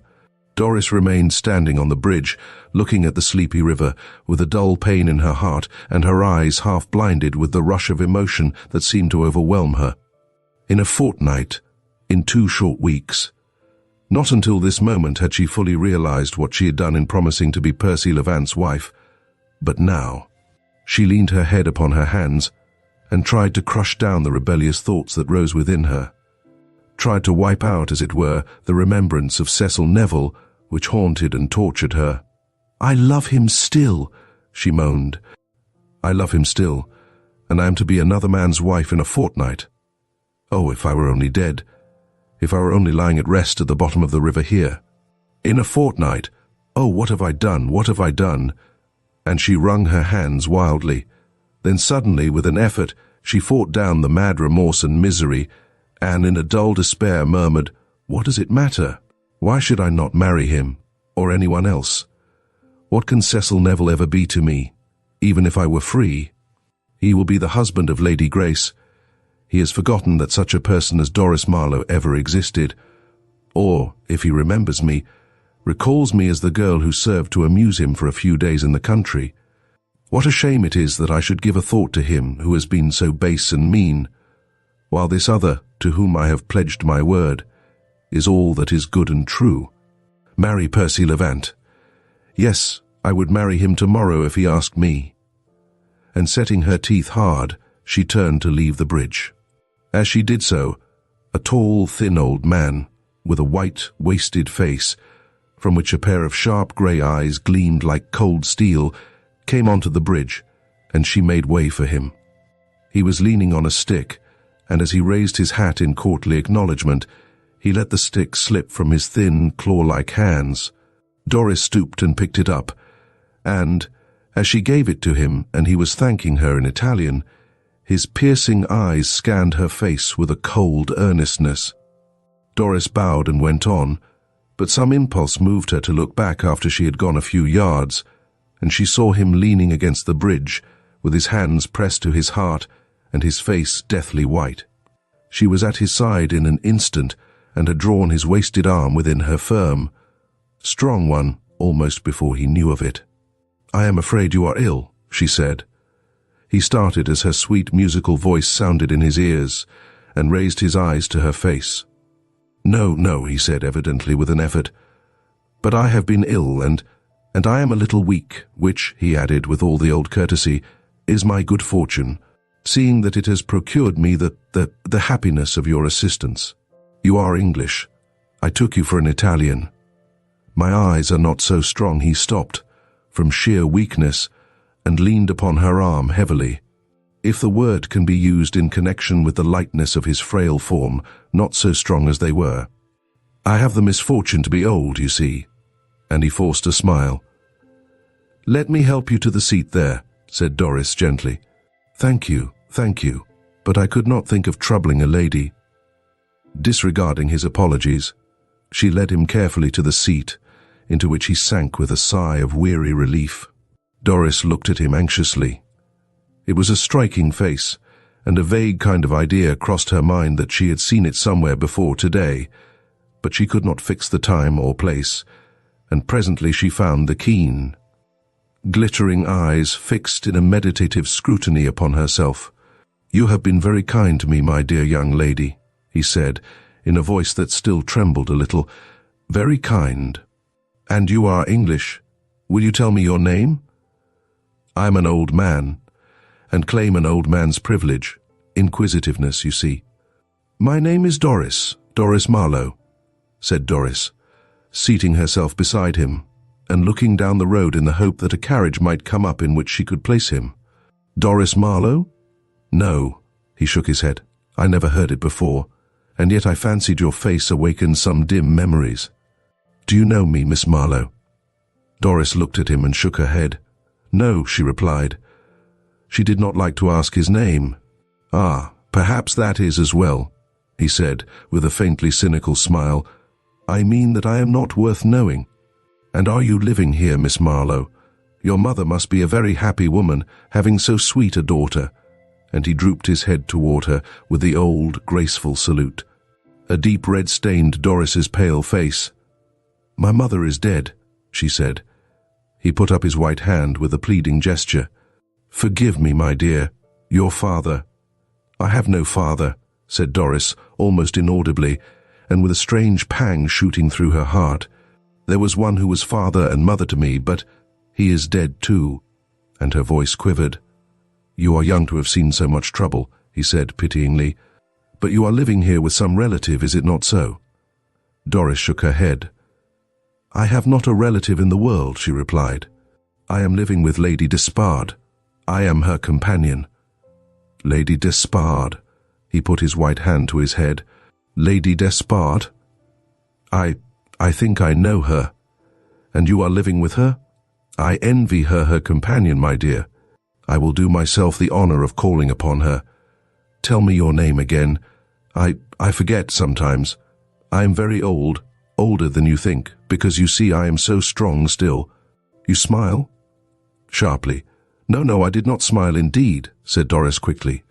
"But I do not think you are strong enough. You have told me that you have been ill, you know, to walk about alone." He sighed and shrugged his shoulders with a mirthless smile. "Alone. I have only a valet, and I hate to have him with me. I had a wife once." He stopped and looked darkly before him. "She left me. She died, I mean, of course, and I've no one else. I had a child, a little girl, but she died too. You see, I am like you somewhat, though I have other relations who doubtless wish that I would die also." And he smiled cynically. Doris shrank a little, then, ashamed of the momentary repugnance, said gently, "That is not true, I am sure.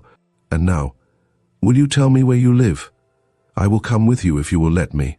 Or will you come with me to Lady Despard's and have her carriage?" He shook his head and straightened himself. "I have the Villa Vittoria," he said. Doris knew it. It was the largest, and after Lady Despard's, the handsomest in Pescia. "Yes, I know it," she said. "It is too far for you to go alone. When you are rested, but there is no hurry, we will stay as long as you like. I will go with you." "You are very kind, my dear," he said, looking at her with a gentleness which assuredly was an unfamiliar expression on that cold, haughty face. "Very. I will rest a little longer if I may." He sat silent for a short time, and Doris heard him murmuring her name several times, and then he looked up and sighed. "No, I don't remember.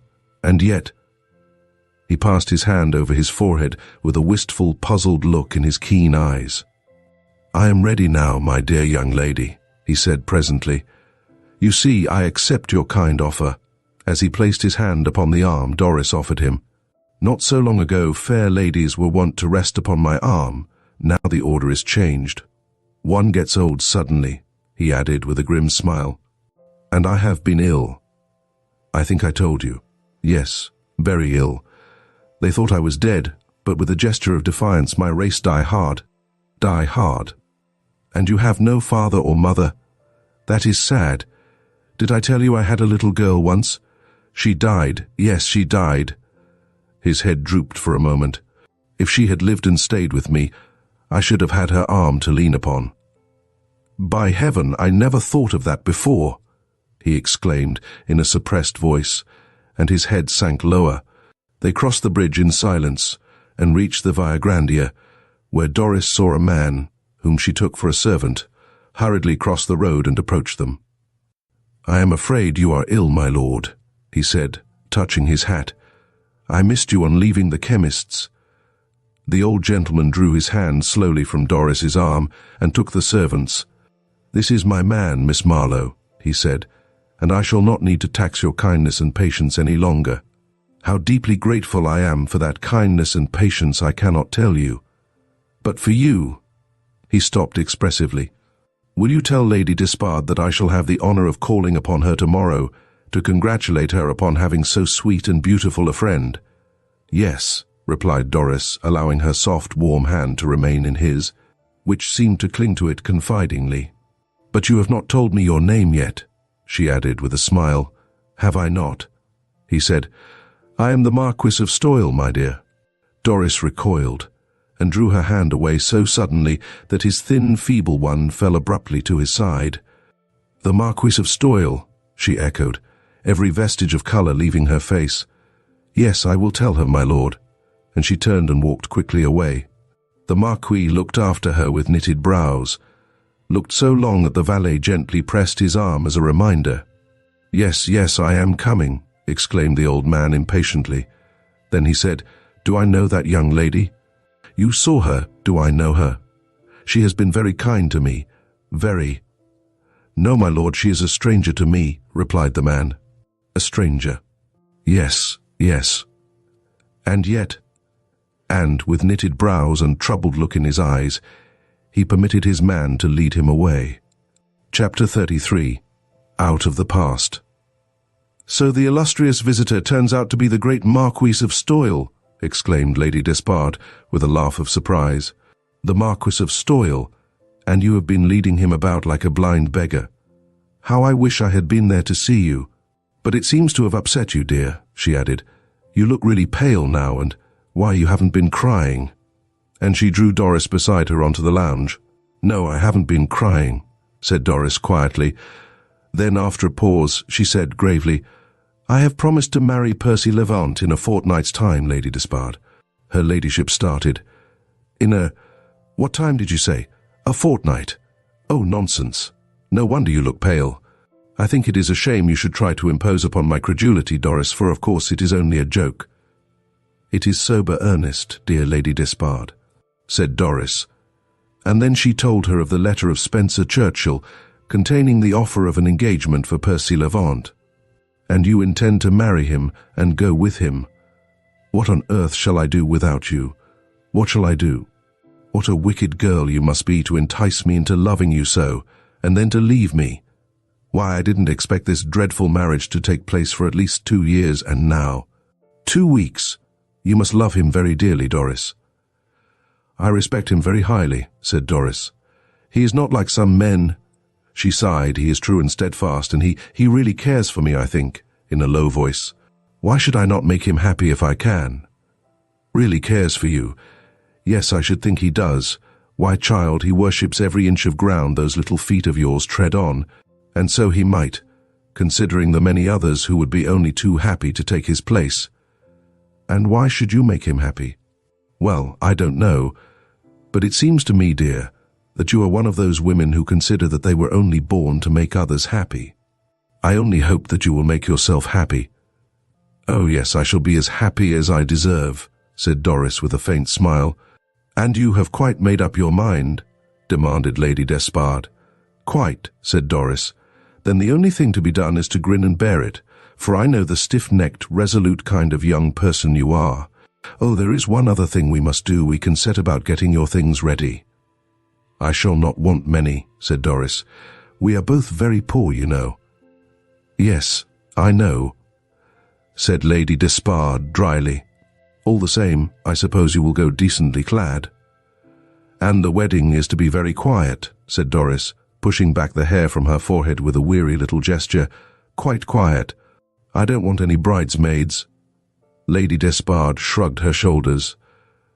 "Oh, very well, have it all your own way. You shall be married at midnight, and in darkest secrecy if you like, and in a fortnight. Great heavens! Why, it scarcely gives one time to make a couple of dresses." "Which are all I shall require," said Doris with a smile. "Dear Lady Despard, you forget that it is not your sister who is going to be married, but only your companion."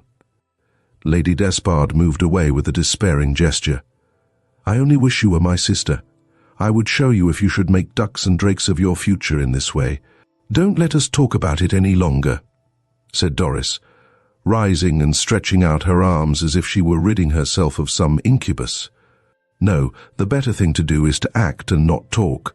Put on your hat and let us go down to the shops and see if there is anything decent we can buy. A fortnight. I rather liked Percy Levant on the whole, but now I feel as if I hated him. I wish to heaven Spencer Churchill had not sent him with us." Apparently the Pescia drapers had something decent on sale, for her ladyship made purchases so extensive as to alarm Doris, who, when she remonstrated, was told to mind her own business, and the next 2 or 3 days were occupied in consultation with dressmakers and milliners. And Lady Despard had quite forgotten the Marquis of Stoyle and his promised visit. But Doris had not, and often as she sat, surrounded by materials and bonnet shapes, she thought of the strange meeting with the man who had stepped in between her and Lord Cecil and robbed her of her lover. How surprised he would have been if she had said, "Yes, I know, my lord, you are the man who has wrecked my whole life and broken my heart." And yet that was what he had done, for in losing Cecil Neville she had lost all that makes life worth living. Was there a single night in which, in feverish dreams, she did not hear his voice and feel his passionate kisses on her lips? Was there a single morning on which she did not wake with that dull aching of the heart which some of us know so well, and she was to marry another man in a fortnight? During these 2 days Percy Levant was absent. He too had to make preparations for the approaching wedding, and strange to say, Doris missed him. He had been so like her shadow for months past, always near her and ready, and promptly ready, to forestall her lightest wish, that his absence made itself felt. On the 3rd day, Lady Despard and she were sitting in the former's boudoir, literally up to their knees in millinery, when a footman brought in a card. "Can't see anyone this afternoon," said Lady Despard, "unless they understand and can undertake plain sewing." "Who is it, dear?" Doris took the card. "The Marquis of Stoyle," she answered falteringly. Lady Despard rose in her usual languid style. "The Marquis? Oh, I think we must see him, dear. He has come to pour out his gratitude." "It isn't the Marquis, my lady, but his valet," said the footman. Lady Despard sank back into the midst of the whirlpool of muslin. "Oh, well, show him in." "Here, my lady." "Yes, I'm too busy to go to anyone short of a Marquis."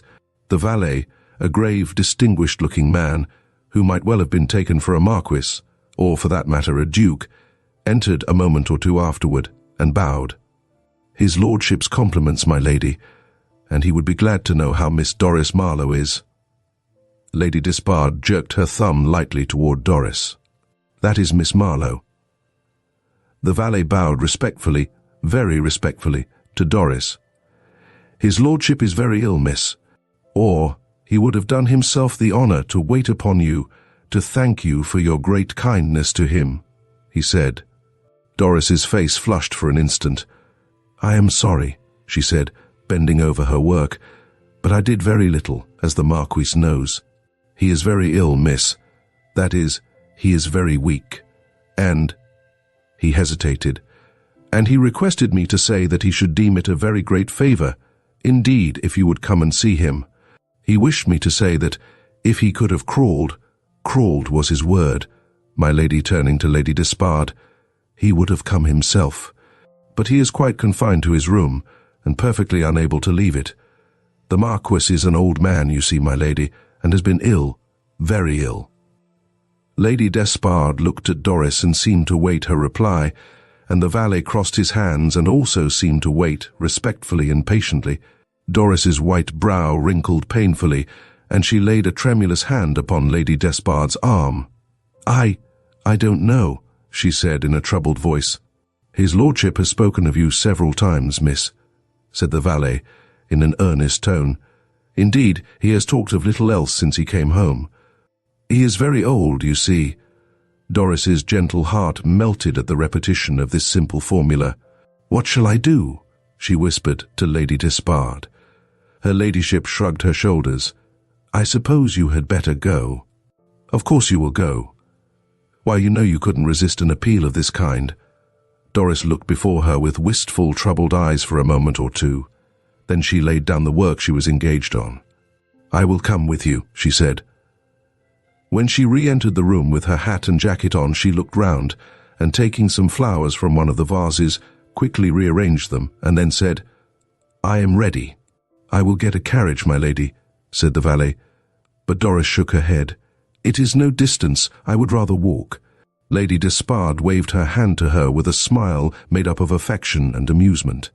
"Another conquest, my dear," she said. "It's a pity Percy Levant isn't a curate. You would have made such an admirable district visitor."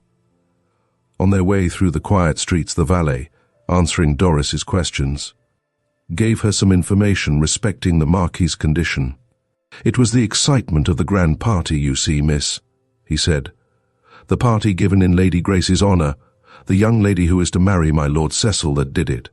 His lordship isn't used to excitement, and it was quite against Lord Cecil's wish that the party was given, but the Marquis was so delighted at the engagement that he would insist. I'm afraid I'm walking too fast for you. Miss," he broke off, as he glanced at Doris's face, which had grown pale and wan. No, she said quickly. It is rather warm. Lady Grace is very beautiful, is she not?" "Yes, I know she is beautiful." "Oh yes, miss. Her ladyship is one of the acknowledged beauties, as I dare say you are aware." "Yes," said Doris, raising her nosegay to her face to hide the quiver of the lips. And Lord Cecil, how little the man guessed the effort it cost her to speak the name. He is very much attached." She stopped, remembering that it was rather indiscreet to discuss his master's affairs with this man. "Attached to her ladyship, miss?" he said with perfect respect. "Yes, oh yes, how could he be otherwise?" He seemed to hesitate a moment, then he said rather reflectively, "Lord Cecil has rather changed of late." "Rather changed?" said Doris faintly. "Well, yes, miss. He used to be rather wild, and certainly always in the best of humours, what would be described as light-hearted. I used to say that it made one laugh oneself to hear his laugh, so free and blithesome it was, so to speak. But he's got quieter of late, and we hear him laugh scarcely at all now. But perhaps you know his lordship, miss?" A scarlet wave of colour rose and passed over Doris's face, and she shook her head silently. "Ah, well, miss, you wouldn't have known him for the same person. Perhaps it's the responsibility of this engagement and the Marquis's illness." "He is not here at Pescia?" she asked, stopping short suddenly with a look of alarm. "Oh no, miss, or of course he would have brought the Marquis's message instead of me. Oh no, it was the Marquis's wish that he should come on the continent quite alone, and Lord Cecil remained, very reluctantly, in England. Of course I should take upon myself to send for him if the Marquis got seriously worse. This is the house, villa, as they call it." And he conducted Doris into the miniature palace which his agents had succeeded in renting for the Marquis. Doris waited in the, literally, marble hall, while the valet went upstairs to convey the result of his mission to his master, and she employed the few minutes before his return in composing herself. She was going, in obedience to his whim, to sit beside the bed of this sick old man, who had robbed her of her lover and wrecked all her life, the Marquis of Stoyle, at whose request or command Lord Cecil had abandoned her. "If anyone had told me that I should have done this thing," she mused in sad wonderment, "with what scorn I should have repelled the suggestion, and yet I am here.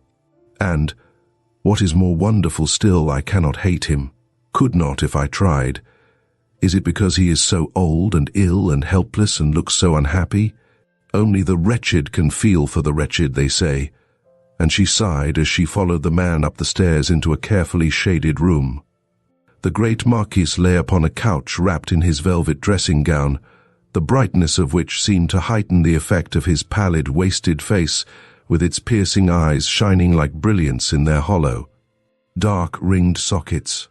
He made an effort to rise as she entered, but fell back with an apologetic wave of his emaciated hand. "You see how helpless I am, my dear," he said. "Worse than when you so generously came to my aid the other day. And so you consented to gratify the sick fancy of an old man, and have come to see me." Doris drew near and took the hand he extended to her, and as she bent over him a strange, mysterious feeling of pity thrilled through her. "I am so sorry to see you so weak, my lord," she said gently, "but you will be better when the weather is cooler." "Yes, yes," he assented eagerly. "Oh yes, I shall get better. It is only a passing weakness. I have been very ill, I told you. Yes, I am very strong. We Stoyles have the constitution, and with a grim smile, the temper of old Nick. Yes, I shall get better. I have brought you some flowers," said Doris. The valet came forward with a vase, but the Marquis waved him back. "No," he said. "Give them to me, give them to me." And he took them from her with a courtly eagerness. "Ah, beautiful, and you were so gracious as to think of them. They are almost as beautiful as yourself. But not more pure, not more innocent or pure," he added to himself, with a strange, wistful gravity, as his eyes rested on her sweet face, whose goodness lay open to all men's eyes, as the poet says. The valet came forward again to arrange the pillows, which had slipped down, and the Marquis's face flashed angrily. "Go, go," he said, irritably. The man drew back with unmoved countenance, and Doris leaned forward. "Let me put them more comfortably for you, my lord," she said. He allowed her to do it, without a word or sign of protest or resentment, and sank back with a sigh. "O woman, in our hours of ease, uncertain, coy and hard to please, when pain and anguish wring the brow, a ministering angel thou." Scott, Walter Scott. I can understand that now. Now you are here. Yes, a ministering angel. He seemed lost in thought for a moment. Then he turned his keen eyes upon her inquiringly. "You look pale and sad. Have you been in trouble?" "I have no right to ask," you will say, "but curiosity is an old man's privilege, remember, my dear." "Man is born to trouble as the sparks fly upward, my lord," said Doris in a low voice. "Aye," he said, knitting his brows, "yes. Trouble we make for ourselves, but sorrow must have been unmerited in your case, child. Tell me." He stopped short and sighed. "I am forgetting," he said. "Why should you tell me? I am not your father." He stopped again. "Did I tell you that I had a daughter once? She's dead. If she had lived, she would have been about your age, I think. I wish—" Again he stopped, and the proud lips quivered slightly. "I have neither son nor daughter, only a nephew who doubtless thinks I am an unconscionable time dying. And he is right. It is time that there was a new Marquis of Stoyle. Doris looked down. I think you do him an injustice, my lord, she said. He laughed the old cynical laugh. If he doesn't, I've no doubt Grace does. Lady Grace Peyton, the girl he is going to marry, he explained, is a clever girl, too clever for Cecil, and he smiled half scornfully. She will have all the brains, and perhaps he will have all the honesty. Yes, I'll say that for him he may be a fool, but he's no knave. A knave would have been too sharp for us. He put his hand to his brow as if his memory were slipping from him, and he was endeavoring to keep a hold upon it. Did I tell you about him and Lady Grace? I think I told you. Doris shook her head. No, my lord, she replied almost inaudibly. No, I thought... He paused and looked round with a helpless sigh. I have forgotten it now. Spencer Churchill could tell you. It will amuse you. He smiled with childish enjoyment. I wish I could remember, but I can't. My memory is worse, much worse since my illness, and he sighed again. Do not distress yourself, my lord, said Doris. You shall tell me when you remember it if you like. He inclined his head. One time, not so long ago, I could remember everything, he said, with a forced smile which was infinitely pitiable. Not a face or a story, but I could carry it in my mind. And now he looked at her apologetically. I have actually forgotten your name, who have been so kind to a feeble old man, my dear. Doris Marlowe, said Doris. He repeated it twice or thrice, then shook his head. Yes, a pretty name. I don't think I ever heard it before. My little girl's name was Mary. They wanted to call it Lucy, after her mother, but there has always been a Mary Neville, until now. I told you she died, did I not? Yes, my lord, said Doris soothingly. E.S., he repeated musingly. If she had lived, I should have had someone, like yourself, to see me through the last mile of life's race, the last mile. I kept racehorses once. I've done and seen everything in my time. Wicked Lord Stoyle, they called me. But through it all I was never so bad as some. Spencer Churchill, for instance. Mr. Spencer Churchill has been very good to me, my lord, said Doris gently. The keen, piercing eyes opened upon her with amazement. Good to you, Spencer Churchill? You are jesting, child. He was never good to anyone, man or woman. He laughed. Spencer Churchill. Why was he who... He stopped with a troubled look on his face. No, I've forgotten. It has slipped me again. It is something Grace was in too. Clever woman, Grace, too clever for Cecil. But I had my way. Yes, I had my way. Doris rose. I must go now, my lord, she said faintly. Yes, he said wistfully. Yes, I suppose so. It was very good of you, my dear, to humour an old man's whim. Let me look at you. And he raised himself on his elbow. You are very pretty. Did I tell you I had a daughter? Yes, yes. I think it is only a fancy, this, that she would have looked like you. He will be a happy man who wins that beautiful face and gentle heart. Doris's face flushed, and her eyes dropped, and his keen ones noted her embarrassment. Ah, he said, there is someone already, is there not? Yes, my lord, said poor Doris, in a low voice. He nodded. Yes, yes. Who is he? What is his name? But it's no use telling me, I can't remember, you see. I should like to see him. Will you ask him to come and see me, an old man on the verge of the grave? You can say that, though it isn't true. No, I'm worth 20 dead men still. And he raised himself, and glared at the opposite wall with a proud, cold hauteur, which made Doris shrink. For suddenly there flashed upon her mind the night Geoffrey had taken her to Drury Lane, and she had seen the old stern-looking man in the box, and this was he. She remembered and recognized him now. She rose trembling and filled with a vague fear. Must you go? Thank you for coming to me. Remember, tell the fortunate man who has won you that I shall esteem it a favor if he will bring you to see me again. I should like to congratulate him upon the treasure he has got. His shaking hand rested in her soft palm for a moment, then he fell back with a sigh. But immediately afterward, as she left the room, she heard him address his valet in a dead, cold voice. Doris went home greatly agitated. "Your visit has been a trying one, I am afraid, dear," said Lady Despard, regarding her pale face with sympathetic curiosity. "Was he a very irritable old man? I've heard all sorts of stories about him." Doris sighed. "He is very ill and old," she said. He was very kind and gentle to me." And though she could scarcely have told why, her eyes grew moist. "Well, he would have to be a perfect monster with a heart of stone if he had been anything else than kind and gentle to you. And now I have some good news for you. Percy Levant has come back. All his preparations are complete, he says, for the happy event." Doris started. She had almost forgotten Percy Levant in the excitement of the interview with the Marquis and the memories and emotions he had evoked. "I should think he'd been working pretty hard or worrying about something," continued Lady Despard, "for he looks as grave as a judge and hadn't a laugh in him. Oh, here he comes." Percy Levant entered the room as she spoke, and Lady Despard, murmuring some excuse, left the two young people alone. He took Doris's hands and looked down at her with a grave tenderness that, if she had met his gaze, would have startled her by its sadness. "Well, Doris," he said, "I have come back, and all is ready."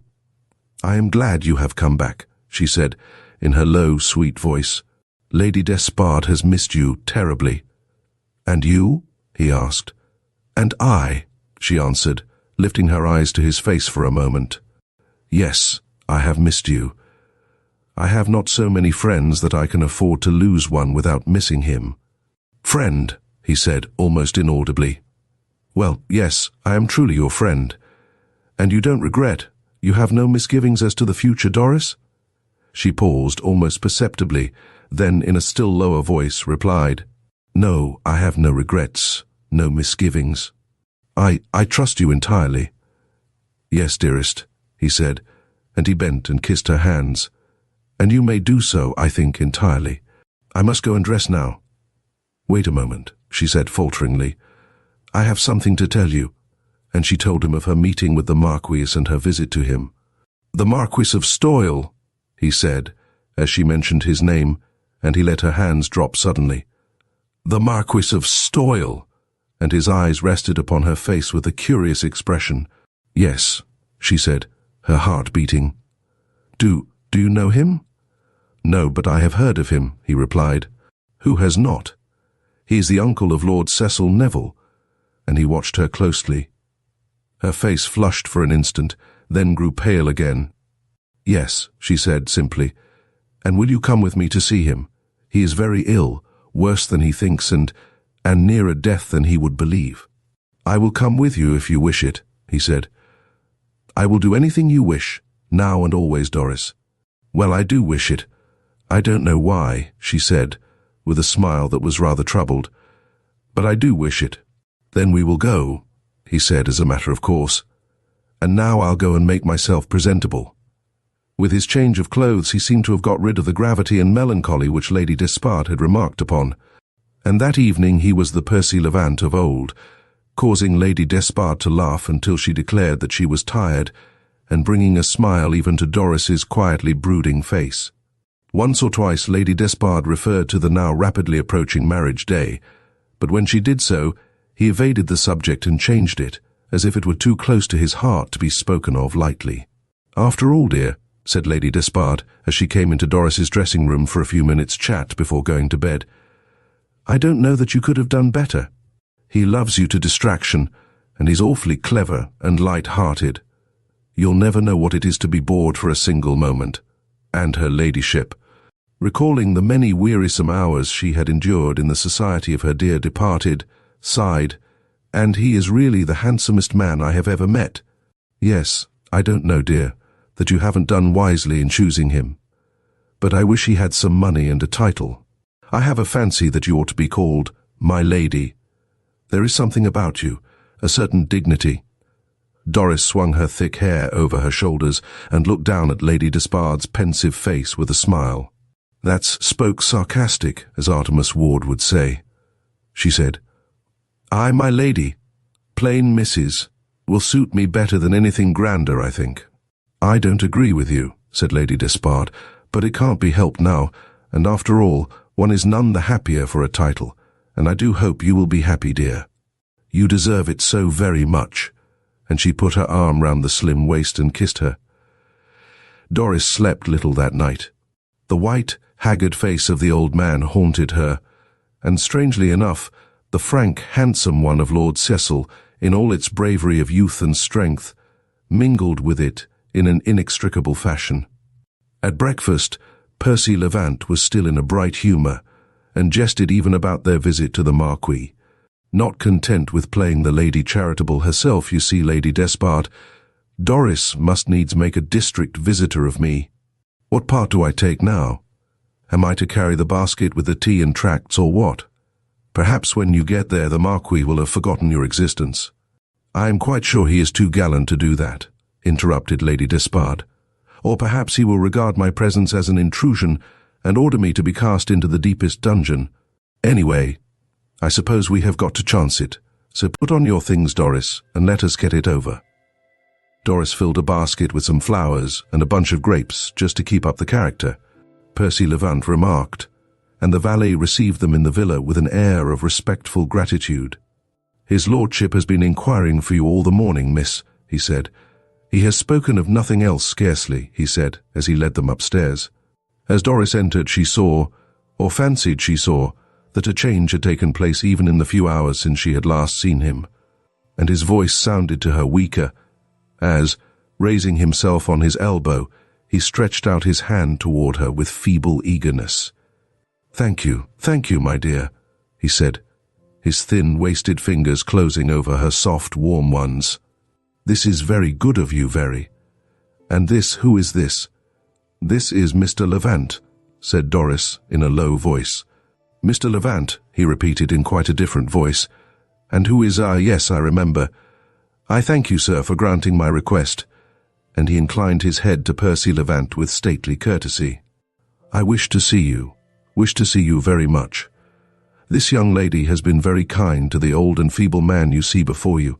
She has a gentle and a good heart, sir. And you are the fortunate man who has won her, it would seem." "I deem myself very fortunate, my lord," said Percy Levant. The keen, piercing eyes seemed to dart through him. "That is the truth if you never spoke it before," he retorted in his old cynical way. "Have I had the honour of meeting you before, Mr. Levant?" "Never that I am aware of, my lord," said Percy Levant, "and my acquaintances are so few that I am not likely to have forgotten it." "Ah," said the old man, still eyeing him as if he were trying to gain some glimpse of his character. "You are ready with a repartee, I observe. One need be who would hope to be worthy of crossing swords with the Marquis of Stoyle." The old man's eyes glittered. Good, he said in a low voice then to Doris, whose hand he still held as she sat beside the couch. "You will have a clever man for a husband, my dear, and that is better than having a fool." Doris hung her head. "And you, sir, will have such a treasure as falls to the lot of few mortals." Percy Levant, as he stood with folded arms, bowed gravely. "I am fully sensible of that, my lord." "You should be," said the Marquis. There was a moment's silence during which his eyes lost their keen expression and grew absent and dreamy. "Marriages are made in heaven," he said, as if to himself. "Yes, in heaven. Do you know my nephew, Cecil Neville?" Doris sank lower into her chair and averted her face. "I have heard of him, my lord," replied Percy Levant. "Ah, no doubt. He is not clever, but he marries a clever girl." "Yes, Grace is clever," and a smile curved his thin lips. "Cecil gave us some trouble, but we were too sharp for him. I think I told you, my dear." He broke off to ask of Doris. She shook her head and tried to speak, to lead him away from further mention of the name which struck her heart, but with the persistence of old age he went on. "It's a curious story, Mr. Forgive me, sir, but I have forgotten your name." "Percy Levant, but it is of no consequence, my lord." "Thank you, Mr. Levant. A curious story. My nephew, Cecil Neville, is the next in succession. He will be the Marquis of Stoyle. We were never very friendly. My fault, no doubt. I plead guilty, my dear," to Doris. "All old men in my position have plans, and I have one. I wanted him to marry Peyton's daughter, Grace. You see, Peyton and I were old friends, and Grace had a claim upon me. I thought she would make a very good marchioness, and a capital match for Cecil. I'm afraid I weary you, sir, he broke off. On the contrary, said Percy Levant, in a constrained voice, and carefully avoiding looking in Doris's direction. No? You are very good. Well, I wanted Cecil to marry her. I expected some opposition, but by gad, I didn't expect that he would thwart me to the extent of falling in love, engaging himself to another girl. Doris, white and trembling, laid her hand upon his arm. You will tire yourself, my lord, she managed to murmur. No, no, he said. I want to tell you, my dear. It is a very good story. Where was I? Lord Cecil was in love with another lady, I believe, my lord, said Percy Levant in a dry voice. Yes, yes, murmured the Marquis, feebly.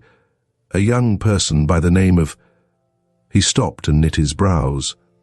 I'm sorry, but I can't remember her name.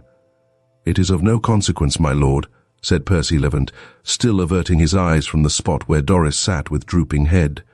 I can't remember her name. She was an actress. An actress. Imagine it, my dear. And he turned to Doris with a smile. A common actress to be the Marchioness of Stoyle. I thought Cecil had gone out of his mind, and that I could laugh him or argue him out of his absurd fancy. But sarcasm and logic were thrown away upon him, and I admit that I should have been beaten, yes, beaten, who had never been thwarted in my life. But fortunately someone came to my aid.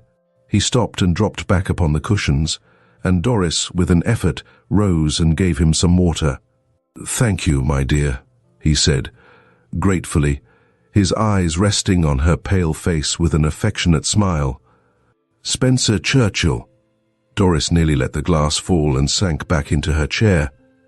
Mr. Spencer Churchill, the great philanthropist, my lord, asked Percy Levant in a dry voice. The Marquis laughed a sardonic laugh.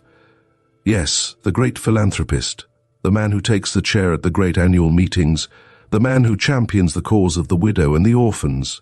Yes, that is the man. Everybody knows Spencer Churchill. He stopped and smiled, as if he were reveling in some memory connected with the name. That is the man. You know him. Percy Levant nodded. Everyone knows him, my lord, and believes in him. That's an admirable joke. Well, he came to my assistance. My nephew Cecil had arranged to meet his lady love, this actress girl, or to put a letter to her underneath a stone or in a hollow tree, the usual thing.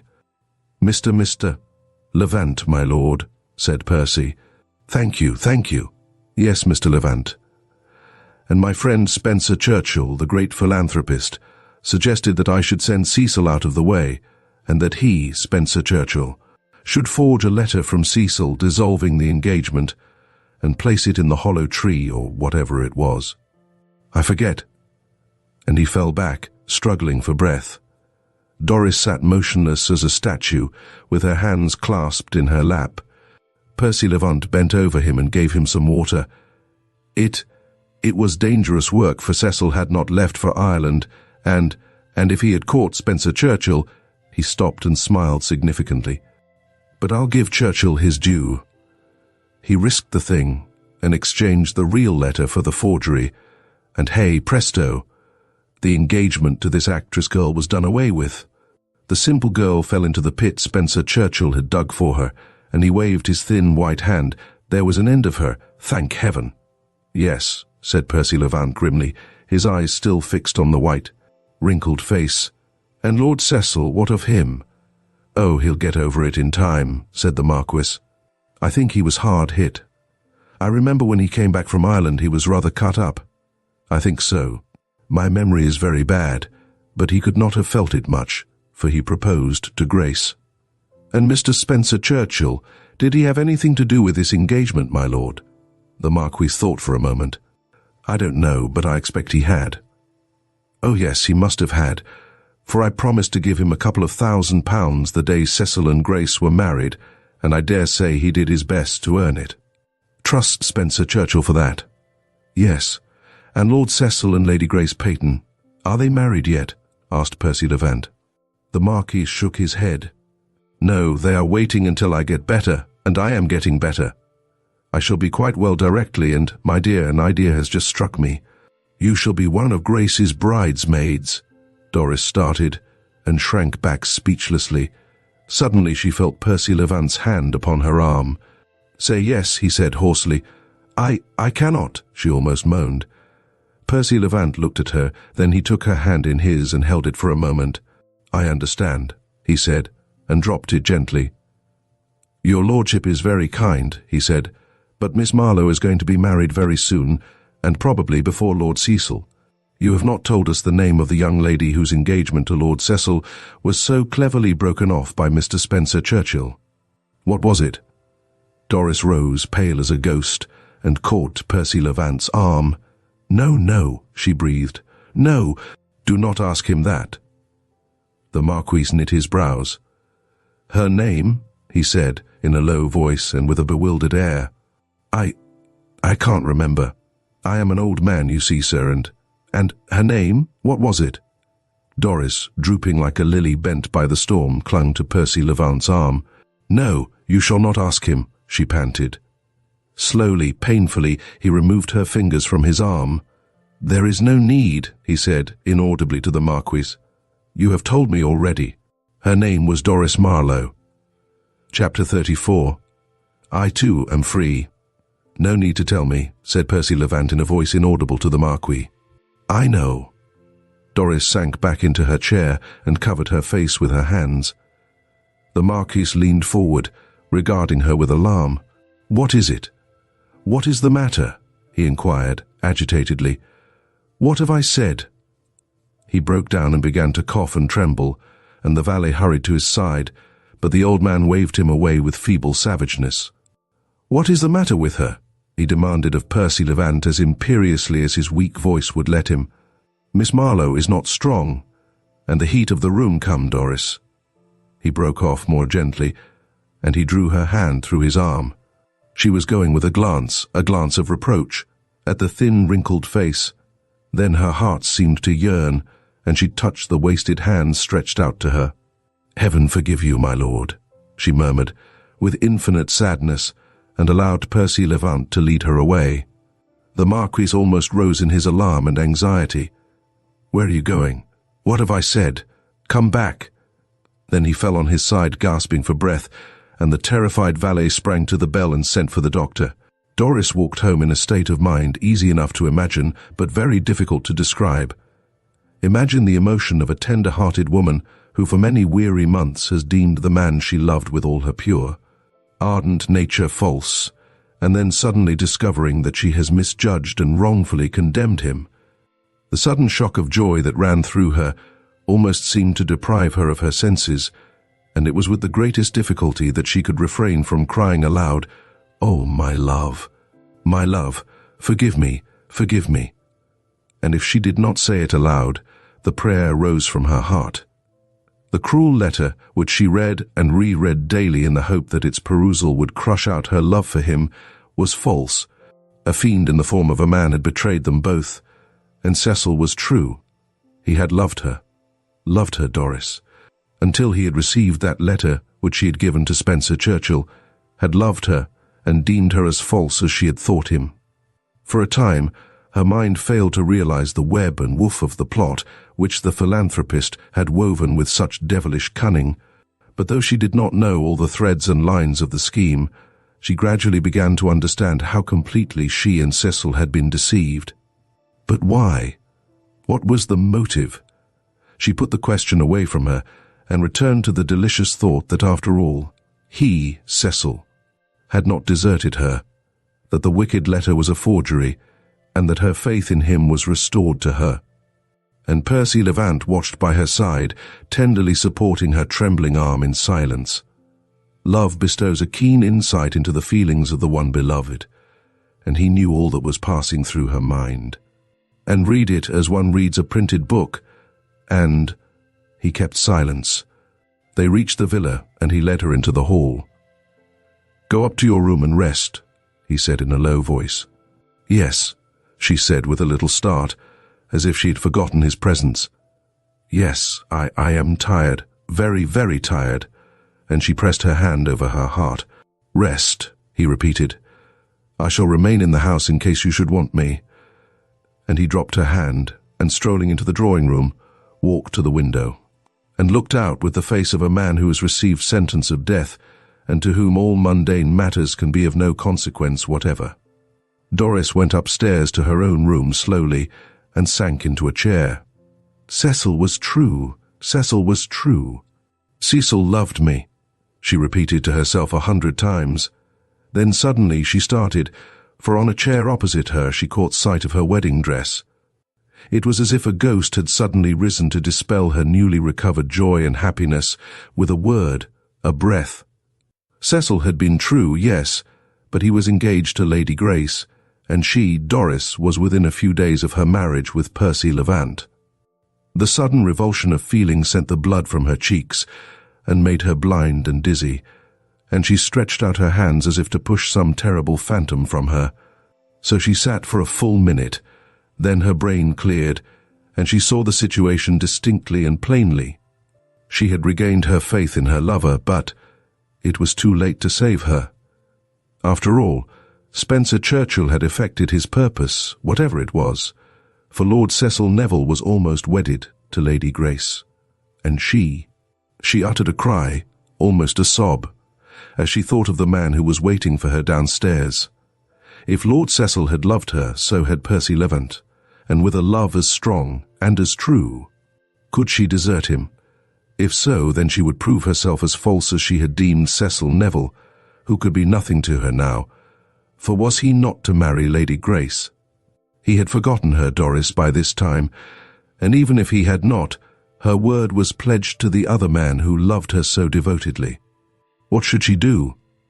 She fell on her knees and hid her face in her hands, and in that attitude of despairing supplication remained for half an hour. Then she rose, and bathing her burning eyes, went slowly downstairs. He was there, standing at the window, and he came to meet her with a haggard face which told of the agony the intense suffering of waiting had cost him. Are you rested?" he said in a low voice, and he took her hand and led her to a couch. "I waited because I thought you would like to say goodbye." She just raised her heavy lids, then clasped her hands in her lap, and waited for him to go on. "I am going. Of course you know that. My love for you has not yet robbed me of all manliness, Doris, and I am going. This discovery which you made this afternoon was half suspected by me. The eyes of a man who loves are keen in all matters pertaining to the woman he loves. And from certain signs I suspected that Lord Cecil Neville was bound up in your past life, but it was suspicion only. The Marquis's innocent exposure has turned it into certainty. And so, I have waited to bid you goodbye." She sat perfectly motionless for a moment. Then she looked up at him with a piteous entreaty. "What shall I say?" she murmured. "Say nothing," he replied huskily. "I give you your freedom, Miss Marlowe. Knowing, as I do, how cruelly you have been deceived. You and Lord Cecil," he put in, as if the speaking of his name were difficult to him. "There is no other course open to me. I love you. Ah, yes, you know that, but my very love for you pleads for you against myself. And so I give you back all your pledges and say simply, goodbye." He held out his hand, eyeing her keenly and sorrowfully, but she did not place her burning hand in his. Instead, she shook her head slowly. "Stay," she murmured, almost inaudibly, and her pale face grew crimson for a second. He leaned upon the couch and bent over her, trembling and white as death. "You say stay," he breathed. Think what the word means to me, Doris." I have thought," she breathed. "It means, you cannot imagine all it means to me. Will you repeat it?" "Yes," she said, in as low a voice as before. He took her hand and held it in his. "And will you tell me that you do not love Lord Cecil, that you can forget him?" She turned her face away. Don't drive me too hard," she murmured, piteously. His face grew wan and haggard again. I understand," he said. "Yes, I understand. And I must be content." He let her hand fall and walked to the window, turning his back to her.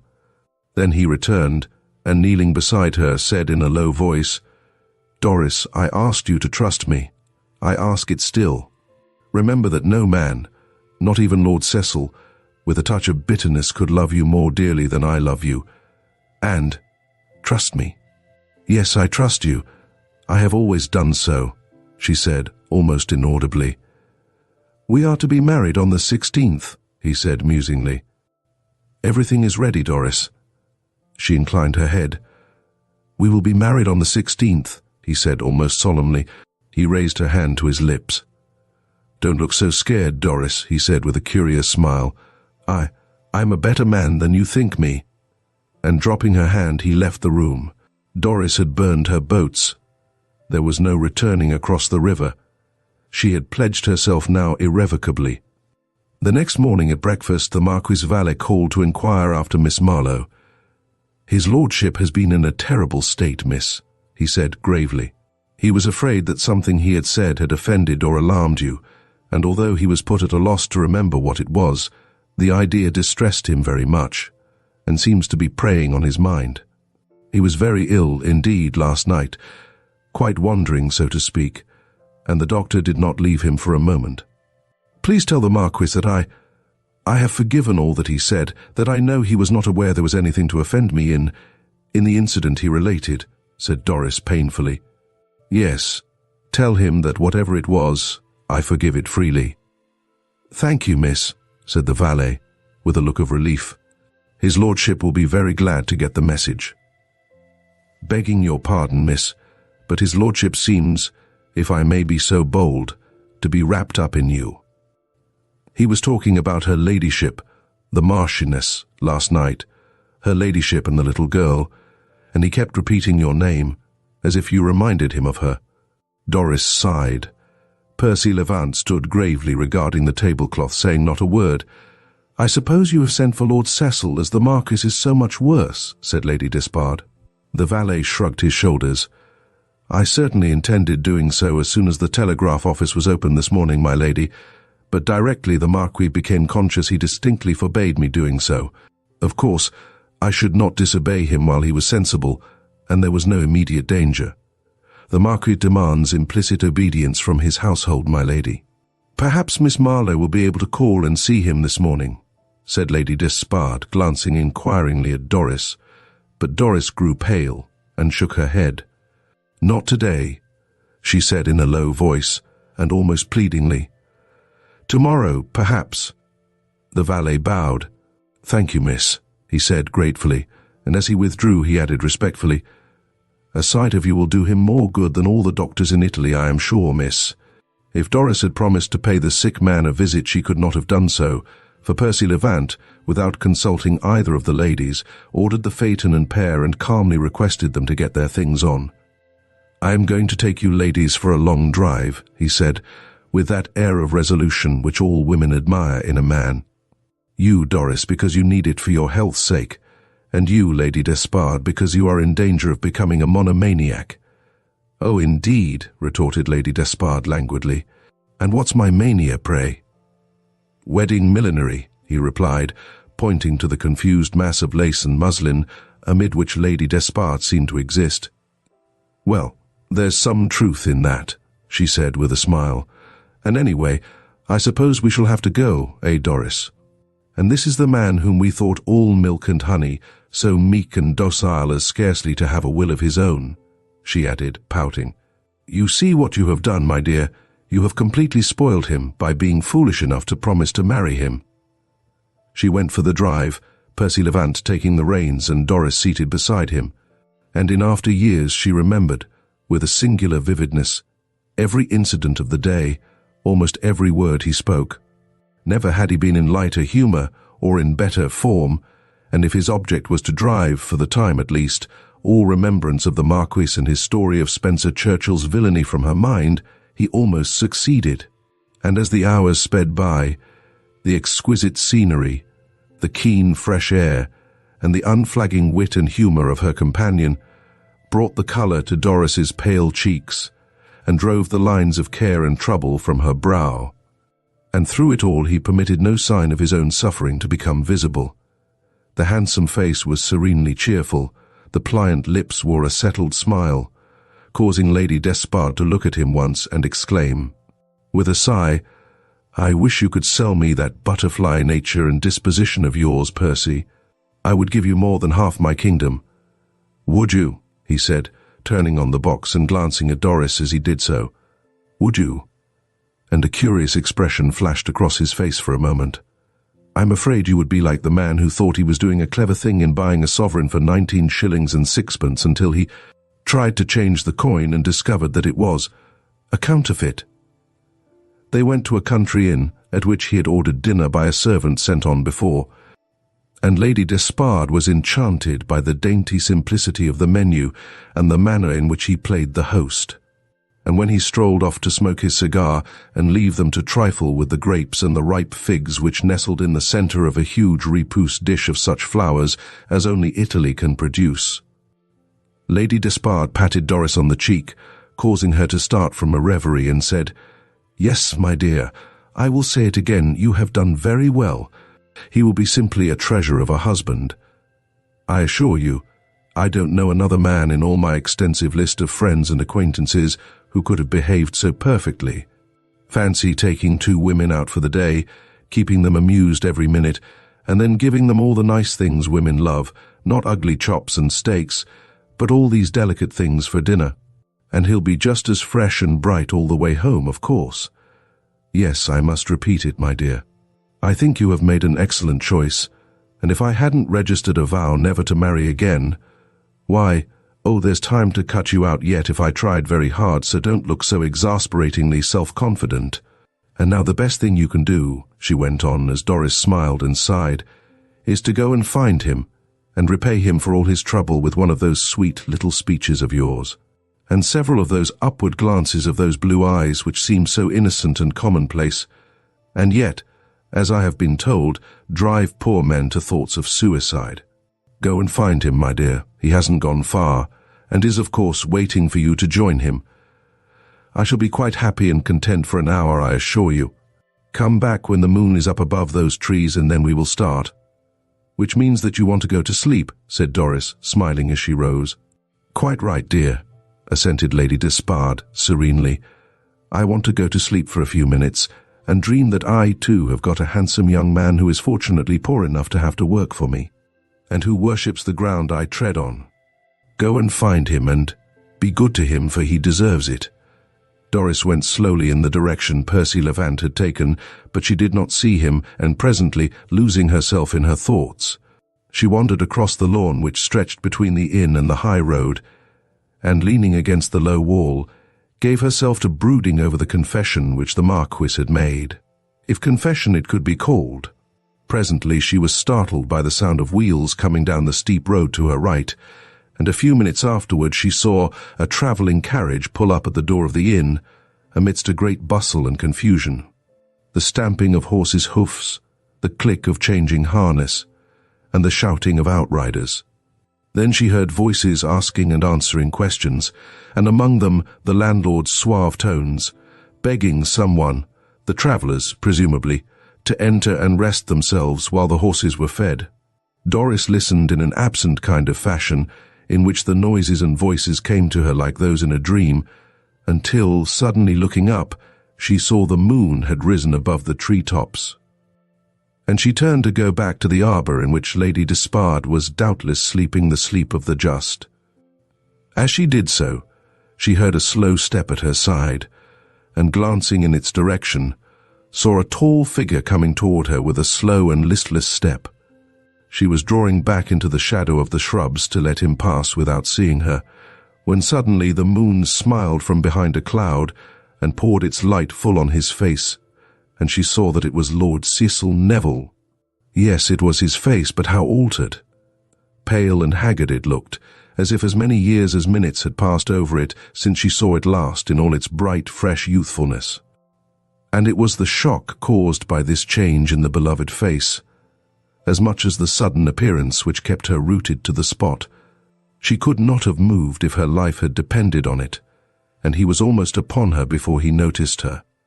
Then, raising his hat, he murmured, "Pardon, señorita," and was going on when, looking more closely at her, he uttered an exclamation and stood like herself, stock still.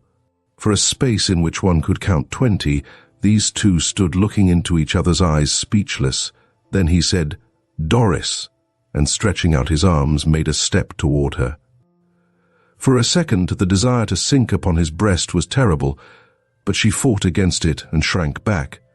The color which had rushed to his face as he spoke her name died away at her gesture of repudiation, and letting his arms drop to his side, he said in a constrained voice, "Miss Marlowe." "Am I dreaming? Doris, is it you?" "Yes, it is I," she said, almost inaudibly, her heart beating so loudly in her ears as almost to drown her voice. You, he repeated, looking round as if he could not believe the evidence of his senses. "You, and here. Good heavens, I thought I was dreaming," he muttered. I thought you were. When did you come here?" He broke off as if he scarcely knew what he was saying, his eyes devouring her face with the expression in them which might shine in the eyes of a man who, dying of thirst, sees the limpid stream just beyond his reach. I came here, to Italy, some months ago, my lord," she said, and her voice sounded strange and hollow. Some months? Some months?" he repeated, putting his hand to his head and pushing the hair from his forehead, a trick which Doris remembered with a vividness which was like a stab. "Why, how could that be? You could not get back from Australia, and yet, yes, I suppose so." She started and looked at him, and was about to exclaim, "Australia? I have never been there, my lord," when she thought it better to remain silent, remembering the Marquis's story. You did not stay long," he said. Are you happy?" he asked abruptly. She turned her head away, her lips quivering at the dull accents of pain in his voice. "Few mortals are happy, my lord," she replied in a low voice. He waved his hand impatiently.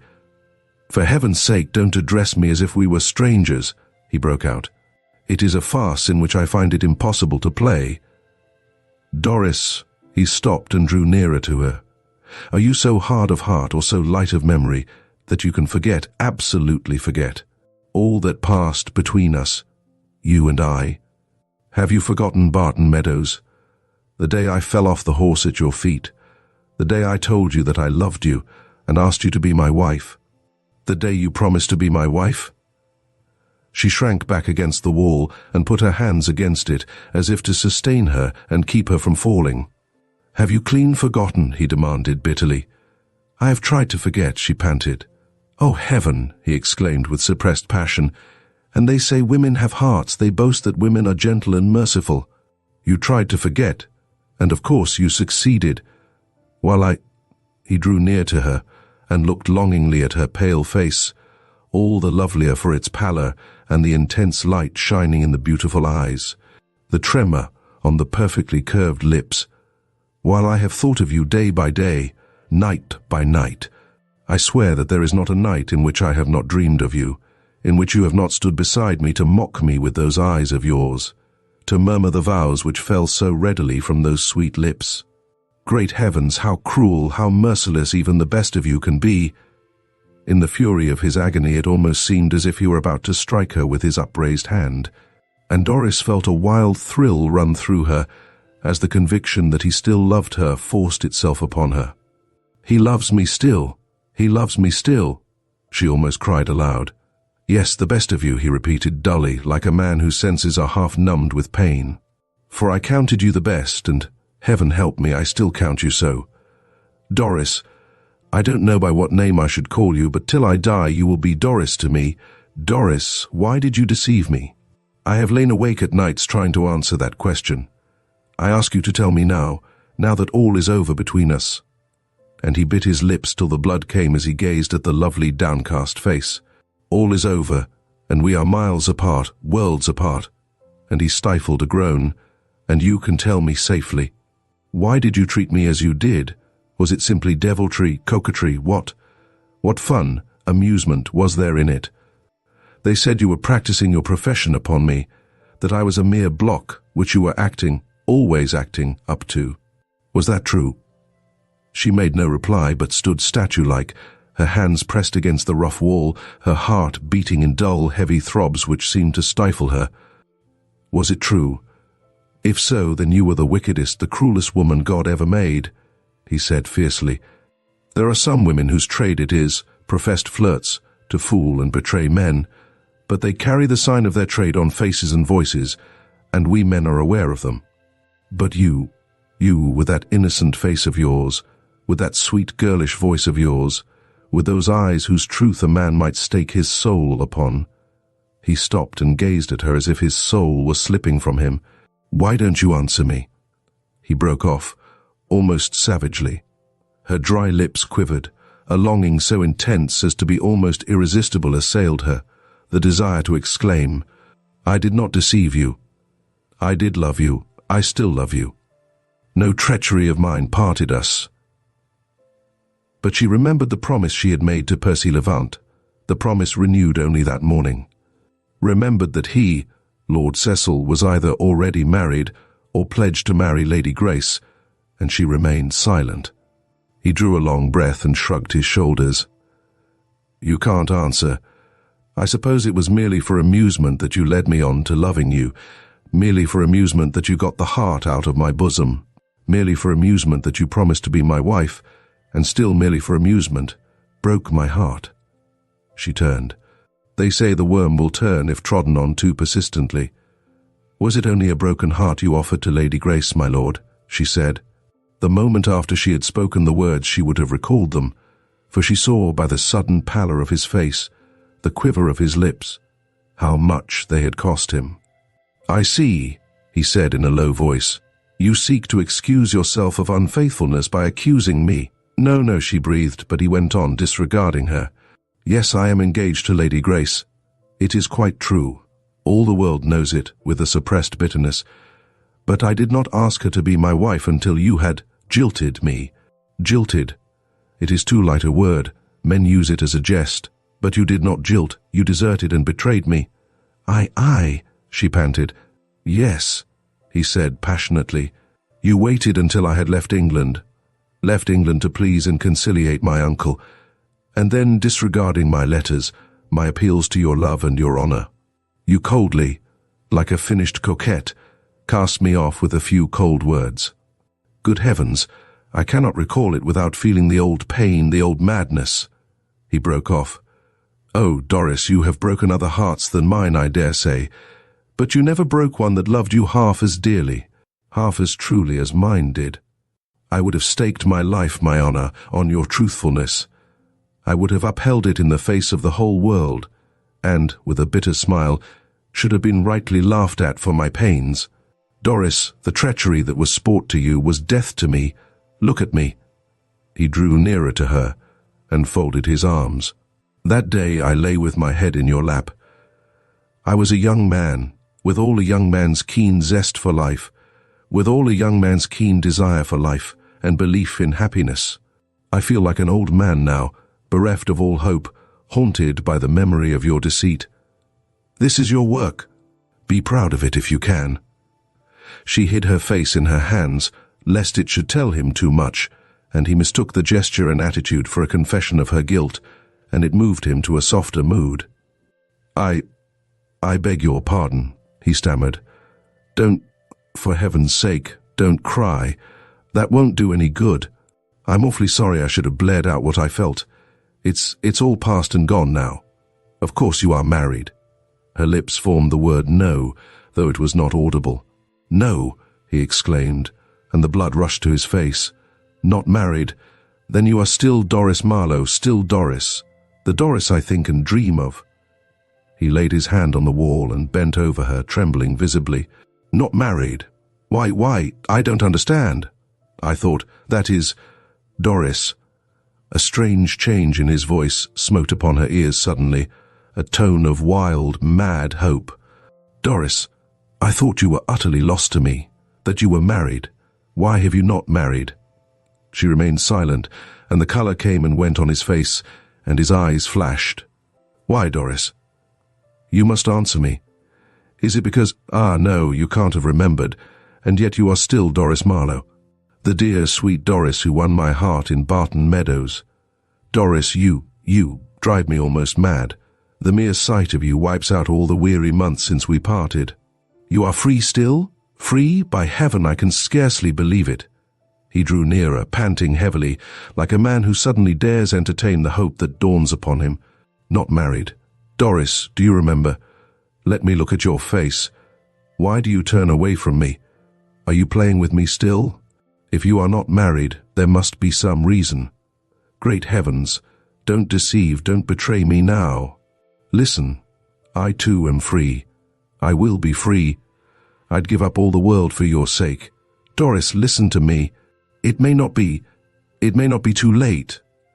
He was bending over her so closely now that she could feel his breath upon her cheek. A terrible languor was creeping over her. If he had caught her in his arms and touched her lips with his, she could not have resisted. Love, the all-powerful God, was pleading with her for this, the only man she had ever loved, and she was conscious that she was yielding. Tell me, Doris, tell me again, he exclaimed passionately. It may not be too late. You are not married.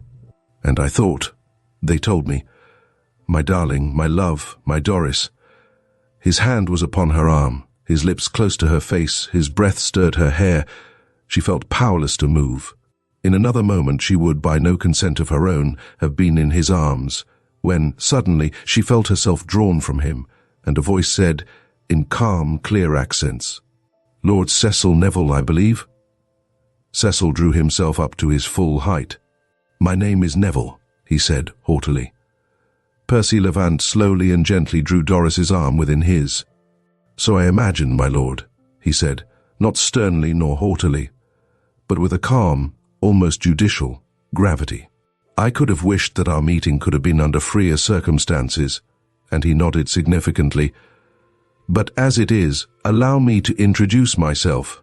My name is Levant, Percy Levant.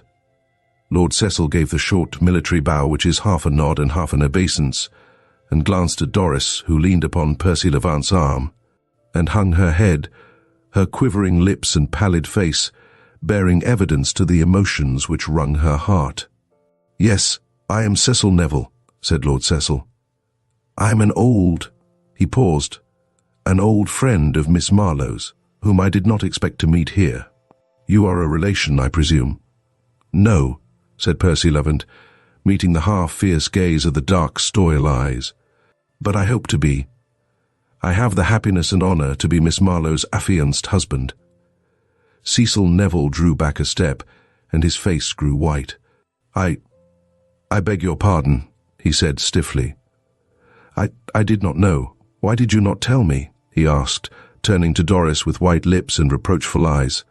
She tried to speak, had opened her lips indeed when a voice, impatient and querulous, broke the silence. It was the voice of Lady Grace. Cecil, Cecil, she called. Where are you? Cecil. His face reddened. I am going to Pescia to visit a sick relative, he said, addressing Percy Levant in a low voice. You will be able to find me at the hotel if you should require me, he added significantly. Thank you, my lord, said Percy Levant as significantly. Cecil, called the voice again. He bit his lip and without another word turned and left them. But as he passed out of the walk, illumined by the bright rays of the moon, he stopped and looked back, as Adam might have looked back upon the paradise he had left forever, as one might have looked for the last time upon a treasure utterly and entirely lost. Lord Cecil walked toward the carriage, in which Lady Grace and the Marquis's lady housekeeper were sitting, and Lady Grace, leaning through the window, greeted him with a smiling, but scarcely concealed impatience. She was dressed in a travelling costume of red ferns, which must have astonished the intelligent foreigner pretty considerably, and looked, for all her famous loveliness, rather tired, worn and ill at ease. Why, Cecil, where have you been? She exclaimed. I have been calling for the last half hour. Scarcely as long as that, Grace, he said, and his voice sounded hoarse and strained. I have only been a few yards away and heard you. At least then you might have answered, she retorted. Do you know how long we are to wait here? Not much longer, he replied, leaning against the carriage and averting his face from the gaze of her sharp, keen eyes. Horses are not machines, you must remember, and want rest sometimes. Horses, I don't call them horses, she said contemptuously. They are living skeletons. I am so tired of sitting here. Will you come inside the inn? He asked with a barely concealed weariness. Oh, no thanks. I know what that means. These inns are a disgrace to any civilized country. What with the smell of garlic and the dreadful men hanging about them, they are too awful. If you could get me a glass of wine, of decent wine, dear. All right, he said and went into the inn. Give me a bottle of the best wine you have got, and a glass of brandy, he said to the landlord, and he drank the latter almost at a draught, his hand shaking as he carried the glass to his lips. If he had seen a ghost instead of sweet Doris Marlowe, he could not have been more completely unmanned and upset. Indeed, he had seen a ghost, the ghost of his lost happiness and wrecked life, and she was to marry this stranger, this Percy Levant, what had become of the Mr. Garland, with whom she had sailed to Australia then. He was so lost in troubled reverie that he had quite forgotten Lady Grace, until the familiar, too familiar, Cecil, issuing from the carriage, recalled his wandering mind. He caught up the wine bottle and a glass, and strode back to the carriage, filled with that weariness and despair which renders every moment of existence almost unendurable to the galley slave and convict. At that moment he would have given half a continent, had he possessed it, to be alone and free to indulge in his sad and bitter reflections. Unknown to the valet, the Pescia doctor had telegraphed to him a few days ago, and he had told Lady Grace that he must start for Italy, and at once. Much to his surprise, to his embarrassment also, she had declared her intention of accompanying him. The fact must be stated, alas, that Lady Grace could not endure her lover's absence from her side, even for a few days.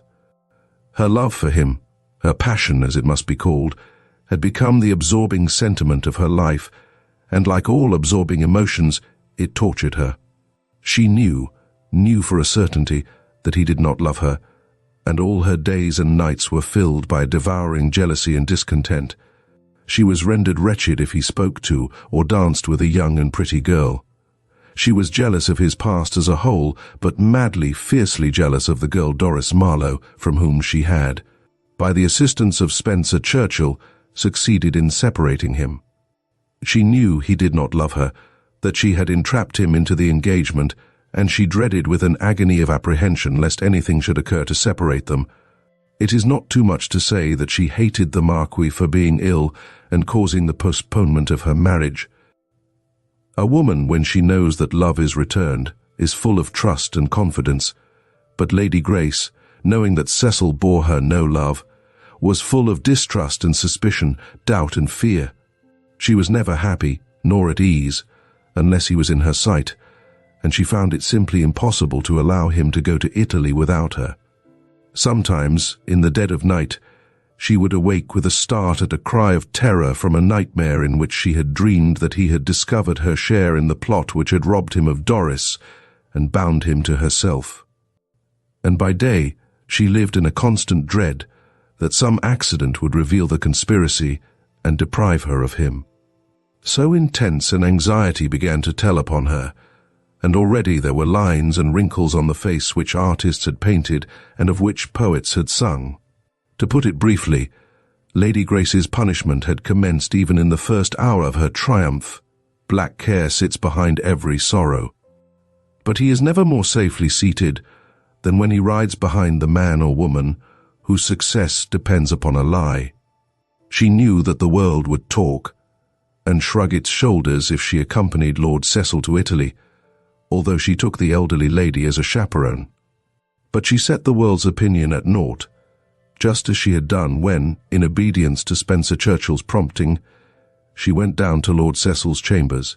She could not let him out of her sight, and that was the long and short of it.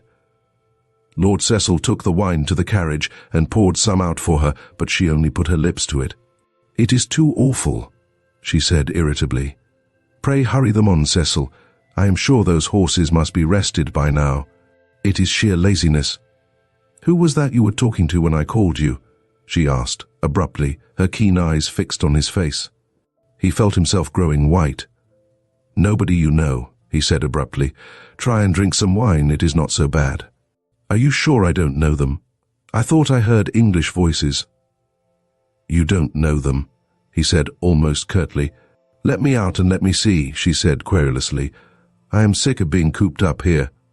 "Come out by all means if you like, Grace," he responded. "But there is no one there and the horses are just being put to."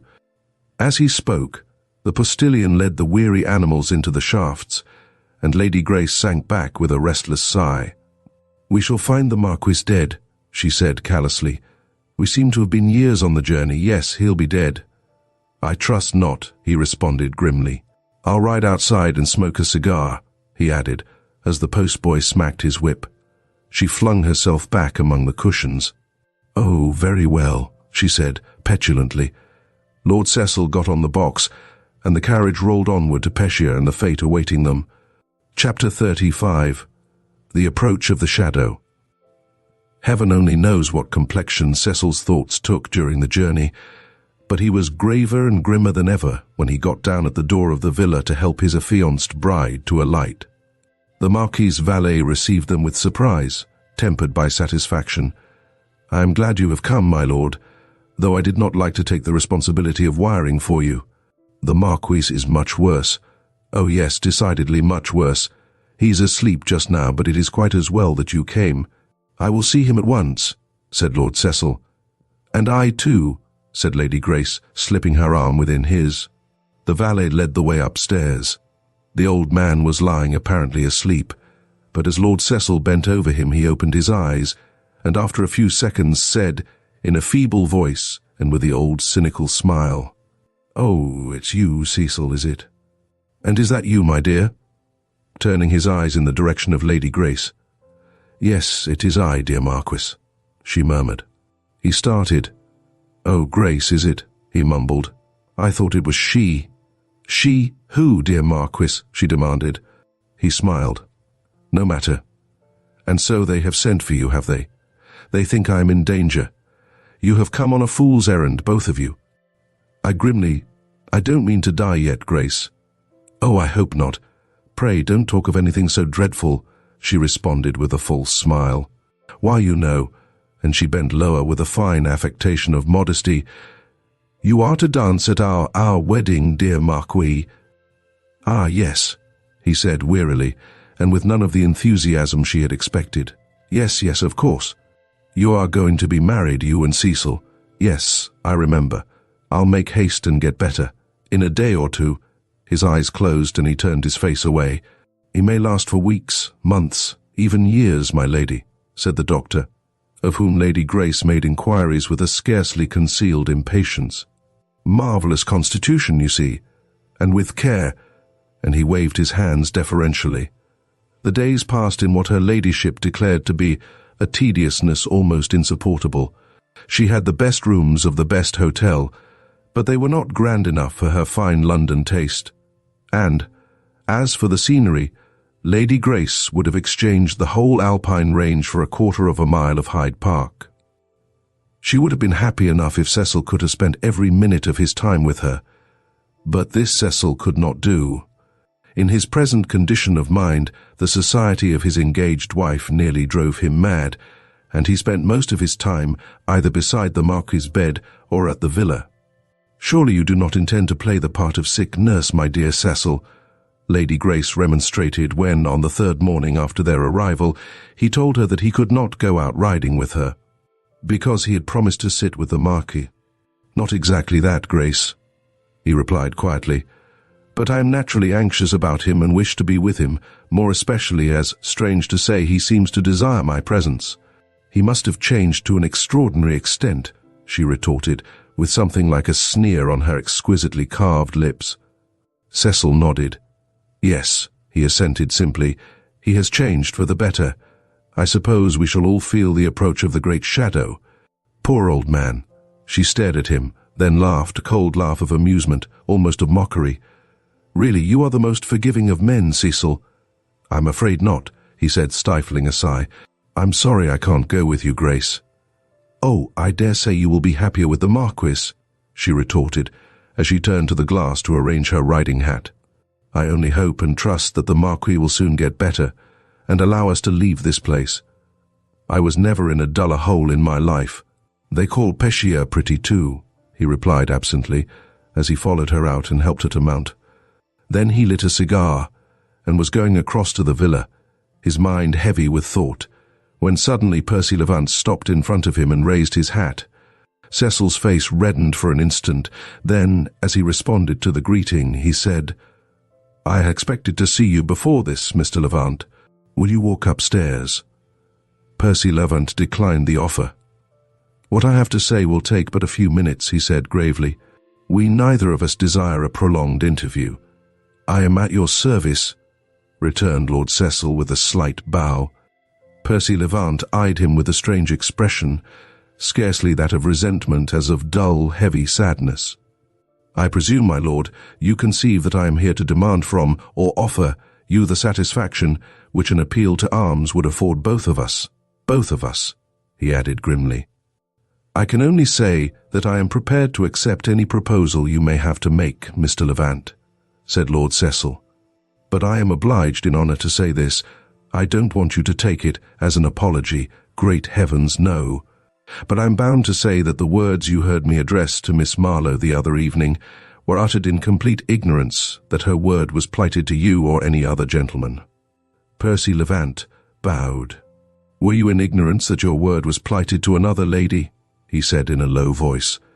Lord Cecil's face flamed, then grew pale, and he sprang from his lounging attitude against the mantel shelf to an upright position, but, with a palpable effort, he restrained himself. "That is a rebuke which I have deserved and must submit to, Mr. Levant," he said grimly.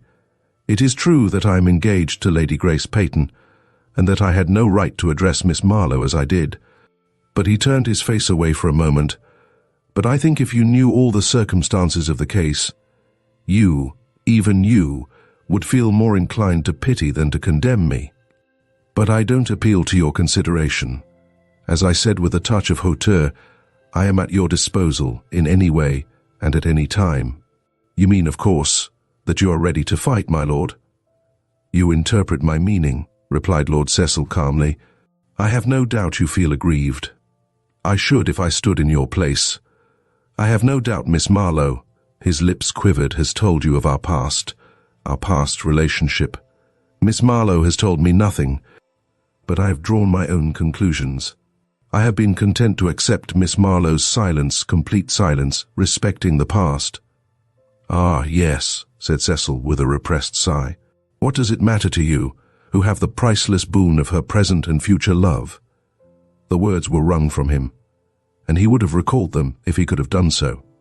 When he saw the effect they produced upon Percy Levant, whose face grew white and whose eyes flashed, but he too seemed to be striving for self-restraint. "I am afraid you do not know all, my lord," he said.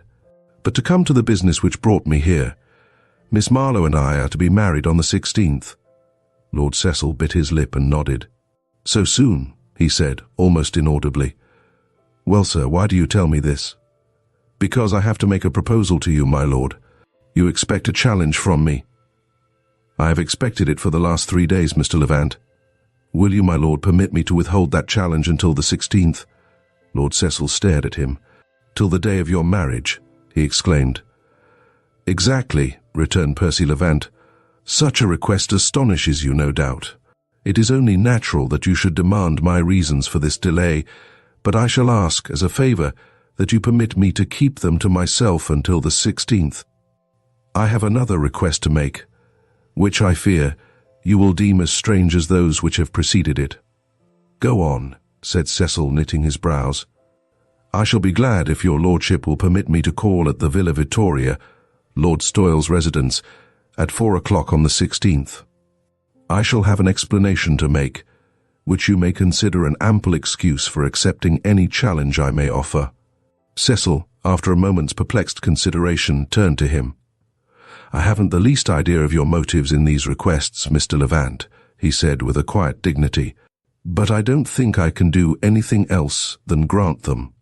After all, I have no claim for satisfaction from you. The offence lies with me." "Just so, my lord," said Percy Levant, taking his hat. "I wish you good morning. On the 16th you and I shall understand each other more easily." "I hope so," said Cecil grimly. "One moment," he added, hesitatingly, as Percy Levant turned to leave the room. Is Miss Marlowe in Pescia?" he asked in a low voice. "Miss Marlowe is in Pescia, my lord," replied Percy Levant, looking at him steadily. Cecil's face grew hot. "Will you tell her that I knew nothing of her engagement?" "No, tell her nothing." "I think that is far the better course, my lord," said Percy Levant, and with another bow he went. Chapter 36. Conspirators. Mr. Spencer Churchill had been having the very good time which a man might be expected to have who has had a magnificent palace with a host of obsequious servants placed at his disposal, and who is monarch of all he surveys, of another person's property. He enjoyed himself most amazingly. He went on pleasant little excursions to the neighbouring towns. He ordered the richest and most luxurious dinners. He accepted the best of the numerous invitations which Lady Despard's neighbours freely accorded him, as a friend of her ladyship left in charge of the Villa Rimini, and wherever he went, he was voted a most charming and agreeable companion. Indeed, since Percy Levant's departure, no one had so completely won the hearts of the Florentine ladies as Mr. Spencer Churchill. And do not for a moment suppose that the good man gave himself up to carnal enjoyment without giving thought to his less fortunate fellow-men. No, the eminent and tender-hearted philanthropist remembered his poor brethren, and gave such touching accounts of the various charitable societies with which he was connected: the Sweeps Orphanage, the Indigent Knife Grinders Society, the Society for the Distribution of Knives and Forks to the South Sea Islanders, and so on, that he succeeded in collecting a very tidy sum for these eminently deserving and practical charities. And everybody agreed that if ever there was a man too good for this sinful and selfish world, Mr. Spencer Churchill was indeed that individual. And so the days passed pleasantly and profitably, and on the morning of the 16th, Mr. Spencer Churchill was sitting over the second bottle of Lady Despard's choicest claret, with a cigarette between his lips, and his benevolent eyes half closed, with that expression of bland peace and serenity which only the truly good can experience, when a servant brought him a letter. He eyed it with sleepy indifference until he saw the writing, and the man had left the room. Then he tore the letter open eagerly. "Dear Churchill," it ran, "the marriage takes place tomorrow morning.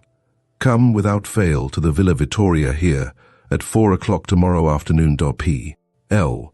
Mr. Spencer Churchill's face grew radiant. "I knew he'd do it. I knew it. What an eye for character I have. I should have made a good general. I know how to pick my men. I was confident Percy would do what I wanted. Tomorrow, oh yes, I'll be there. Spencer, my dear friend, you have won the trick. You have—" He stopped, and a shade crossed his benevolent face. "I wish I'd made it 20,000 instead of 10, he muttered, wistfully. "I might just as well have done so. He would not have said anything and she wouldn't have missed it. Why, her mother's portion of settlement money will bring her 25,000 a year, and that will which the Marquis is not capable of altering makes her the mistress of all his money. Yes, I might just as well have had 20. However," and the smile beamed out again, "dear Percy shall make it up to me. He wouldn't like his wife to know of our little contract, I should think, and I might feel it my duty to tell her, unless he made it worth my while to hold my tongue. Yes, Churchill, my dear friend, you have warmed your nest pretty well, and now filling his glass now for the enjoyment. No more of these beastly charitable societies, no longer any need for playing the saint. Let me see. I'll live in Paris, I think, most of my time. A man can enjoy himself in Paris without a parcel of fools interfering or holding him up to censure. In Paris or, yes, Constantinople. That's not bad. Oh, what a time I will have. And Cecil, dear Cecil, who used to sneer at me and treat me as if I were an impostor. I think, dear Cecil, I shall have the laugh on you this time, you and your beautiful bride. For I'm afraid I shall feel it my duty to tell you how completely you have been fooled. Yes, I think I must do that, really. Tomorrow the new life begins. Well, the old one hasn't been so bad. The charitable business has paid, it certainly has paid, but no more of it. I'm sick of it and the whole cant of it. I'll enjoy myself in a proper fashion, enjoy myself in my honestly earned wealth. Let me see, £10,000 with what I have, a hymn saved, together with say 1,000 or 2 a year out of dear Percy, how grateful he will be, of course, will make a nice little income. Spencer, my dear boy, you are a genius, and you ought to have been a general. Here's your health and your future happiness. And with a chuckle, he filled his glass till it ran over, and drained it at a draught. The Italians are not fond of high houses, and the Villa Vittoria, like most of its fellows in Pescia, covered a long space of ground, its rooms being arranged on 2 stories, with very few stairs and fewer corridors. The apartments which the Marquis occupied for his own personal use consisted of a sitting room and a dressing room and bedroom adjoining, the latter divided from the sitting room by heavy curtains. On the other side of the centre room was a small anteroom which the Marquis had not used. It was intended as a reception room for tradespeople or persons who paid visits of business. Percy Levant, on the occasion of his interview with the Marquis, had noticed. Very few things escaped his quick eyes. The arrangement of the rooms, and at 3:30 on the afternoon of the 16th, the valet, who had received his instructions from Percy, ushered that gentleman, Lady Despard and Doris, who were closely veiled, into the anteroom, and softly closed the door. Lady Despard raised her veil and shrugged her shoulders deprecatingly. "Well, here we are, my dear Percy," she said in a low voice, "but I don't think anyone else in this world but you would have induced me to have come. And do you mean to say that you still decline to give us any explanation of these extraordinary proceedings?" He shook his head as he drew Doris to a chair, into which she sank with a weary but resigned gesture. "And you think that you are treating us properly by all this mystery, and on the dear child's wedding day, for I suppose you two mean to be married this evening? Or is this but a preliminary to the breaking off of the match, for of course I can see something is the matter between you two?" And she dropped into the chair with a movement of impatience. "I shall be ready to marry Doris this evening," said Percy Levant, holding Doris's hand. "It rests with her to decide, dear Lady Despard," and he crossed the room and bent over her appealingly. "When you consented to come here with her this afternoon, you did so knowing that I should have to keep you in ignorance of my motives. Do you think I am not grateful for your confidence in me?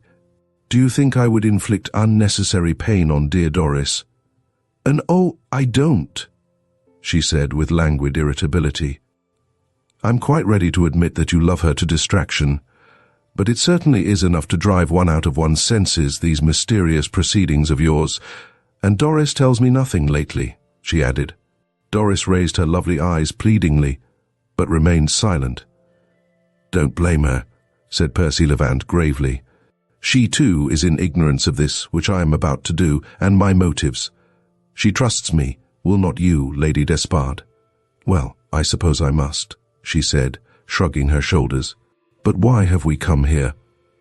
"My acquaintance with the Marquis is too slight to excuse this intrusion." "If it is an intrusion, that which will result from it will excuse it," he said. "The fact is," and he smiled rather sadly, "I have arranged a little comedy for your ladyship's amusement." Comedy and tragedy, alas, are very thinly divided. There is but a step between them. All I ask of you is that you will remain quiet and silent, whatever you may hear, and I intend you to hear all. Doris I can rely on." And he laid his hand upon her arm with a reverent, gentle touch. "Oh, I'm not hysterical or nervous," said Lady Despard. "I shan't shriek.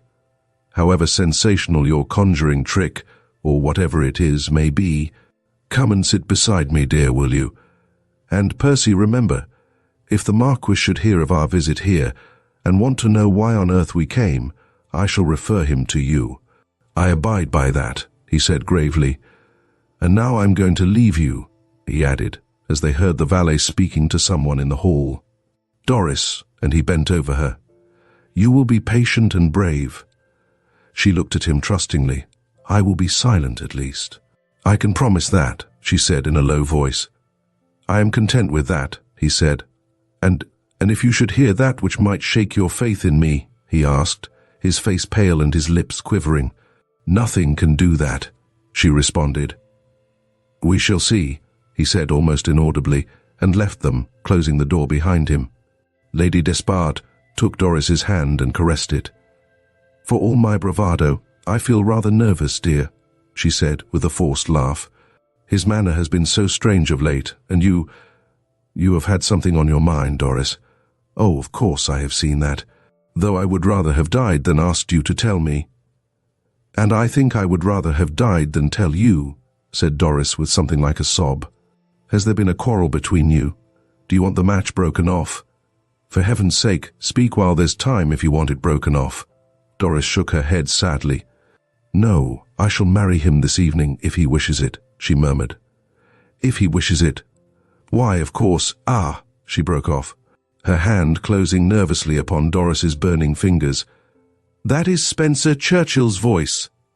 It was Mr. Spencer Churchill's voice, and as he was ushered into the centre room, he held out both hands to Percy Levant, and smiled his sweetest smile.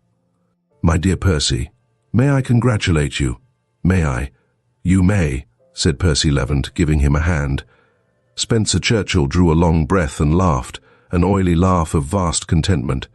"Happy bridegroom, lucky fellow," he murmured. "This is the marriage day, eh?" "This is the happy day, yes," said Percy Levant. "Sit down, won't you? I'm afraid you are tired. Let me offer you some wine." He went to the sideboard. "I'm sorry there's nothing but brandy here." "I'll ring for some." "Pray don't trouble, my dear Percy," said Spencer Churchill blandly. "A little brandy is an excellent thing if taken in moderation." Percy Levant mixed a stiff glass and placed it before him. "You can understand why I sent for you," he said, seating himself opposite to Spencer Churchill, whose back was turned to the curtains which divided this room from the Marquis's dressing room. "My part of the contract being fulfilled, I want to know what my position really is, and whether this nonsense of yours has any particle of truth in it." Spencer Churchill stared indignantly. "Young man," he exclaimed solemnly, "this is the first time I have ever been accused to my face of falsehood. This nonsense.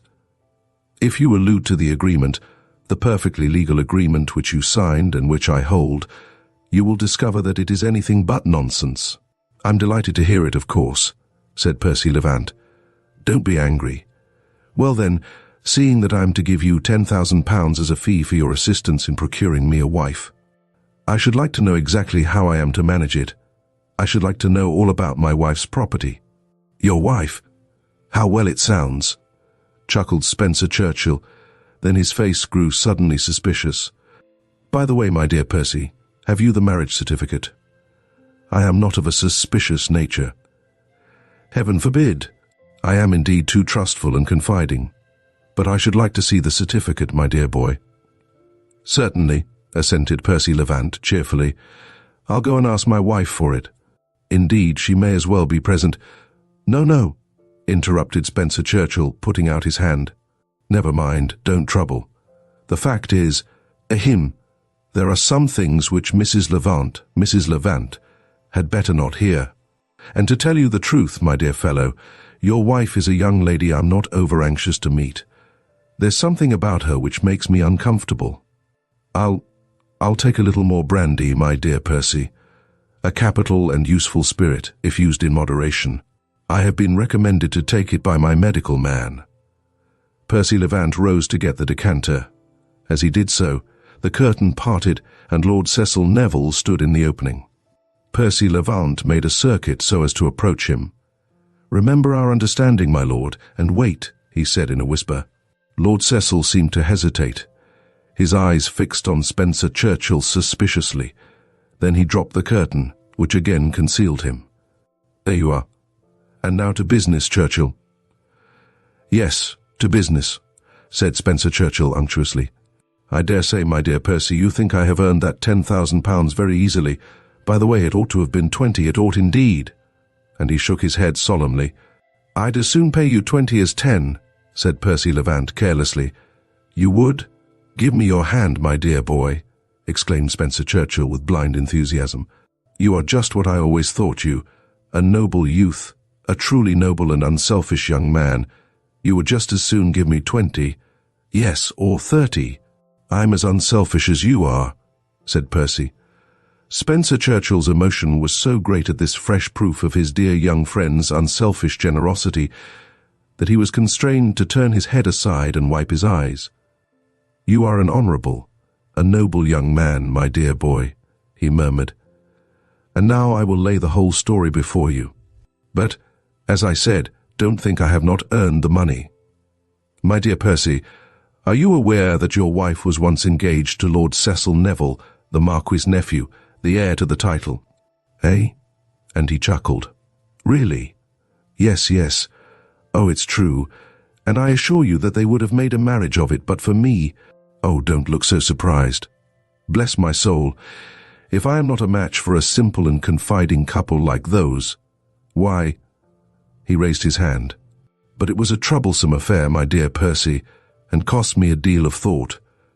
And they're risky too," he added thoughtfully.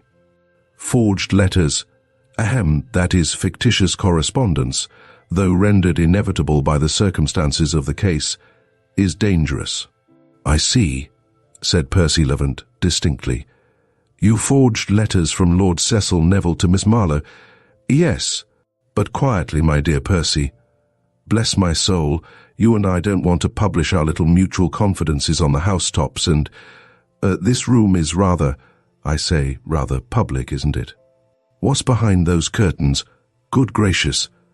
And he half rose. "My dear fellow, all the servants speak Italian," said Percy Levant, leaning back in his chair with a careless and indifferent air. "While you speak English, you are quite safe." Spencer Churchill fell back. "Oh, all right," he said. "I rely on your discretion."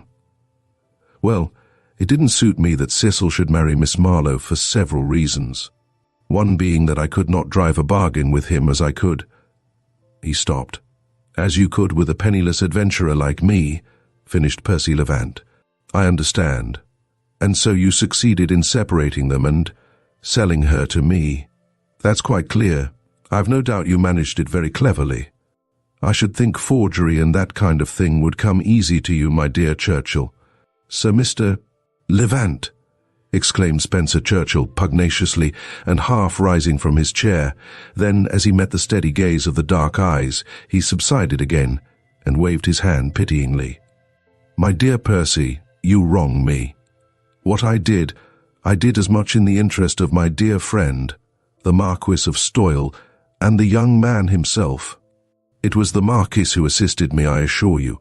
Packed dear Cecil off to Ireland, and kept him there, till I'd got his lady-love away." The curtain stirred behind the self-satisfied, triumphant plotter, but Percy Levant, unseen by his companion, held up his hand warningly.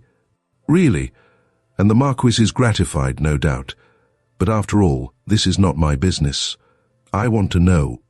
Spencer Churchill leaned forward and dropped his voice, but not to so low a pitch, but that the listeners on either side of the room could hear distinctly. "You want to know whom it is you have married? I'll tell you. Wait, you don't know the Marquis of Stoyle?" "I've seen him," said Percy. "Speak louder. What are you afraid of, man? We are not two conspirators on the stage." "Quite right, my dear Percy. Conspirators? Certainly not. We are two men bound by a common impulse to benefit our fellow creatures and ourselves." "Exactly," said Percy Levant. "But go on. Remember that you have just congratulated me on my marriage, and that I am anxious to join my bride." "Yes, yes." "Well then, are you aware, my dear Percy, that my friend the Marquis was once married?" "I know nothing about the Marquis of Stoyle." "That he was married—" He stopped and laughed with unctuous enjoyment. "When I think of it, my dear boy, I'm always tickled by the desire to laugh. You must know that the young lady had 3 lovers, the Marquis, a certain Geoffrey Flint, and myself," and he laid his hand upon his heart and bowed. As he did so, the curtains opened, and 3 figures stood in the opening. They were those of Cecil, Lady Grace, and the trembling, emaciated form of the Marquis himself. White, deathly white, the old man stood, clinging to Cecil's arm, his piercing eyes fixed on the smooth, long-haired head of Spencer Churchill, with an expression that baffles all description. Percy Levant rose and, under the pretense of filling Spencer Churchill's glass, made a warning gesture to them. Lady Grace seemed about to speak, but the Marquis turned upon her with an awful ferocity, which seemed to deprive her of the power to speak or move. Percy Levant sank back in his seat. "Well?" he said. Spencer Churchill sipped his brandy and water. "Well, the case stood thus. The girl was engaged to the fellow Geoffrey. Consequently, there was no chance for me. So, my dear Percy, I decided, as most men of common sense would have decided, to assist the Marquis. I did so, and bewildered and fascinated by the offer of a marchioness's coronet, Lucy accepted and married the Marquis. The result was, rather disastrous. With all respect to my dear friend the Marquis, I must say, my dear Percy, that if ever there was a fiend incarnate, he was one. I don't wish to be hard upon a fellow mortal, heaven forbid, but if there is anything worse, more cruel and selfish and altogether unscrupulous than a fiend, then that being may yield the palm to the most honourable the Marquis of Stoyle." The Marquis, shaking in every limb with fury, clutched Cecil's arm, who, with some difficulty, restrained him from rushing upon the oily-voiced speaker. Well, the natural result followed. The Marchioness fled. Where, and to whom? Why, to her former lover, Geoffrey Flint. No, my dear Percy, her conduct was blameless. She died within a few hours after reaching him. She died, but she left a child, a girl, behind. That girl Geoffrey Flint adopted and called, can you guess her name? Doris Marlowe, said Percy Levant hoarsely and with white lips, for this was a revelation to him. Spencer Churchill lolled back in his chair with an unctuous smile of enjoyment. Right, quite right, my dear Percy. Doris Marlowe. That is, Mrs. Percy Levant. The Marquis staggered and clutched at Lord Cecil, and Lady Grace was rushing forward, but Cecil raised his hand, and holding her face in her hands, she sank back. So Doris Marlowe is the daughter of the Marquis of Stoyle? Said Percy Levant. Just so, assented Spencer Churchill. And now, my dear Percy, that cat is out of the bag, the daughter of the Marquis of Stoyle. In other words, Lady Mary Neville. And the money? Well, I think you won't regret your liberal offer when I tell you that her mother's portion amounts to 25,000 a year, and that her father has made a will which will leave all he can leave to her. Which he can unmake, said Percy Levant. I think not, murmured Spencer Churchill blandly. There have been later wills, I think, but I have taken charge of them. You are a clever fellow, Churchill. Yes, I think I am. I honestly and modestly think I am. I ought to have been a great statesman or a general, my dear Percy. You ought indeed, said Percy Levant. But, pardon me, although I believe every word you say most implicitly, I am afraid the world, including the Marquis, will want some proofs. It is all very well to say that Miss Marlowe, that is my wife, he put in, hurriedly, is Lord Stoyle's daughter, but proof, my dear fellow. You're no fool either, Percy, said Spencer Churchill. Of course we want proofs, and here they are. And he took some papers from his pocket. Here is the certificate of marriage of Lucy, Miss Marlowe's mother, to the Marquis. The certificate of Miss Marlowe's, otherwise Lady Mary Neville's, birth. A full and exhaustive statement of Lady Stoyle on her deathbed, duly attested, and a statement of Geoffrey Flint. Pretty complete, I think. Complete indeed. And how did you get them, Churchill? Upon my word, you are a cleverer man even than I thought you. How did I get them? He repeated, lowering his voice. I got them from Geoffrey Flint. He gave them to you. Not exactly. My dear Percy, I took them. What use are papers to a dead man? He stopped and turned pale as the scene of Geoffrey's death rose before him. But don't let us talk of it. It was a most unpleasant affair, I assure you, my dear Percy. But you will, with your quick intelligence, soon understand how, once having those papers in my possession, I saw my way to making, with your assistance and Lady Grace's, a grand coup. Lady Grace's, eh? Said Percy. Spencer Churchill laughed softly. My dear Percy, never despise women. They may be fools, I fear they generally are, but they are so useful. Without Lady Grace I could have done little or nothing, but she was really invaluable. Cecil, dear Cecil, was always suspicious of me, but of course he trusted Lady Grace, and she and I between us caught him. Caught him is the only expression applicable. To this day he considers himself under an obligation to her which only marriage can repay. He laughed. Poor Cecil, I can't help pitying him, for between you and me, my dear Percy, I'd rather marry a tigress than beautiful Lady Grace. But don't let us talk of him or her. Let us talk of ourselves. The whole thing has gone splendidly, though I say it. Providence, my dear Percy, and he turned up his eyes, has been on our side. The dear Marquis, how surprised he would be if he knew this true story I have revealed to you, is lying in a senseless and utterly incapable condition in London.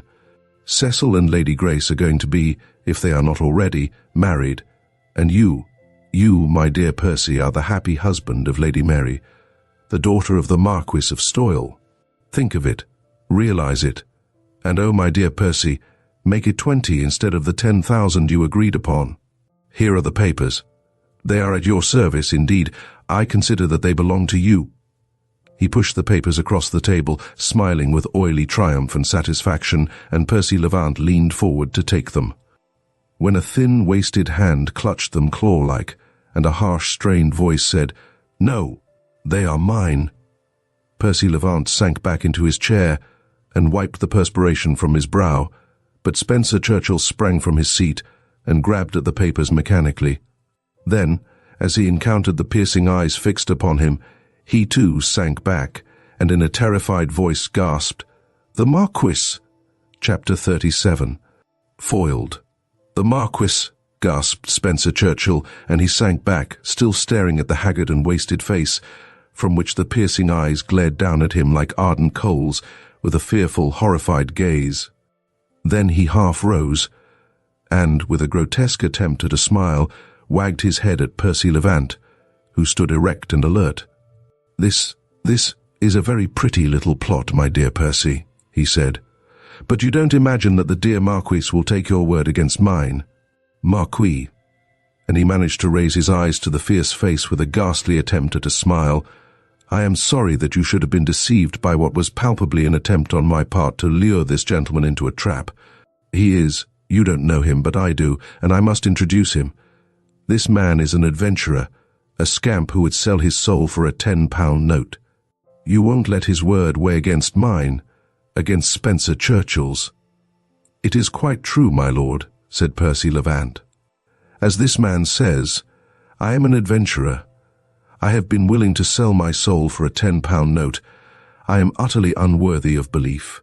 His voice grew hoarse and broken. "And it is only the influence of a woman's pure and spotless nature that has, at the 11th hour, induced me to stop short in the villainous work to which this man tempted me. I am as bad as he, up to this point. I ask for no mercy, no indulgence, no credit. From his own lips you shall judge him, and from the papers you have in your hand."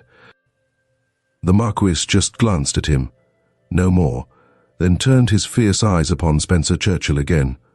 "Very good," said Spencer Churchill, shrugging his shoulders and stretching a trembling hand toward his hat.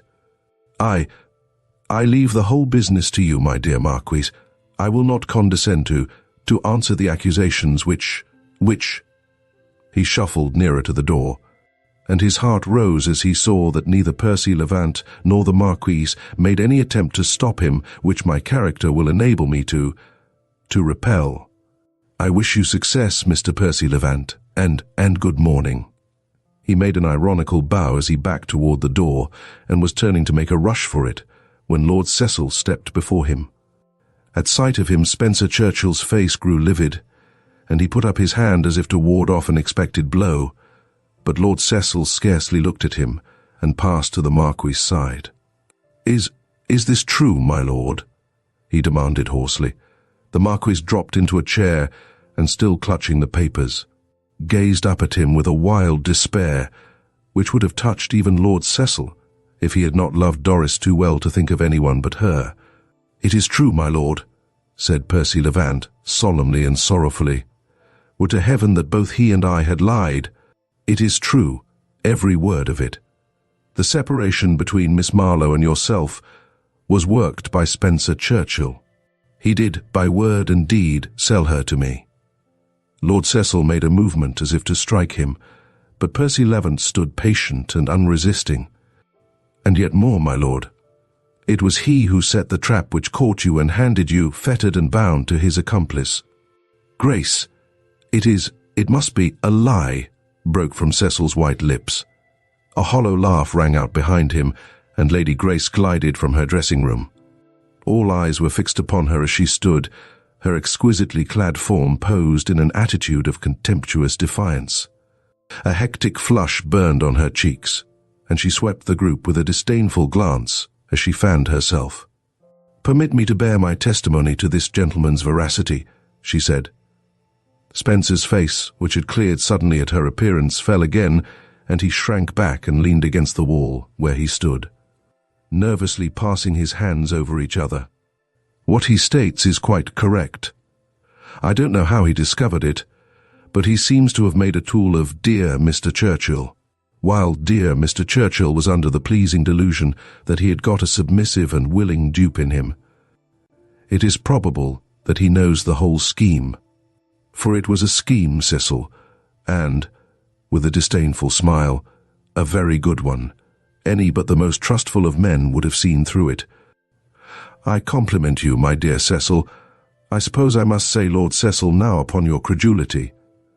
Cecil looked at her, then hung his head with shame, for her, seeing her utter shamelessness.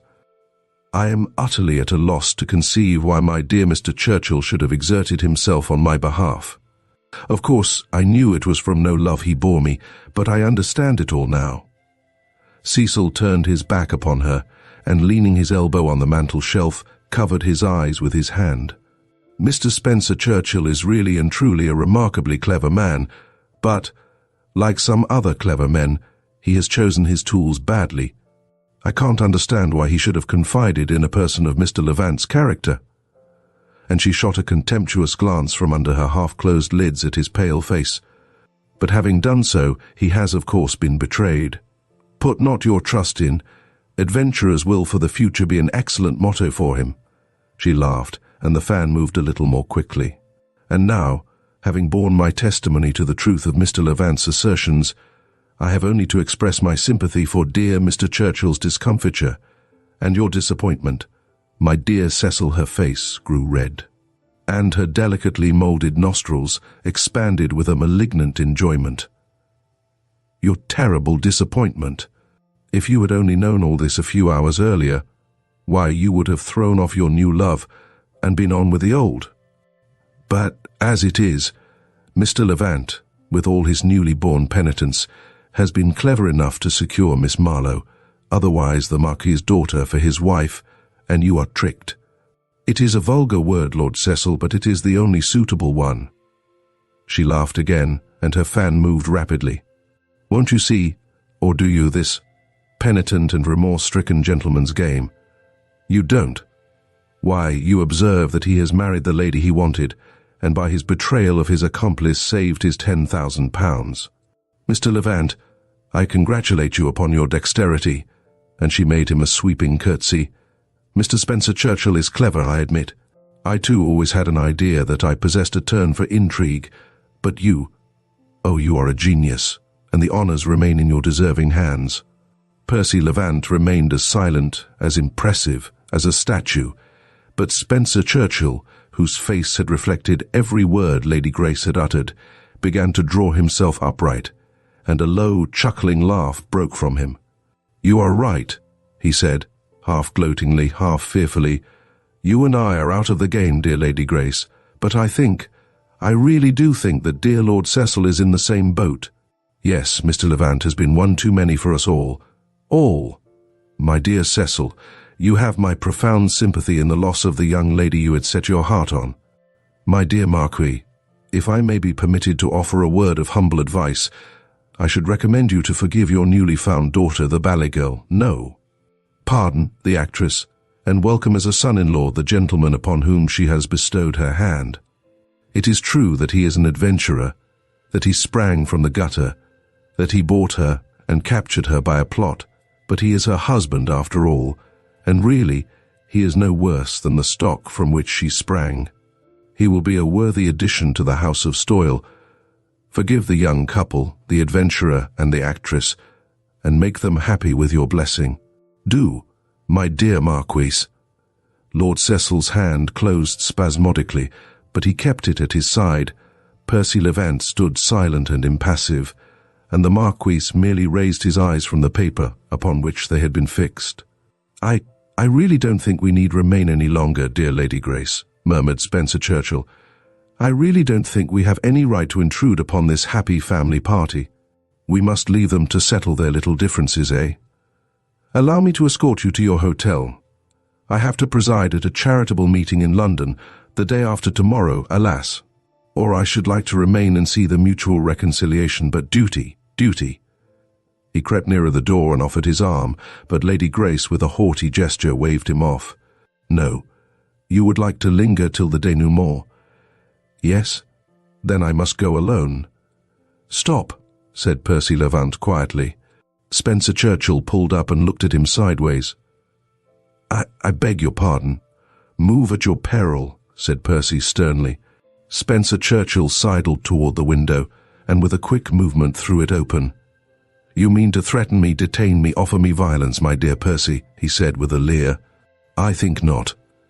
If any person, and he glanced at Lord Cecil, presumes to prevent my departure, I shall call for assistance. There are police in the street who will protect me, an English gentleman of unblemished character and honourable repute. There are police, I say." "There are," said Percy Levant quietly and incisively. "There is an English detective at the door ready to arrest you." Spencer Churchill shrank back from the window. "Indeed? On what charge, pray?" "Conspiracy and robbery from the dead," and he pointed to the papers which had been stolen from Geoffrey Flint's body. Spencer Churchill's face grew white, but he forced a laugh. "Conspiracy, eh? The other is nonsense, utter nonsense. Who's to prove? But conspiracy. With whom? With Mr. Percy Levant." "With Mr. Percy Levant," repeated Percy grimly. "Your fellow criminal. One step, one cry for assistance, and he arrests us both." Spencer Churchill clutched the curtain. You traitor," he gasped. Percy Levant turned to Lord Cecil. "I have simply stated the truth, my lord. A detective is waiting outside. It rests with you. It is for you to decide whether you will charge us. One thing remains for me to do." He went to the door of the anteroom, and taking Doris's hand, led her toward the group. "Doris," he said, in a low voice that trembled and broke for the first time. "Doris, your father." With pale face wet with tears, Doris stood for a moment irresolute. The old man, who had raised his head as her name smote upon his ear, made an effort to rise, then sank back with outstretched hands and piteously pleading face. My child," he cried, hoarsely. It would have required a harder heart than Doris's to resist such an appeal for forgiveness, a cry of penitence and remorse. She hesitated a moment, while one could count 20. Then she was at his knee, and his weak, quivering hands were upon her head. Lady Grace, panting with the suppressed fury of jealousy, glanced at the picture which nearly moved 2 of the spectators to tears. How charming," she said in a harsh voice. "Father and daughter, you have only to extend your blessing to the husband, my lord." And she swept a contemptuous courtesy on Percy Levant. "Yes, don't forget the wily adventurer, the music teacher of Soho, your son-in-law, dear Marquis," pursued Spencer Churchill sardonically. The Marquis started and looked up at Percy Levant piteously. Are you her husband?" he managed to articulate. Percy Levant turned his haggard face toward him. "No, my lord," he said hoarsely, "we are not, and never shall be married." The Marquis drew a long breath. "No, said Percy Levant, almost inaudibly. "If I had loved her less—" He stopped. "My love for her has saved her, my lord." Miss Marlowe, Lady Mary, is free from any claims from me." Lady Grace's fan came to a sudden stoppage. "Not married," she gasped. "Not married," echoed Spencer Churchill in accents of malignant disappointment. Percy Levant looked at them both with a steady gaze. "Not married," he said. "You may go now, Spencer Churchill." "No," cried a grave voice. It was Lord Cecil's, and he sprang to the window. "Not till justice—" Percy Levant folded his arms and stood resigned and patient. "Not till justice has been satisfied. I charge you, Spencer Churchill, with conspiracy, and Levant and Lady Grace," said Spencer Churchill with a leer. "I am ready," said Percy Levant quietly. But as he spoke, Doris sprang to her feet and, gently putting her father's arm aside, stood in front of Percy Levant. "No," she cried, panting. "I say no." Percy Levant drew a long breath. "Let the law take its course, Lady Mary," he said in a low voice. But she still stood in front of him, as if to shield and protect him. The Marquis held out his hand to her, as if he could not bear her to leave his side. Come to me. Let them go." And he glanced in the direction of Lady Grace and Spencer Churchill. The latter did not wait for the permission to be repeated. With an air of long-suffering patience and saintly resignation, he shook his head reproachfully at Percy Levant. "Judas," he murmured. "We shall have a day of reckoning, we two, Judas." Percy Levant scarcely glanced at him, and Spencer Churchill, as he moved slowly to the door, smiled a ghastly smile at Lady Grace. "Let me escort you from this exclusively family party, dear Lady Grace," he said, sardonically. But like most conspirators when the plot has failed, she drew back and eyed him scornfully. "Thanks, Mr. Churchill, but I have no further use for you." At this turning of the tables, at this repudiation by the woman he had regarded and used as a tool and dupe, Spencer Churchill was almost overcome, and his light eyes flashed viciously. Then, with an effort that must have caused him a great deal of self-restraint, he checked himself, and stretching out his hand and casting up his eyes to the ceiling, said decorously, and proudly, "I forgive you, Lady Grace. I pity you, and I shall not forget to remember you in my prayers." Poor woman! Now Lady Grace ought to have turned her back upon him in silent contempt, but she had been sorely strained, and this, the hypocritical taunting of the worm who had a few moments ago been ready to crawl at the feet of his accusers, was the last straw which broke the back of her self-restraint. And as Mr. Spencer Churchill passed her, I regret to say that she closed her fan sharply and struck him across the face with it. Lady Grace possessed a magnificent arm. The fan was a large one, of carved ivory, with many sharp corners. Mr. Spencer Churchill uttered a howl of pain and fled. Lord Cecil approached her and offered her his arm. She had merely, if not quite, wrecked his life. She had caused pain and suffering to the girl he loved. She was unworthy of one moment's pity, but he remembered that she was a woman, and that she would have been his wife, and he offered her his arm in silence. She looked up at his face with a quick, almost agonized, questioning, then turned from him, her face white, her lips quivering. "No," she said, almost inaudibly, "there can be no halfway for us. Friend or foe, Cecil, will you keep your promise to me?" She had no need to go further. His face, grave and grim, answered for him. With a swift compression of her lips, she caught up a shawl that hung on a chair, and without lifting her eyes to his face, again slowly left the room. Percy Levant took up his hat and went to Lady Despard, who was standing beside Doris. Will you stay with her and help her? She was never more in need of your love than now." And he glanced significantly at the white face of the old man at whose knees Doris knelt. She nodded silently, and Percy Levant, as he passed Lord Cecil, said in a low voice, "I hold myself at your disposal, my lord, completely, entirely, without any reservation."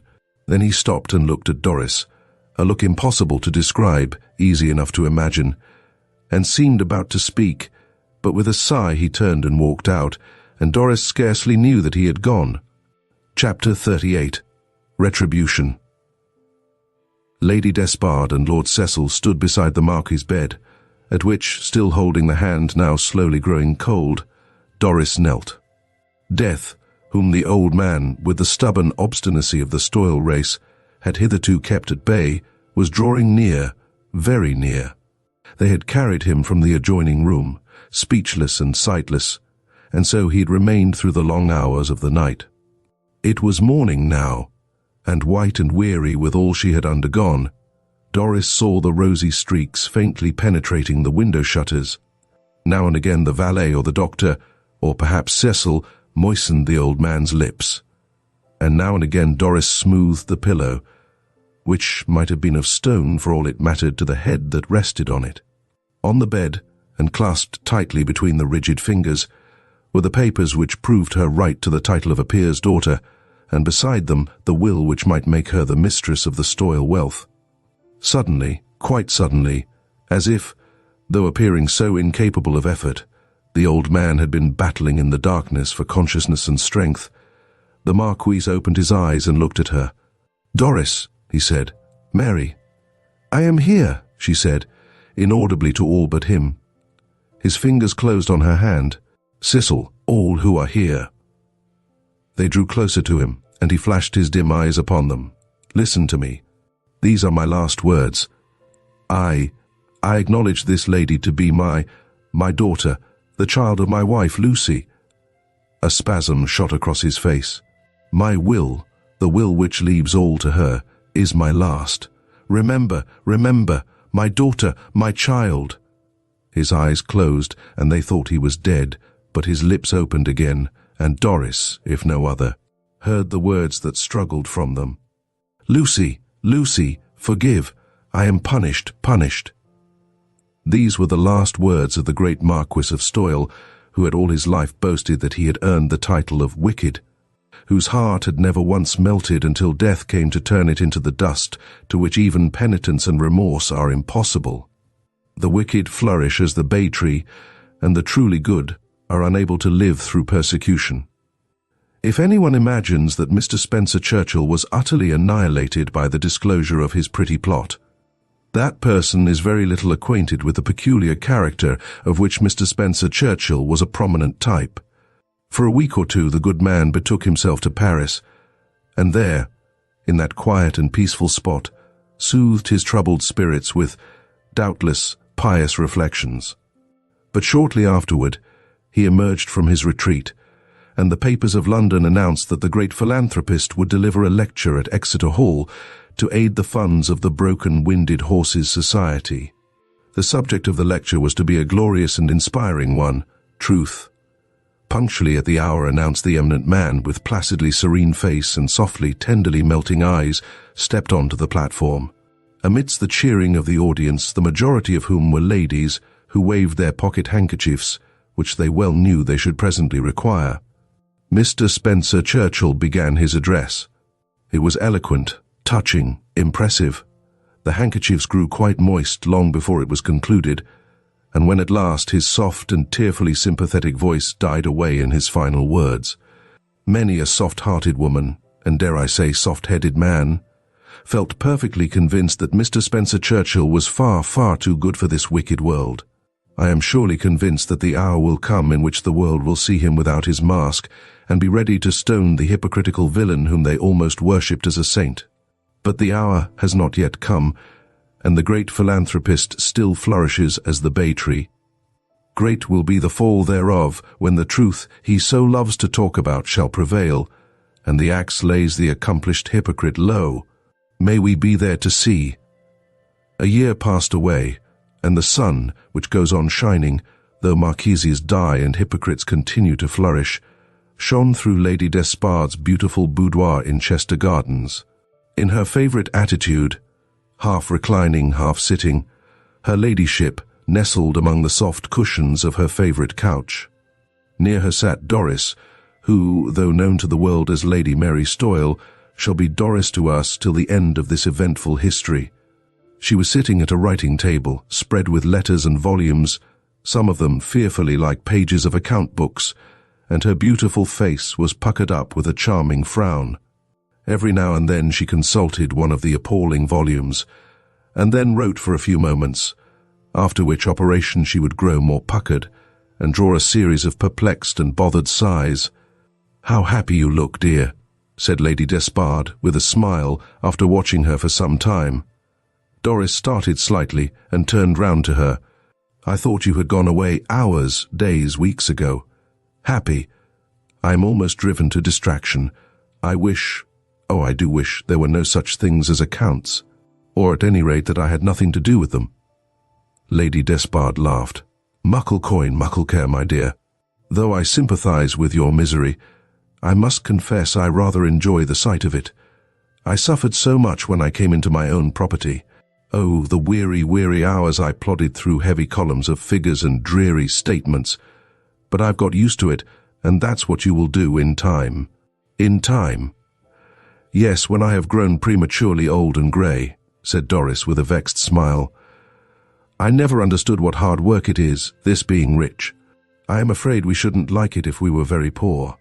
I wonder—" She paused a moment, then went on, "I wonder how a certain marquis likes poverty." Doris bent lower over her blundering and utterly futile arithmetic.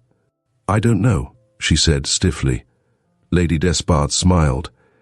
"Anyone would know you were a stoil by your pride, my dear," she remarked. Doris looked up with affected indignation. "Pride? I am the meekest and humblest of empresses," put in Lady Despard. "My dear girl, you may not know it, but you are as proud a minx as ever lived, and the most unforgiving." Doris looked over her shoulder for a moment, then turned her head away. "I think you are unjust," she said in a low voice. "Oh no, I am not. For instance, here are you suddenly become possessed of a grand title, large estates, and heaps of money. The title you can't help taking, if people choose to call you by it, and the money, well, you take as little of that as possible.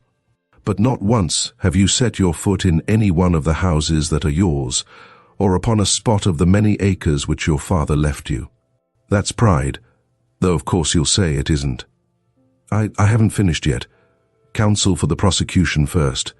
If you please, afterward, we shall be happy to hear what you have to say in defense. And find me guilty, whatever that may be," said Doris. "Here, too, is a young woman with 2 lovers." "Oh, don't," muttered Doris, wincing, but Lady Despard declined to show mercy. "My dear, I'm going to continue. It is well that you should hear the truth from someone, and as I am the only person who dares tell it to your Royal Highness, why, I'll do my duty. 2 lovers. One was utterly unworthy of you, poor fellow, an adventurer, but never mind. He repented in time, and I am not the woman to be hard upon him. The other is a young man who loved you devotedly, and is all that is honorable and lovable, and miserable. He never wronged you in any way, and though I can understand your sending the penitent adventurer about his business, I cannot understand how you could let poor Cecil go to this beastly little war, where, as likely as not, he will either be killed by some dirty, half-naked savage, or die of the yellow or blue or black fever, whichever it is they have over there. Yes, I must say I do pity Lord Cecil, who never did anything." "But transfer his affections to another woman," murmured Doris, her face and neck a vivid crimson. Lady Despard sank back onto the cushions and laughed with evident enjoyment. "You little goose, I was leading you on to showing your hand. And you didn't see it. Of course that is his offence. We could forgive the adventurer lover who would have sold us for filthy lucre, and who only repented and drew back at the last moment. Oh, yes, we can forgive him, but the other, he must be sentenced to lifelong disappointment, because possibly he was caught, lured into the net of the cleverest and most unscrupulous woman in England, and the cleverest and most unscrupulous man to back her. And we are not proud, we are not unforgiving. Oh no, certainly not," she summed up ironically. Doris screened her face with her hands. "Why does not he—" She stopped. "Why doesn't he come forward and beg for forgiveness and ask you to become his own little Doris again and Mrs. Marquis?" cried Lady Despard dryly. "Because he is as proud as you are, my dear." "What? Ask a girl as rich as a female Croesus to be his wife, when he has only a few paltry thousands a year? Ask the girl who would scarcely speak a word to him when he came to wish her goodbye, Perhaps for the last time. Why, isn't he a Stoyle too? And haven't all of you got, and haven't all of you always had, the pride and stiff-neckedness of the dev? The evil one. My dear, I am the laziest soul in London, and I've registered a vow that I'll never get excited and warm over anything. But really, when I think of you spending your days and nights in hungering for him— "Oh," murmured Doris, and she glided to her and hid her face on her shoulder. "So you do. Do you think I can't hear you sighing long after you ought to be asleep, you obstinate and abandoned girl?" retorted Lady Despard. "Doris, my dear, if I were only old enough, or you were young enough, it would be my pleasing duty to shut you up in your room on bread and water, till you came to your senses and consented to hide your silly little head against his shirt front, spoiling his clothes instead of mine. My dear, would you mind covering my dress with your pocket handkerchief if you are crying?" "I'm not crying," said Doris indignantly, and giving her a little push, but still hiding her face. When did you hear from him last?" she asked in a whisper. "Just 2 months ago," replied Lady Despard, her voice growing suddenly serious. "You were too proud to ask for the news, or I would have told you. He was well then, but was going up the country after those miserable dacoits or whatever they're called. And from what I've read in the papers, I'm afraid—" Doris's hand tightened on her shoulder spasmodically. "Don't pinch me, my dear. I didn't send him there. Catch me. I only wish he'd asked me to be his wife. I'd have married either of the 2 men you sent to Jericho. But that's the way with the gods. They always shower their gifts on the unworthy and ungrateful, and deserving people can go starving." "I wish he had," murmured Doris. "You would both have been happy then." "No, you don't wish anything of the kind," retorted Lady Despard indolently. "You would be ready to tear my eyes out if there had ever been the slightest chance of such a thing. Oh, you can't delude me into thinking you the gentle dove most people imagine you, you little scorpion." "And that is all you know about him," said Doris timidly. "Nearly all. I wish I knew more. I did mention the matter to His Grace at the reception the other night, and he looked rather grim and solemn. As if the whole expedition was sentenced. No, Doris, I don't mean that," she added hastily, as Doris's hand relaxed its hold, and she drew herself up, white and shuddering. "No, it ain't so bad as that, but well, my dear, you ought not to have let him go." Doris threw herself down again. "It was not my fault if he had said, if he had asked." "Give me no ifs," retorted Lady Despard. "My dear child, no man could have asked you anything while you treated him as you treated Lord Cecil after the Marquis's death. You were not a live, breathing woman, but a marble effigy, a block of ice, and you froze him, and sent him to Burma to thaw himself. Now, I'm not going to talk any more about him.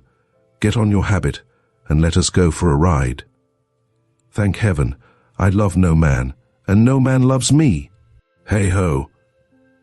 The footman brought in the evening papers as she spoke, and she took one and glanced at it languidly. Then suddenly she sat up and uttered a low cry. Doris, who had gone to the door but who had not left the room, went back to her swiftly. "What is the matter?" she asked. Lady Despard closed the paper.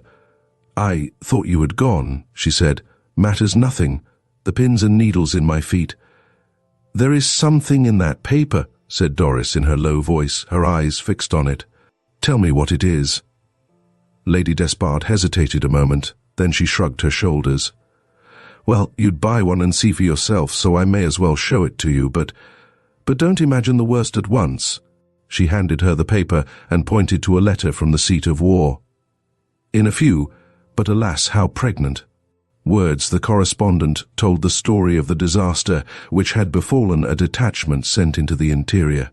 Surrounded and outnumbered by the enemy, savages in nothing more than their mode of conducting warfare, the handful of English soldiers had fallen, as so many thousands of their fellows in the glorious years of the past have done, fighting to the last.